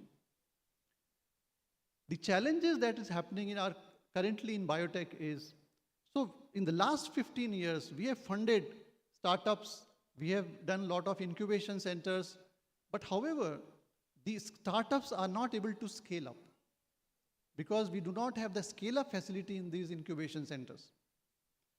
So now the government has come up with a new Bio-E3 policy, which talks about employment, environment, and ecology, and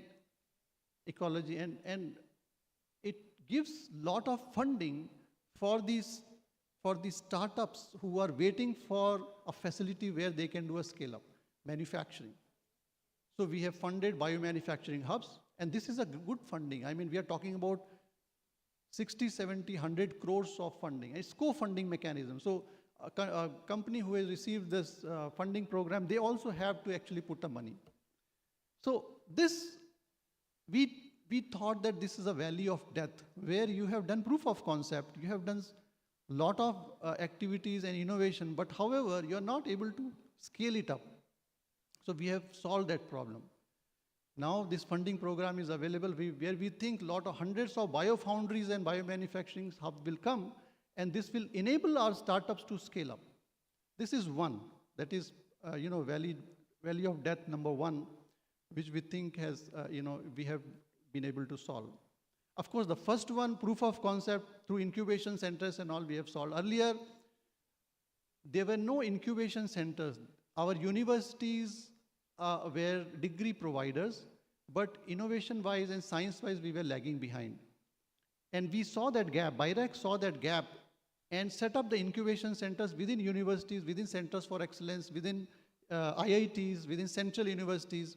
And now we have around 100 BioNest incubation centers across India. And this gap, which is being filled by, is very, very important, because scientists and students who want to do entrepreneurship, they can take a space in the incubation centers within the premises of their university and do their ideas. And these incubation centers are the melting pots for not only the proof of concept ideas that they're doing experimentation about, but also they bring the investors, the other stakeholders, etc.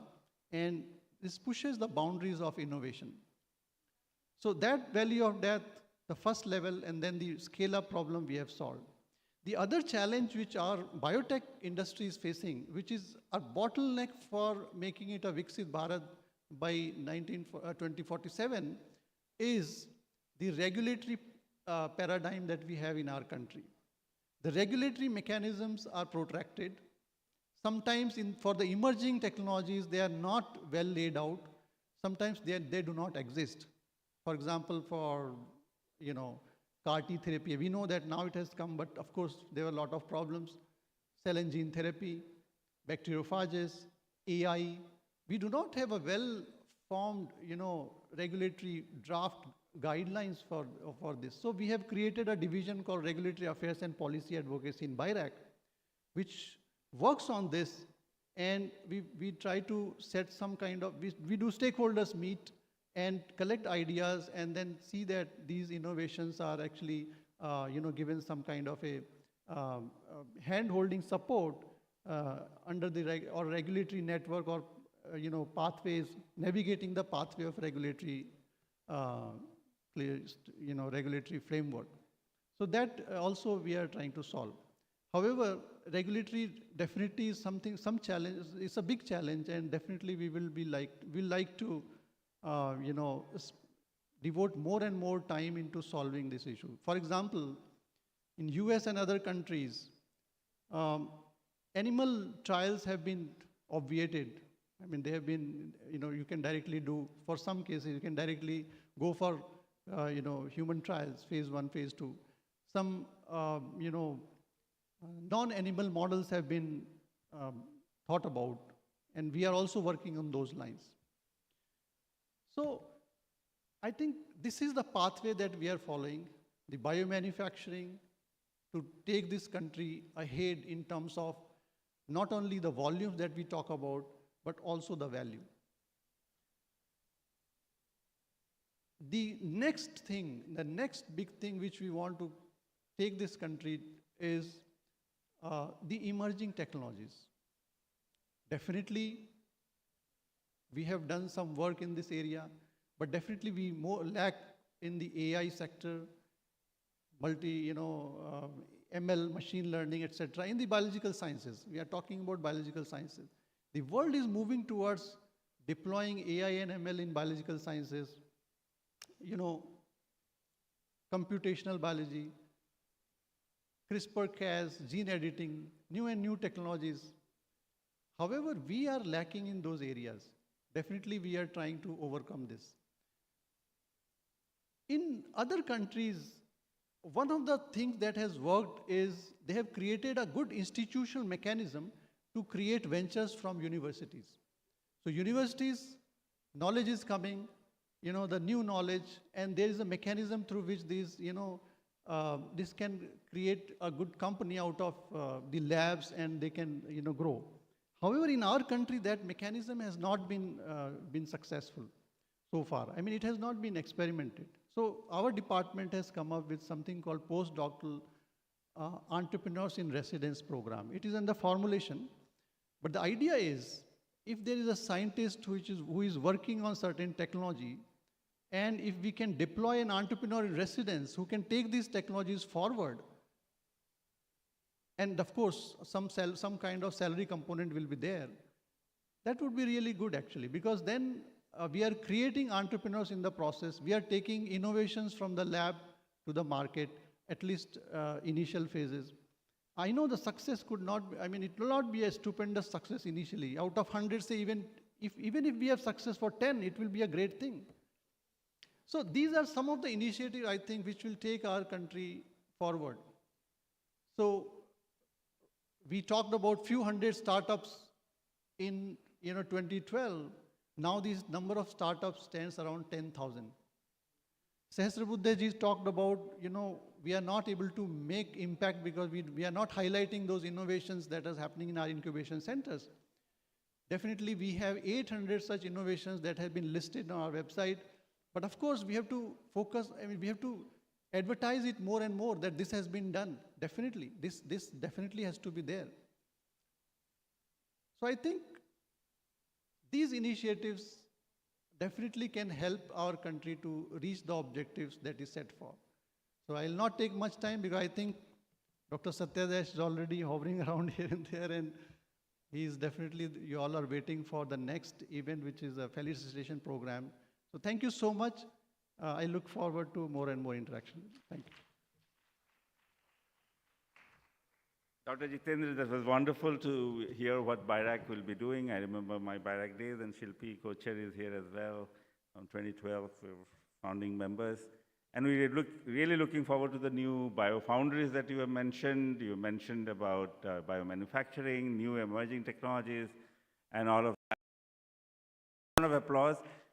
This audience is, you haven't had lunch yet. Vinay sir is also here. I know Shantanu was telling me कि Satya jaldi bat karo, sir ko jana hai flight ke liye. Actually, Dr. Jitendra also has a flight. So both of you have a flight, but we won't take much time of yours. Sandeep Nailwal, my founder, my CEO, Dr. Gaurav Singh, are also here. Let's start with Annapurna. We're going to start with there's no Annapurna here. Shweta, we're starting with the LOIs first, right? Okay. So, हम लोग, we want to, thanks to the benevolence of Sandeep, हम 4 और LOI announce करेंगे, sir, in presence of both of you. This is in what we are trying to do. अब हमारा network इतनी expand हो चुकी है पूरे भारत, from जम्मू कश्मीर से लेके तमिलनाडु तक, from Assam से लेके जोधपुर तक. So 4 more will do. It will be wonderful. Quickly to the audience, uske baad we will announce the interconnect, just announce the awardees. 3 naam hai, main bolunga baad mein. And then I will invite my founder, Sandeep, to speak a few words of thank you. I mean, your patience and perseverance is amazing to see. And then we will declare the workshop closed. Uske baad there is a human-centered design workshop, jo yahi hoga. And then Sandeep has also said he may meet some of the startups on a one-on-one. I mean, amazing. Raat bhar he is on calls for his business to the US, and morning may until afternoon he's still here. Okay, so the LOI is like what we are trying to do. We are trying to work with different medical colleges, research institutions, incubators. Ye 4 hain. First is LV Prasad Eye Institute in Hyderabad. Please come, and may I invite Sandeep and Dr. Gaurav to come to the stage. And this is developing digital light processing based 3D bioprinted cornea. Dr. Vineet Pramod Joshi and Pooja, please come on. This is, he's a very young clinician innovator who is going to take interesting projects outside. Please go to the center, and sir and Dr. Jitendra, please join them as well.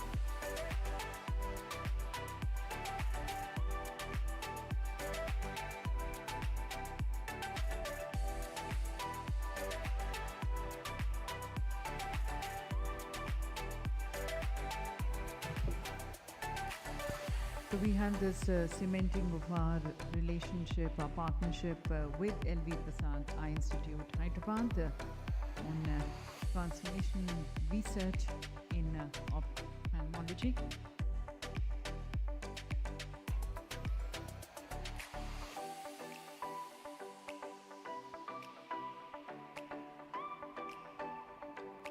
The second one, by the way, Dr. Vineet is one of the most smiling, wonderful clinicians that I have met. Is Sanjay Gandhi Postgraduate Institute of Medical Sciences. May I invite Dr. Moinak Sen Sarma? नहीं है? हाँ तो thank you.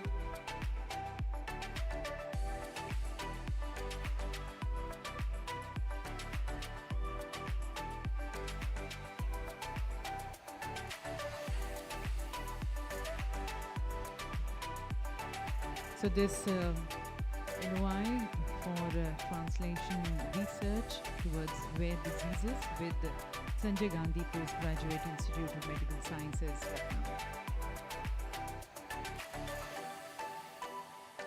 Tisra had Tata Memorial Hospital, Bombay, Varsi Diagnostic Accuracy Study.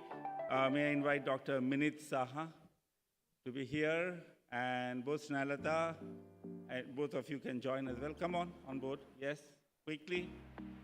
No time to lose.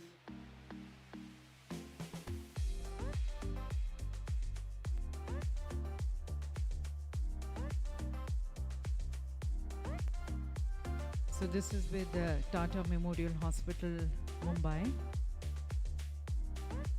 and towards the Varsi Diagnostic Accuracy Study, a multi-centric trial for detection of lung cancer using an advanced diagnostic system.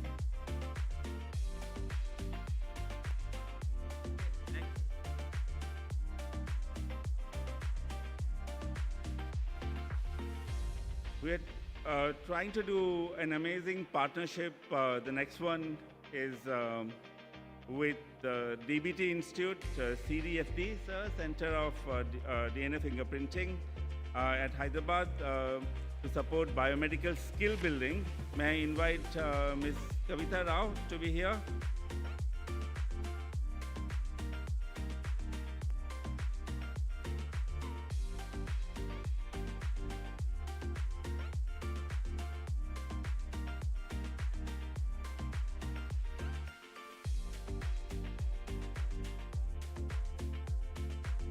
So with BRICS Center for DNA Fingerprinting and Diagnostics, with support for biomedical skill building. Quickly, please, another 5 minutes. We did amazing pitches as Interconnect. May I invite also Faraj to join on the dais, please? Faraj, आइए, मना नहीं कर सकते. So this idea of Interconnect, all of us discussed internally, and then we said कि fellowship भी देते हैं 1 साल के लिए. And this we're speaking 3 fellows who pitched to us on day 1 on the evening, and without, there's no first, second, and third. The 3 fellows, I'll take the names, are Debhuti Chetan Palan, Clever Cup, Riya Khurana, RNT Health Insights Private Limited for real-time detection of gastrointestinal cancer. And the third name is Sri Harsha Baladugu. Please, 3 of you, come if you are here. And I would urge Debhuti and Harsha to run, and Dr. Riya Khurana to come also. Thank you.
So those pitches were amazing. Actually, all the pitches were great, and we had a hard time to pick 3 of you.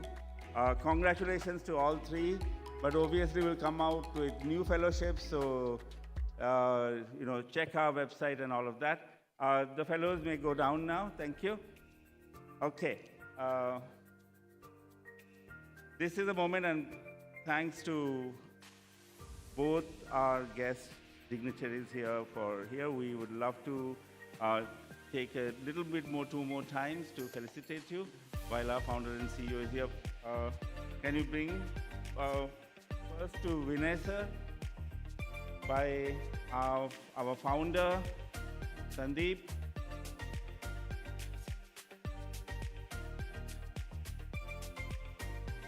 Thank you, sir. You really inspired us with your talk. Thank you. And the second one, Dr. Gaurav, if you can please felicitate Dr. Jitendra Kumar. Again, thank you for coming and inspiring us. हमारे दोनों विशेष अतिथियों का बहुत बहुत धन्यवाद हमें guide करने का। और जैसा कि दोनों ने कहा कि थोड़े से बॉटलनेक्स हैं, थोड़ी सी चैलेंजेस हैं, पर भारत की सोच भी बदली है। जैसे प्रोफेसर सहस्त्रबुद्धे जी ने कहा कि पहले हम जय किसान और जय जवान का नारा होता था, उसके बाद जय विज्ञान डाला गया और फिर जय अनुसंधान. And that's the importance of research which the government is focusing on. So what we did this time is that we requested our startups to give us their products indigenously made in India as gifts. I mean, we actually bought them and this is like to showcase कि India में ऐसे products बन रहे हैं. Many of those have been blessed by BIRAC as well, and give them the opportunity to showcase this. So finally, Sandeep, your words and vote of thanks. Thank you. Yes. So, like, this is a great moment for me. Like, ये event, this has been a blast, and I did not realize coming here that I will be able to, you know, speak with Vinay Sahasrabudhe sir. He has been a role model. He's a policy think tank of India. मैं sir को बता रहा था कि मैंने sir को 2018 में reach out किया था कि on blockchain, like how India should build the policy for blockchain and all that, and उस पर अभी भी काम चल रहा है, लेकिन you know, India will be well served for this. And main thing, like, I wanted to address two important group of people here. One is the startups and one is our BFI internal team. So first about the startups, like startups, a lot of startups, सब मेरे पास आके, मतलब they want to ask कि यार, we want to be like you and all that, like, you know, this is a good thing, like feels good, but they have been asking how to do that. And I was trying to introspect कि ऐसा क्या, मतलब what is different, what can they do differently. And वो मुझे sir के साथ बात करते करते, विनय सर के साथ बात करते करते मुझे समझ में आया कि एक्चुअली सर पूछ रहे थे कि तुम्हारा बैकग्राउंड क्या है और कहाँ से हैं, क्या है. तो मैं सर को बता रहा था, और ये बड़ी इंटरेस्टिंग स्टोरी है मेरे बचपन की, कि मेरे जो दादाजी थे वो SP जैन, एक मुंबई में एक बहुत बड़ा कॉलेज भी है, Shreyansh Prasad Jain, he used to be a stalwart of our industry. वो उनके घरेलू नौकर थे. वो उनके, मतलब दादाजी उनके, यू नो, सामान, चद्दर बिछाना, जूते साफ करना, इस टाइप की. और मेरे नाना जी उनके कुक थे, बिकॉज आई एम ब्राह्मण, तो वहाँ वो जैन लोग थे, तो उनके घर में कुक और नौकर भी सब ब्राह्मण जी थे. तो वहाँ मेरे दादाजी और नाना जी मिले, और मेरे मम्मी पापा की शादी हुई. और उसके बाद मेरे पापा, लाइक, उत्तराखंड में सारी फैमिलीज स्टेट दिल्ली में मूव करते, क्योंकि नौकरियाँ ज़्यादा है नहीं, तो मेरे पापा भी दिल्ली मूव हुए, और वहाँ पे वो डिस्पैच बॉय यू नो का काम करते थे. और उसके अलावा, मतलब लाइफ, मैं ईस्ट दिल्ली जमुना पार जिसे बोलते हैं, वहाँ पे सबर्ब में रहते थे. वहाँ पे हमेशा किराए के घर में रहे. हमें, मतलब टिल 2016 हम लोग 5 लोग एक 1 रूम किचन में रहते थे. पर मैं ये क्यों बोल रहा हूँ, ये सब चीज़ें मैं क्यों बोल रहा हूँ, क्योंकि मैं लाइफ टाइम मैंने इंजीनियरिंग भी गवर्नमेंट लोन से करी. गवर्नमेंट, मतलब बैंक लोन मिला मुझे, फिर मैं उसके बाद थोड़े टाइम इंजीनियरिंग में किया. लेकिन मेरे पास, और मेरी मम्मी अनफॉर्चुनेटली आ नहीं पाई, वरना उनसे मैं एक ही बात कहता रहता था कि ना मैं कुछ बड़ा करूँगा, कुछ बड़ा काम करूँगा. जो मोदी जी ने भी कहा है कि यार बड़ा बनने की इच्छा मत करो, बड़ा करने की इच्छा है. तो मैं हमेशा ही ये बोलता रहता कि नहीं, बड़ा करना है मुझे, कुछ बड़ा करना है, बड़ा करना है. And that is one of the defining features for me. मैं 11 साल की उम्र से, और ये बाहर तो कोई बात नहीं, बाहर को पता नहीं चलता, पर 11 साल की उम्र से मैं काम कर रहा हूँ. I, you know, no child should go through that, but मैं 11 साल की उम्र से ट्यूशन पढ़ा रहा हूँ ताकि मैं फैमिली को कुछ पैसा कंट्रीब्यूट कर पाऊँ, ये कर पाऊँ, वो कर पाऊँ. और तब भी जब मैं MBA कॉलेज में गया, मैं कल भी बता रहा था, MBA कॉलेज में मैं हमेशा स्टार्टअप की बात कर रहा होता था. एंड मेरे बैचमेट्स में एक बड़े, मेरे को हमेशा याद रहेगी वो बात, उसने मुझे बोला था कि यार, कि तू सबसे लास्ट एलिजिबल कैंडिडेट है स्टार्टअप करने के लिए, क्योंकि स्टार्टअप में इतना रिस्क है और तेरे को इतनी फैमिली रिस्पॉन्सिबिलिटी है. इंडिया में जो बहन की शादी करनी है, घर नहीं है, किराए के घर में रहते.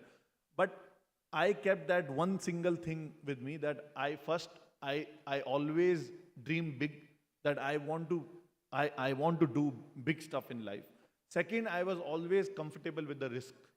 And that's what I want to tell all the startup founders and researchers also, because researchers भी एक तरीके से risk ले रहे होते हैं. उनकी research, अपना academic career एक direction में चल रहा है, और फिर उनको लग रहा है कि यार ये research बड़ी हो सकती है, लेकिन most of the times बहुत सारे रिसर्चर्स जो हैं उसे छोड़ देंगे, लगेगा इसमें थोड़ा सा भी डिफिकल्टी आ रही है, तो वो दूसरा फील्ड पकड़ लेंगे जो ज़्यादा अट्रैक्टिव लग रहा है, जबकि उनकी गट फीलिंग कह रही है कि यहाँ पे कुछ बड़ा निकल सकता है. तो that's the part I would say, that is, I think, if you ask me, I am very normal person in that sense, average in most of the skills.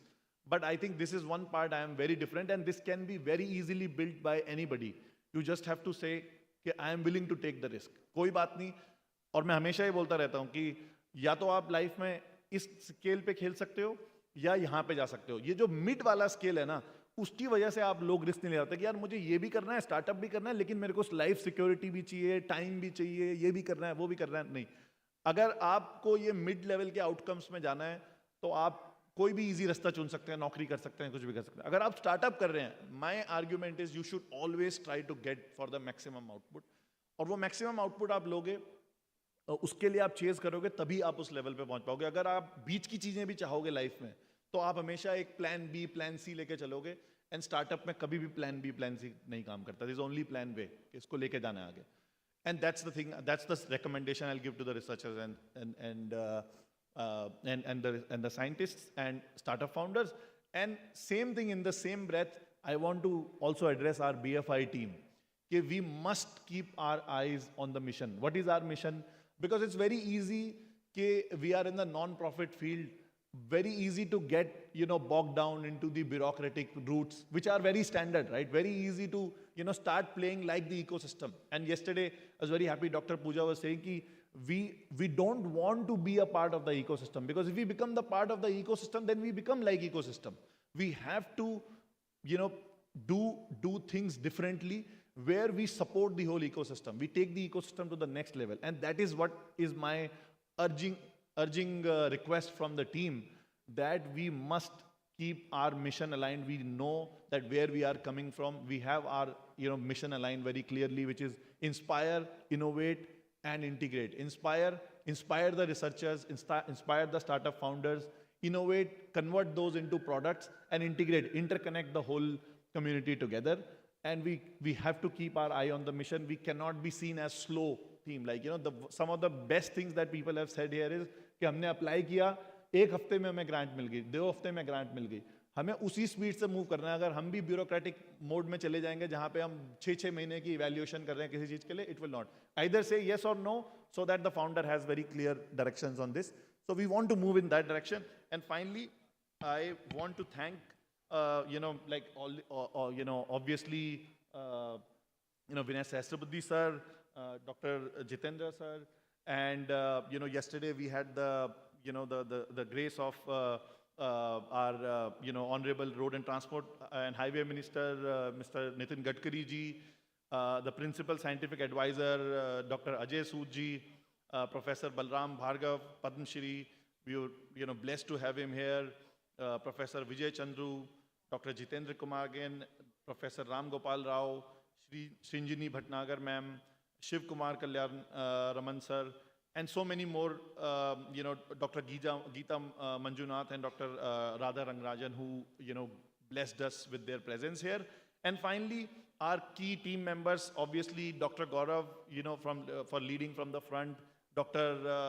Satya Das, who is basically this event is the brainchild. He's the designer, he's the engineer of that event. And Dr. Anant Bhan, our managing director, Edward here, Naga Karthik, who has been a defining force for the event, for our BFI right from the start. Dr. Pooja, Dr. Ramnath Bhalala, obviously Faraz bhai, this event, like he has been working tirelessly for this. Sanjeev Mittal sir, Girish Agarwal sir, and my dear friend Amin Ali, everyone else. And finally, thanking Vimmi Chaudhary ma'am also. My niece was all, saying that, because of her beautiful voice, she said she's like Alexa, right? So, that because they choose the best beautiful voice, the best voice possible in the device. So, thank you everyone. This event was really, really amazing. And we would like to keep this momentum going for us, for BFI and for India, like the way it is. Thank you so much, everyone.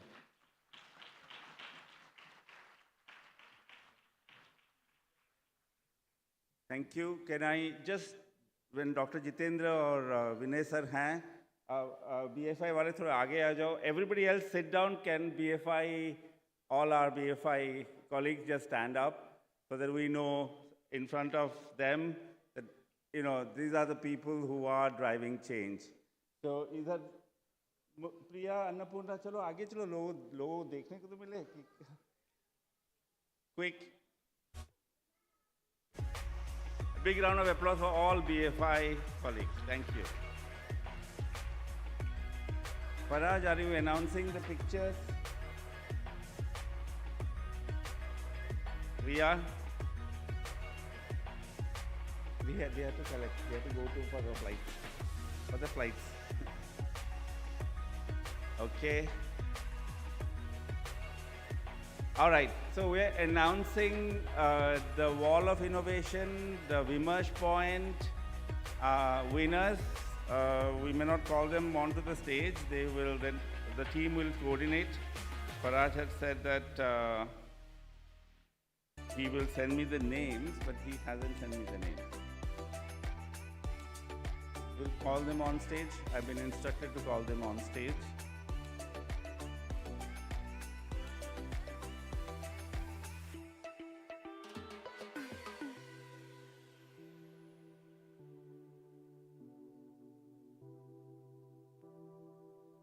You know that people, the Vimersh points they got if they connected to somebody else through a QR code.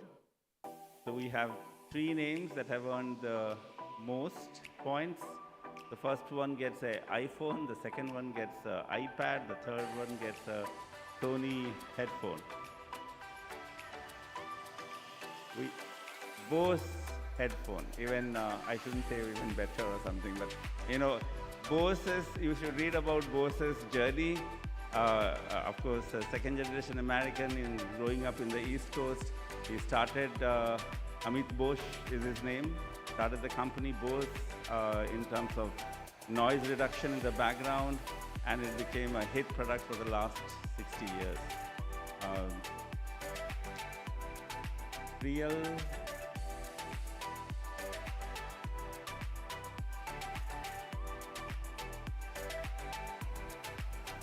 there's a silence here. I mean, thanks to you, I don't know, many of you may not have had lunch like many of us here, but it's just great to see the enthusiasm carrying forward. It's almost 3:15.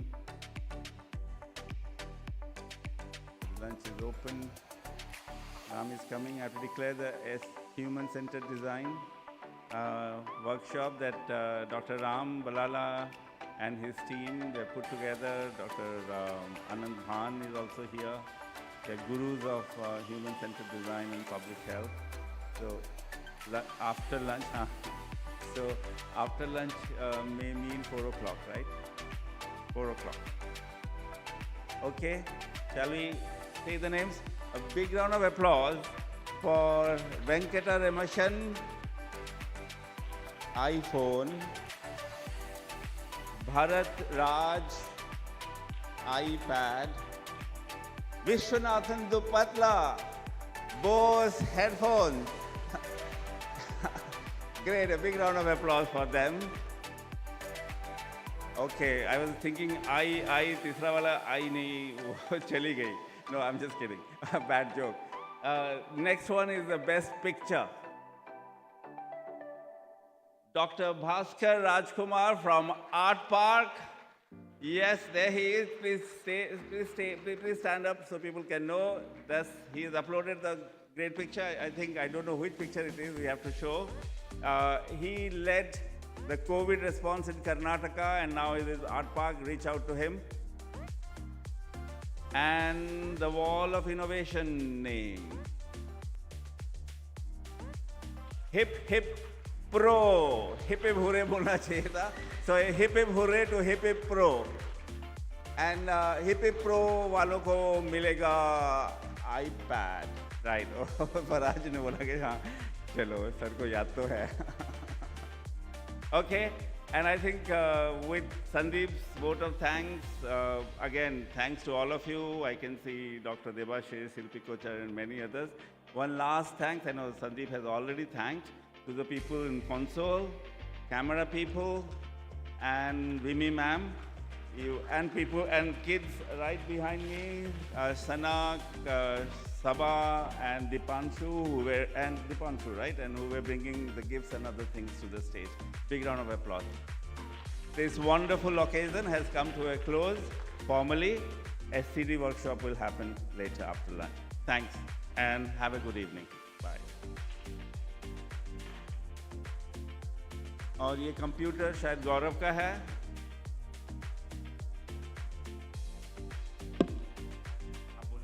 Yeah, a big round of applause for Dr. Satya, my co-conspirator. Thank you. Thank you, ma'am. Wonderful working with you. Yeah.